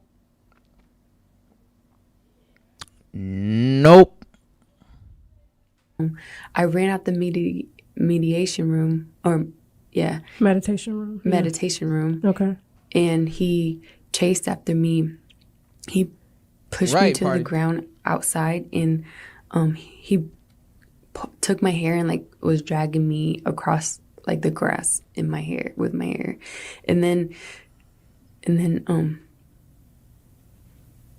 after that, like a couple hours later, like it was the weekend, so we had people coming over, and he just like acted like nothing happened. She would also reveal other things like Diddy having scandalous pictures of Lori Harvey in his phone when Lori Harvey...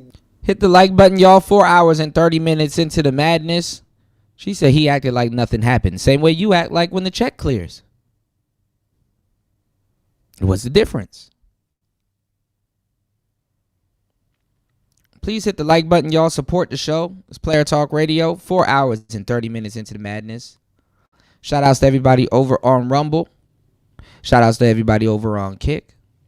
Shout outs to everybody over on YouTube. Shout outs to my wrench holders. Good to see you guys in the building. Good morning. Happy Friday. Let's go. It's Friday! Made it to the end of the week. It's Player Talk Radio. This weekend is going to be lit, y'all. Please hit the like button and support the show. It's Player Talk. Would appear to not really be, completely grown up. So it's Flacco got a crazy. Things like this, bruh, is why you don't want her on that stand, bruh.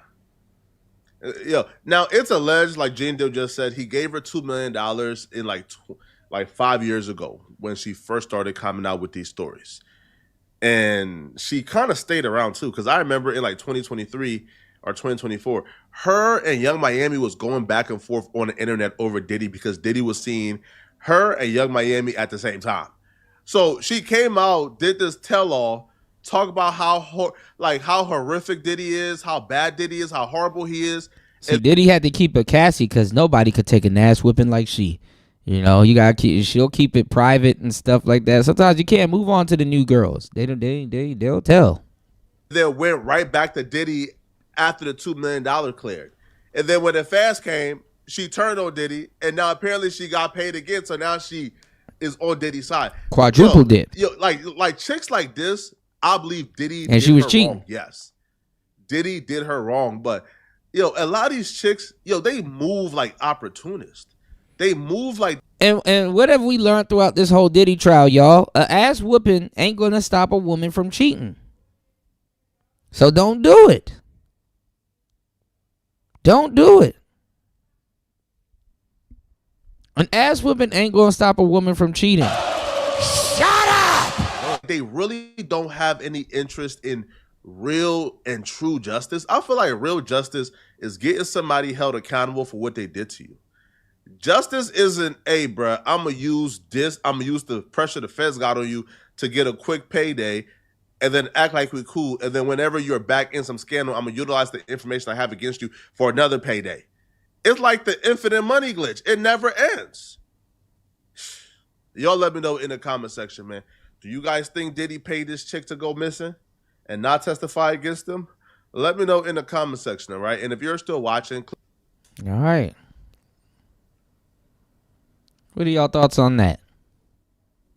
Let's open up the panel. What are y'all thoughts on that?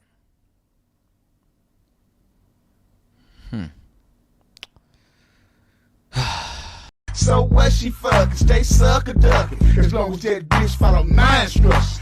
Get the money, don't forget to get the money. And when you get the money, bitch, bring me the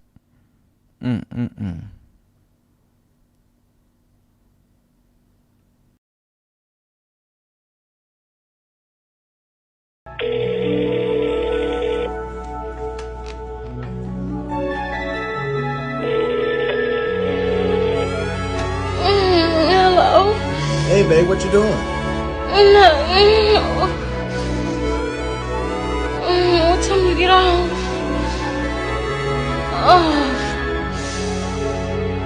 Oh shit.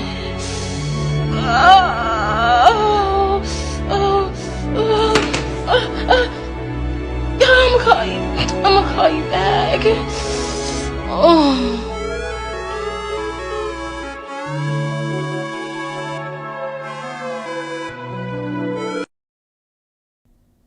You know, look, they be cheating, man. I told you the most dangerous women be cheating. I'm telling you, I know this.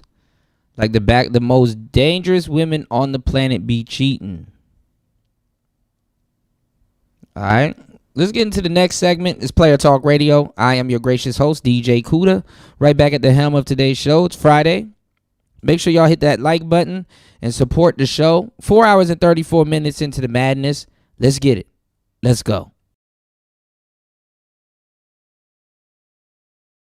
I'll only date a guy if he makes 6 figures. No, 7 figures. Because of inflation. Yeah, because of inflammation. Yeah, and he has to be over 6 feet tall. No, 7 feet tall. Because of inflation. Yes. And he needs to be okay with me having an OnlyFans. 2 OnlyFans. Yes. Because of inflation. This stupid. This stupid. I am not. This stupid. This is stupid. I am smarter than the hot 18-year-old. We smart, she's stupid. I spent my most valuable years allowing my body to be used because no one ever taught me what love is or how to respect myself. And all you can do is make fun of me for it. You stupid. Stupid. Oh, God. This stupid. Stupid. Is stupid. The stupidest of the. This stupid is so stupid. This stupid. This stupid. This stupid is so stupid. Leave her alone. I'm over 7 feet tall. I make 7 figures, and I do want her. Do you have a 7-pack? This stupid man. Y'all hit the like button. Support the show. It's Player Talk Radio. We in the building. It's DJ Cuda. Let's get it. Let's go. You're now listening to Player Talk Radio with the coolest DJ in the manosphere, DJ Cuda.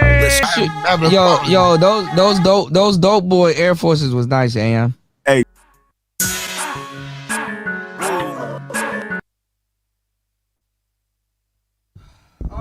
All right. We back. Plenty of baby oil in prison. Right. Shout outs to Aunt T in the place to be. Shout outs to everybody here. Shout outs to everybody in the building. We are back. Let's get into the show. It's Player Talk Radio. Do me a huge favor, y'all, and head over to hempforfitness.com. That is hempforfitness.com. Make sure you use coupon code T-Tube10 to get 10% off your order, and mention Cuda and get 2 free gifts with your order. Remember to save that link before you blink and before you think. Save that link and head over to hempforfitness.com. That is hemp. Oops, my bad. That is hempforfitness.com. Let's get it. Shout outs to our sponsors at hempforfitness.com. Are you looking for the ultimate fitness boost? Hempforfitness.com has you covered, delivering premium THC, CBD, and hemp products straight to your door. No mailbox is safe because they deliver anywhere in the U.S. Use code TUBE-10 at checkout for 10% off your order. And here's the best part. Mention Cuda and get 2 free gifts with your purchase. Use code TUBE-10 at checkout for 10% off. Mention Cuda and get 2 free gifts with your purchase. You can't beat that. Whether it's recovery, energy, or performance, we've got all your THC, CBD, and fitness needs covered. Hempforfitness.com, your one-stop shop for a stronger, healthier, and happier you. Fuel your journey with nature's best. That's hempforfitness.com. This is not medical or health advice, but it is gems and nutrition for a happier, healthier you. Don't be late. The results are great. Hempforfitness.com. So head over to hempforfitness.com. That is hempforfitness.com. Shout outs to everybody in the building. It's Player Talk Radio. I am your gracious host. Still in the mix. 4 hours and 51 minutes into the mix. 31 minutes past the hour. Make sure you guys hit the like button. Support the show. Let's at least get a sponsor or two so we can open up this panel. I want to get y'all thoughts on this. So this is about to get crazy. I want y'all to pay attention to what's finna happen. This is about to get crazy. All right. So let's take a listen to Piers Morgan, who we've been sharing endless videos from Piers Morgan recently. He's been on fucking fire, on point with the guests and stuff. And remember on the last show, we showed you guys his interview with Ray J, out of all people. You know, Ray J came out of nowhere, and Ray J was mentioned in today's show. Well, on this show, Suge Knight said that P. Diddy and Ray J were lovers. Amen. Y'all go check the last show. And make sure y'all hit the like button. Hit the Cash App. HBO, help a brother out. Support the hardest working man on YouTube. It's Player Talk Radio. Let's get it. Let's go. I'm not saying Puffy not guilty on majority stuff.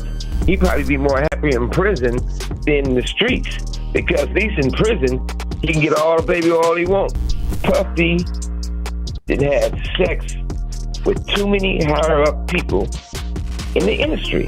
Now, I'm not talking about women. It's a big world, but it's a small circle. Ray J and Puffy definitely were lovers. It was a murder. Now, Suge Knight, he's gonna be going off on certain rumbles and rants and stuff like that because guess what? He got his own case going on. He could care less about Puffy's case. You know, he's trying to get out. He got his own case going on. He could care less about Puffy's case. But Piers Morgan don't care about Suge Knight. He cares more about getting the information and getting a viral moment out of Puffy and exclusive information nobody else is walking around with. So A higher hit. Only person know the truth, the real truth, is me and Tupac. Suge, do you believe that Diddy and or Snoop Dogg were directly involved in that shooting? And I could have been an asshole and released that audio. Releasing that audio. So also too, in this in this interview, I learned something because I'm gonna backtrack. I tell you guys, I let you guys know when I'm wrong. You know what I'm saying? So in hindsight, I think before in the past, y'all, we had a conversation about Snoop and some other stuff. It was a on some DJ shit. It was a hip hop conversation, and I told you recently, I don't know. Maybe I was wrong, maybe I was right. I don't know, but I'm kind of shaky on this information at the moment. So I may have put out wrong information in the past. I told you guys that Snoop purchased Death Row, which I'm under the impression that he purchased Death Row because for some reason he was giving people back their catalogs and their publishing. Maybe he bought it outright. I don't know. But allegedly, they were saying Suge sold him Death Row. He got the Death Row chains. I think he calls it the Row now and all this other stuff. So he's acquiring, he's looking at splits, numbers, people's deals and all kinds of stuff, new information and everything. So I was told and what I know that he purchased Death Row. Suge Knight said he didn't purchase Death Row. So this is interesting, Shout outs to Auntie. Auntie says none of them really give a fuck anymore. That industry is dust. Yeah, it's over with. Several generations came after it. So now, I think the only person that they might get a straight answer out of is either Suge in a couple of years or Keefy D. So, hey. Would have put Snoop in prison for the rest of his life. Well, returning to Diddy's sex trafficking trial now, I'm joined on the line by a guest who knows Diddy very well. Suge Knight is the founder and former CEO of Death Row Records. He joins me on the phone from the R.J. Donovan Correctional Facility in San Diego, where he's serving a lengthy jail sentence. Suge Knight, welcome to Uncensored. Hey, how you doing? I'm good. I'm good, thank you. How are you doing? Every day is a blessing. One thing about God, He continues to make us better. And, before we get started is that I got on this journey, and the reason why it's so important that I feel we should always help each other to get better, to do better, because my journey got messed up from people in the music business. And a while back, I had... Now, this is the thing. He was giving out exclusive... Piers really don't know what the hell's going on. Piers really don't know what the hell's going on. But Suge was walking him down and actually giving him exclusive information. Suge was literally walking him down and actually giving him exclusive information. Now, was Suge getting his own shit off? Of course Suge was getting his own shit off. He's Suge Knight. You know what I'm saying? But Suge was walking him down and giving him exclusive information. Kind of how it led up to it and the people that he was around. But Piers kind of, really wanted to just get straight to the Diddy stuff. Piers kind of just really wanted to get straight to the Diddy stuff. So,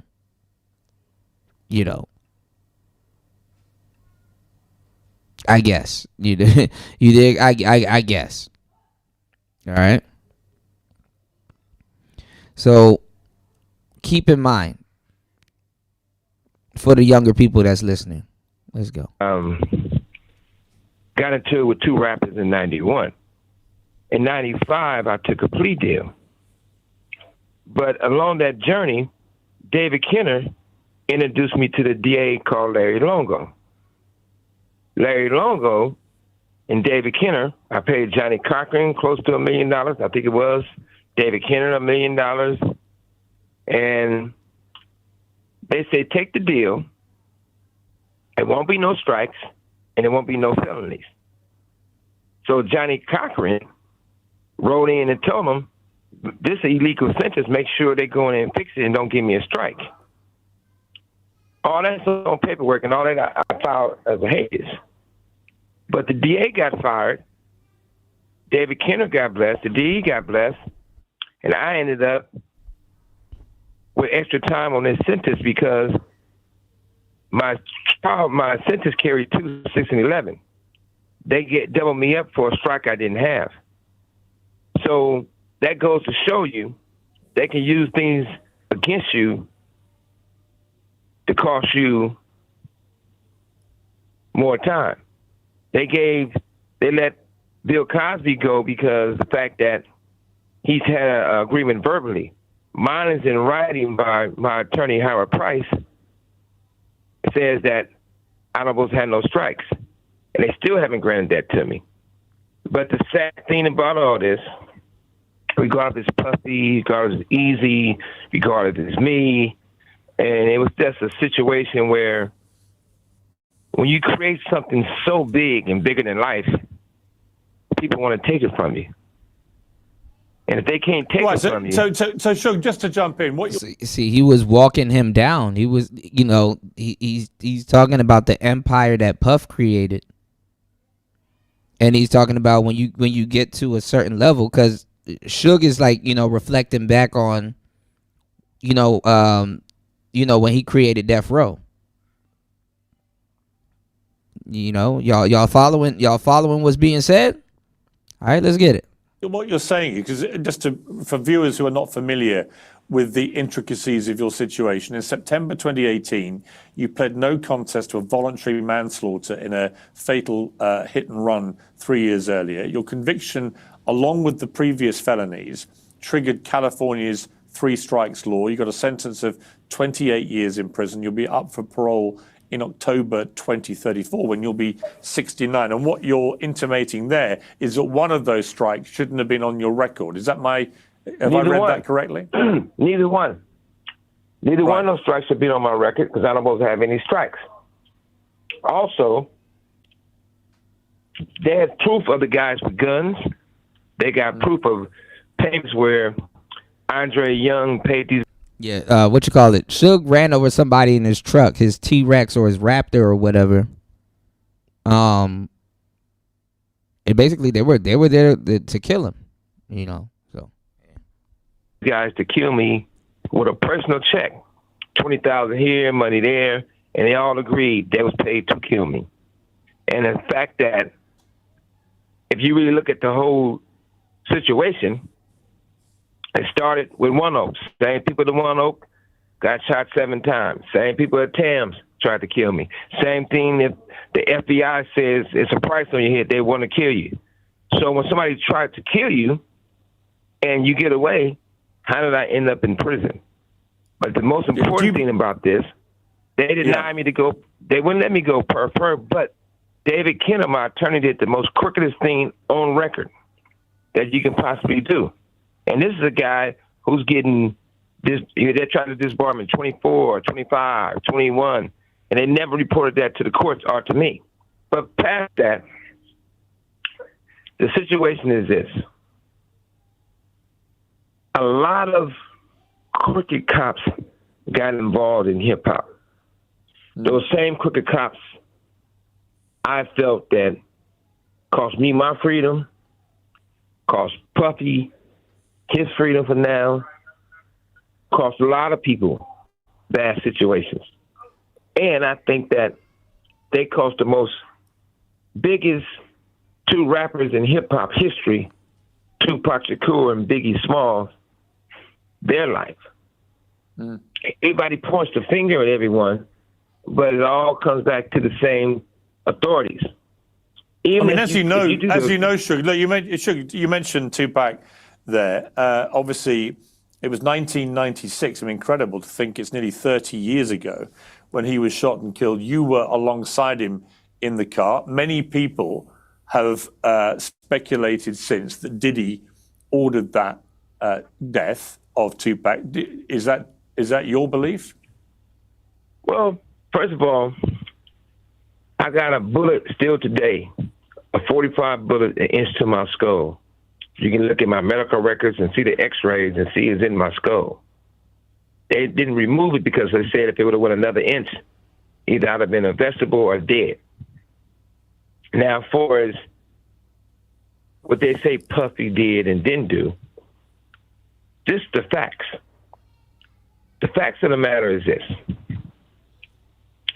It's a guy named Reggie Wright Jr. who was over security. He didn't work directly for Death Row, but he had a security company called Right Way Security, who did security for Death Row with off-duty police officers or guys with a CCW. Everybody knows when we go to a fight in Vegas, we're going to be at the Tyson fight, or we're going to be at my club they call Club 662.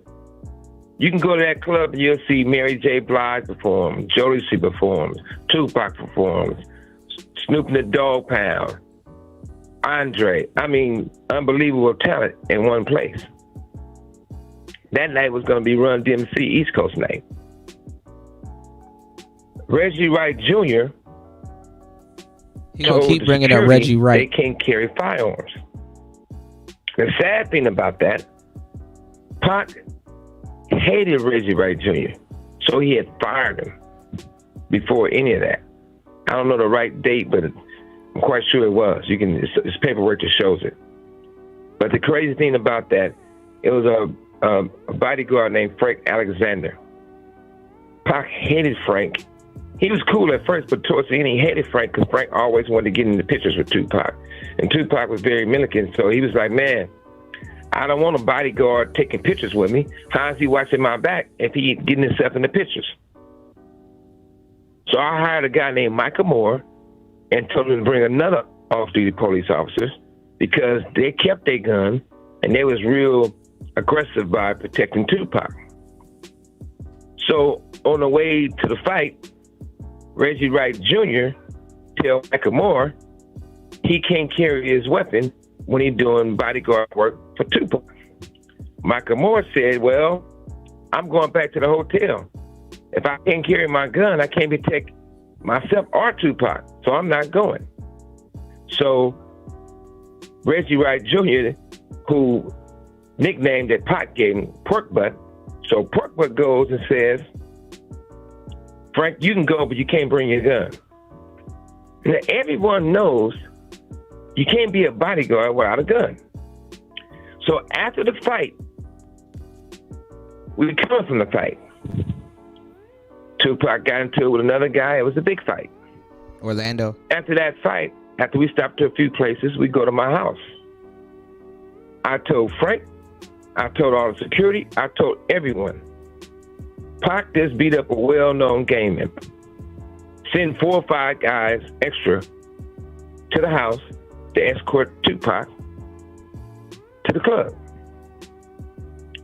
Reggie Wright Jr. refused to send the security guys, refused to show up. That wasn't a coincidence. It was a murder for hire hit. We was blocked in. It was more than one shooter. Only person know the truth, the real truth, is me and Tupac. He's not there to tell it. Only person knows is myself. But Reggie Wright Jr. tried to change the whole story of the narrative, what actually happened, and he was not there. During that situation, Snoop, who everyone knew at the time, wanted Tupac dead. Snoop had a meeting with Daz, Corrupt, Nate Dogg, the Dog Pound. Said, we're not going to Vegas. This is their words, not mine. We're not going to Vegas because basically something's going to happen. Somebody's going to get killed, right? So Corrupt tells the story. Daz tells the story. Warren G tells the story. Now, what Daz says, when Snoop said that, I said, damn, we can't go to Vegas. We was going to get those niggas. They already going to get got, basically. Corrupt tells the story and says, once he tell everybody they can't go to the fight and can't go to Vegas, turns around. So basically, he's telling y'all that, and yeah, that was going on at the time. Snoop was beefing with Tupac. You know, people was also, and please make sure you guys hit the like button and support the show. People was also trying to see, you know, if Snoop was remorseful when Tupac passed. You know what I'm saying? Because they were into it. You know, a lot of people was like, yo, does Snoop feel bad about that? Like, you know, did it affect him? Because, you know, one of the worst things to be in is into it with your quote unquote brother. And then some shit happens and then you don't even, you know, they died thinking that you hated them, you know, or you didn't, you know, get a chance to, you know. But what Suge is saying is that no, Snoop wanted Pac gone. You know, so he's like, if this didn't happen, there was going to be a series of attempts on their life. But matter of fact, this probably was an attempt on their life. Snoop probably was in on it. Pay attention. Give y'all some good content. Let's go. Let's play it talk. Nate Dogg says, I'm going to go to Vegas. Yeah, because I'm going to Vegas, I don't got to be around basically me and Pac. He said, as long as I ain't around them, I don't have to worry about getting shot or getting a stray bullet. That let you know, premeditated plan. Warren G says, when the fight was going on, he was watching at his house. Snoop came over to watch the fight. Snoop had a walkie-talkie. These walkie-talkies, he only got this walkie-talkie that I bought for security and a principal that security doing security with. And they worked on all the West Coast. Going to the mall or you going somewhere,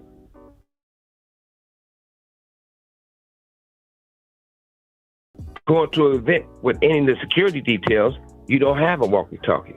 Because I didn't buy that many because I wanted to be exclusive to hand them out who was needed. Are you there? Yes, I'm here. Yeah, so Snoop comes in, according to Warren G, and he got this big walkie-talkie. They start hearing the gunshots. When we get in pow, pow, pow, all over the radio.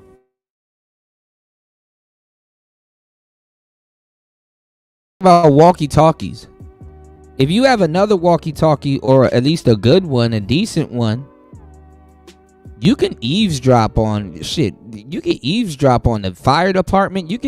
All you got to do is just find the correct channel. Put a 1 in the chat if you know what I'm talking about. If you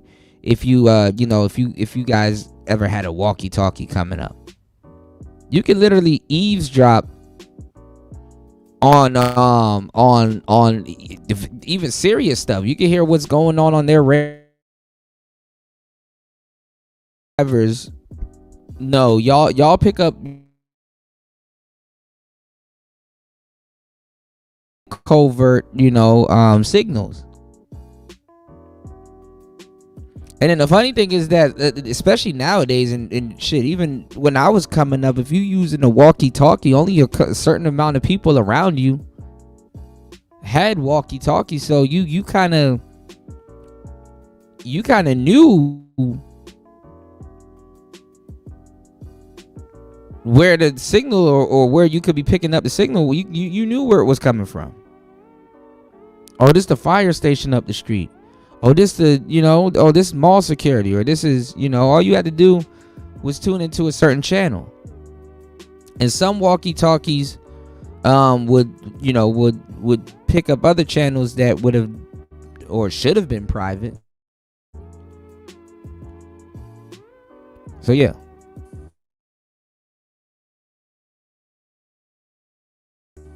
That's when he tell him, hey, I gotta go. How would you know? Now, people are around to hear it and you won't know, but guess what? That stuff ain't recorded. That stuff ain't recorded. It's not like a phone call. And then, next came the Nextel chirp. Reggie Wright Jr. and Michael Moore in the car. They get on the radio. Hey, got him. Another guy hits on the radio. They said they think he's a white guy, a lawyer. And they said, hey, don't talk on the walkie-talkies on the radio. Don't talk on the air. Right? So, to move things forward, maybe, I don't know if it was 6 months or longer, however it was, since I've been in this prison right here. Somebody played that for me with Michael Moore said. So when I know that attorney David Kenner always says, your cell phone, and people be talking to me like, hey, don't talk on your cell phone. Somebody listening. They recorded and you can't do that. They're listening to you. So I know that's the saying. So jokingly, I told David, I said, hey, was that you on the walkie-talkie? Because that's your line. Don't talk on the phone. Now you use one saying don't talk on the walkie-talkie. So that being said, the kid goes, says, shook. I never had a walkie-talkie.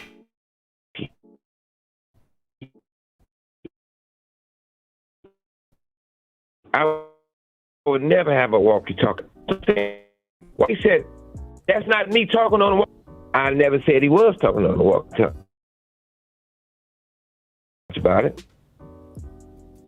So Kenner has sent some of my boxes and files to another attorney. And another attorney got him. At the time, he wanted the boxes back. That didn't make sense. So when we discovered a walkie-talkie in the boxes, nobody puts something in the box that they're going through the exact same way. So the walkie-talkie, my guess, probably was in one box. And when they looked at everything and reading through everything, and they was asking me about this walkie-talkie, they had put it in another box. Kenner, a guy named Steve that works for Kenner, went and grabbed the boxes from another lawyer he has it. Went and stole the wrong boxes that the walkie-talkie was in, but we still got the walkie-talkie. I said, send me a picture. So I'm going to make a send for. One part of me, it made my blood boil. Another part of me, I just seen Tupac face flash all in my mind. I said, these motherfuckers involved with the assassination. So I tell Kenner about it. I said, David Kenner, you said you didn't have a walkie-talkie. Now you had one. That our relationship after 30-some years went cold. He went and told the judges. He started trying to pull off my case. He tried to sabotage my case. He did, and everything I'm telling you about is the proof. So ultimately, sometimes the more corrupt person than the criminal that the lawyer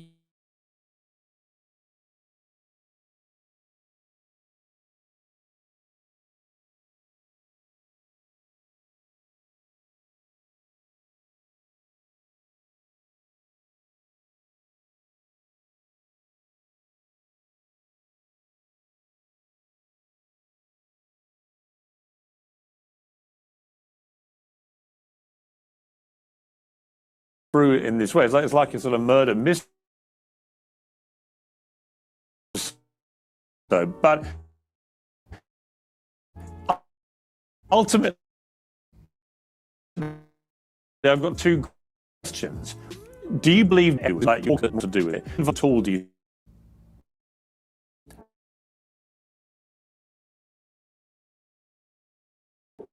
Well, and if it was him,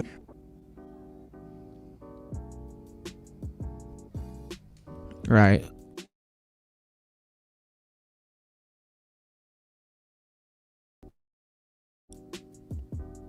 My phone is acting crazy. Hold on, y'all.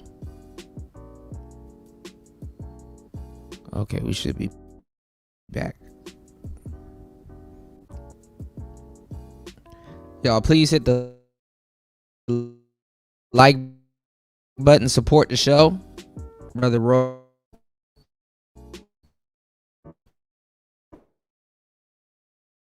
Thing. This is what I do know. I know Keefy D.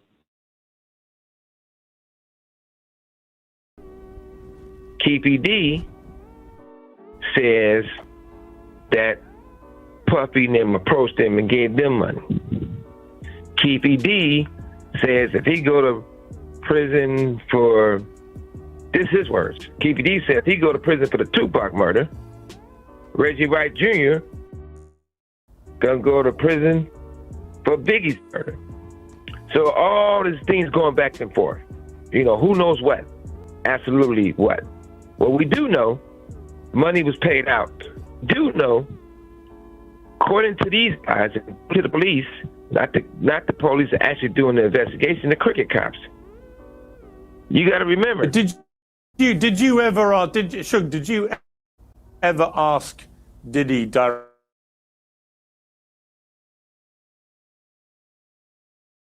Since all this happened, I never had a situation to have a conversation with Puffy. Majority of the time, Puffy see me, he going out the back door or going down the street somewhere.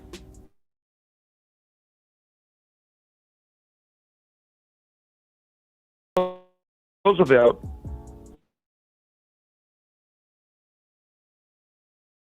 still having dinner. Somebody. All right, what is going on? Hold on.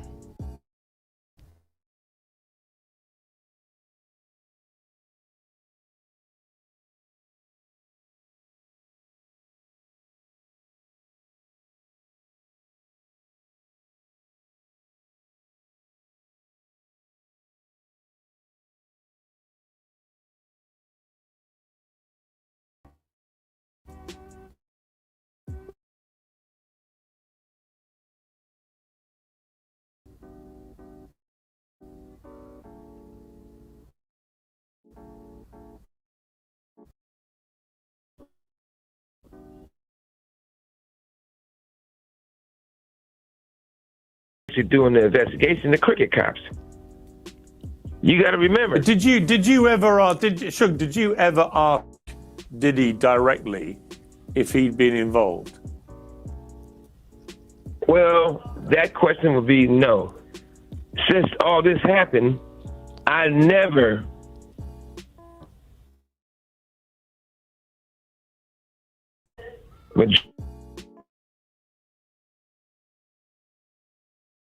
down the street somewhere. Only time that I ever had a conversation with Puffy, and it wasn't even a real conversation, I was at the Roosevelt Hotel having dinner. Somebody came over to my table and said, Prince wants you to come watch his show right now. I said, Prince performing? I said, yeah. And Prince a real gangster. Prince, he liked the bullshit.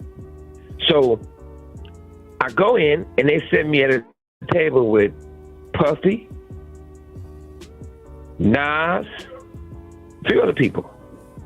Prince playing his guitar, and he walked to the table and looked at me, looked at Puffy, and started laughing. You can tell he planned the whole thing. Next thing I know,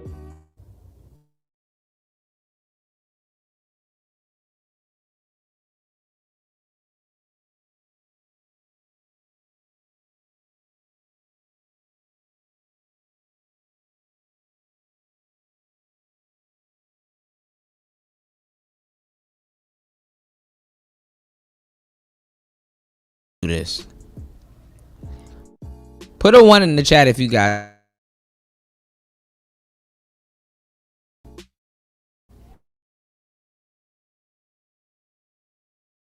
Going on. Hold on, y'all.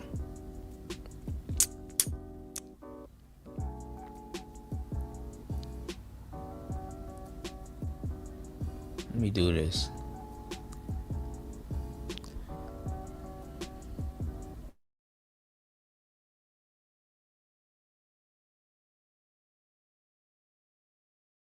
Hear me.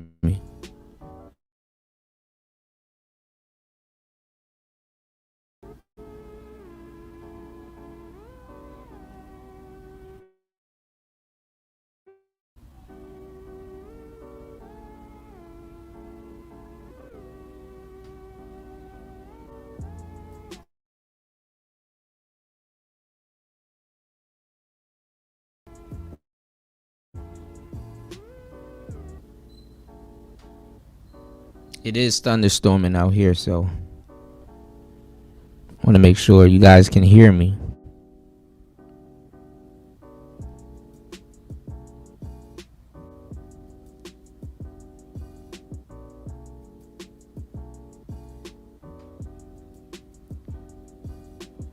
All right, let me go check by myself, man.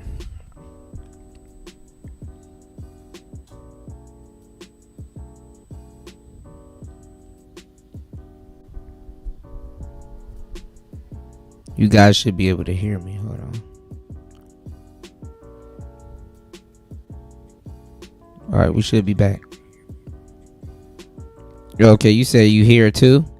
What's going on, Paul?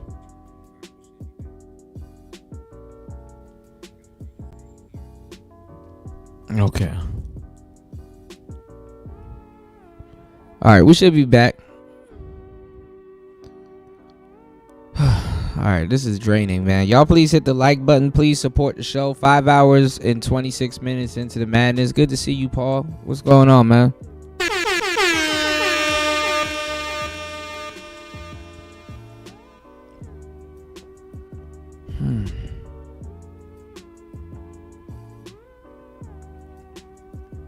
This is exhausting. All right, let's go, y'all. Words you said to him before he ran. You got a lot of explaining to do. Rat mother. Well, I ain't gonna cuss on your show. I said you got a lot of explaining to convince me that you didn't have nothing to do what they said you did. Absolutely, Paul. It definitely is Friday. It's Friday! Yeah, it's storming where I'm at also. Y'all please hit the like button, support the show, hit the Cash App. Let's at least try to get 2 supporters for today's show. Hardest working man on YouTube, HBO, help a brother out. It's Player Talk. Let's go. So that's that. But you got to remember one thing.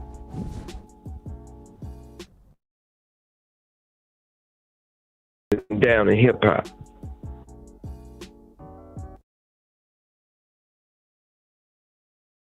So great.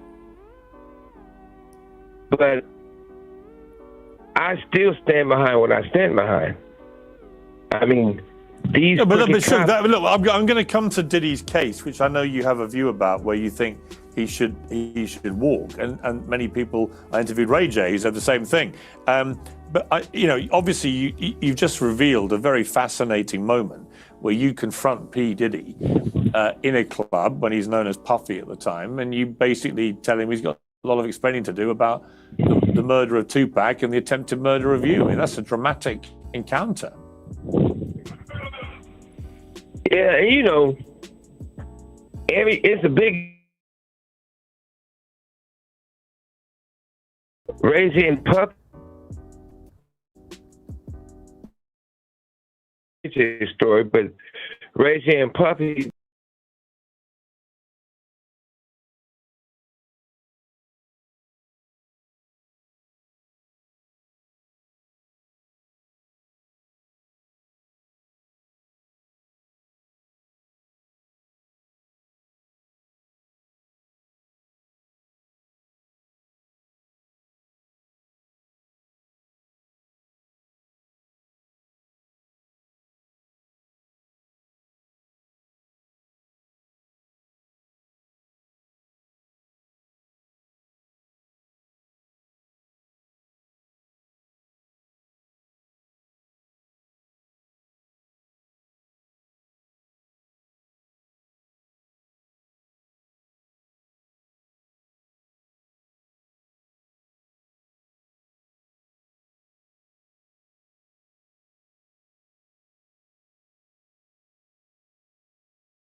All right. I don't know what the hell is going on.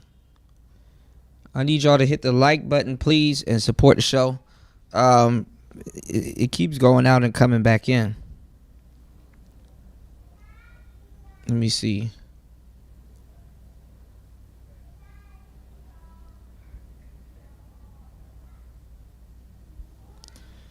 All right, let's try this again. I'm going through hell just to bring y'all content, man, as always.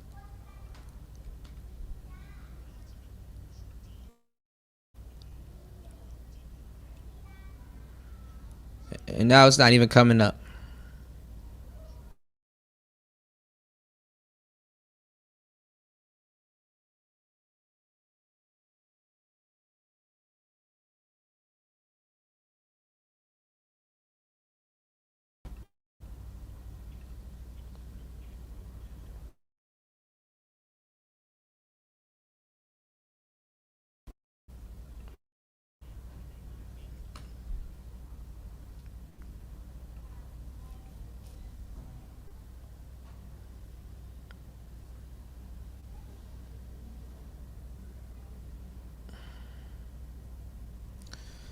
I don't know if I want to stop the show right now or if I should try to fix this issue that we're having.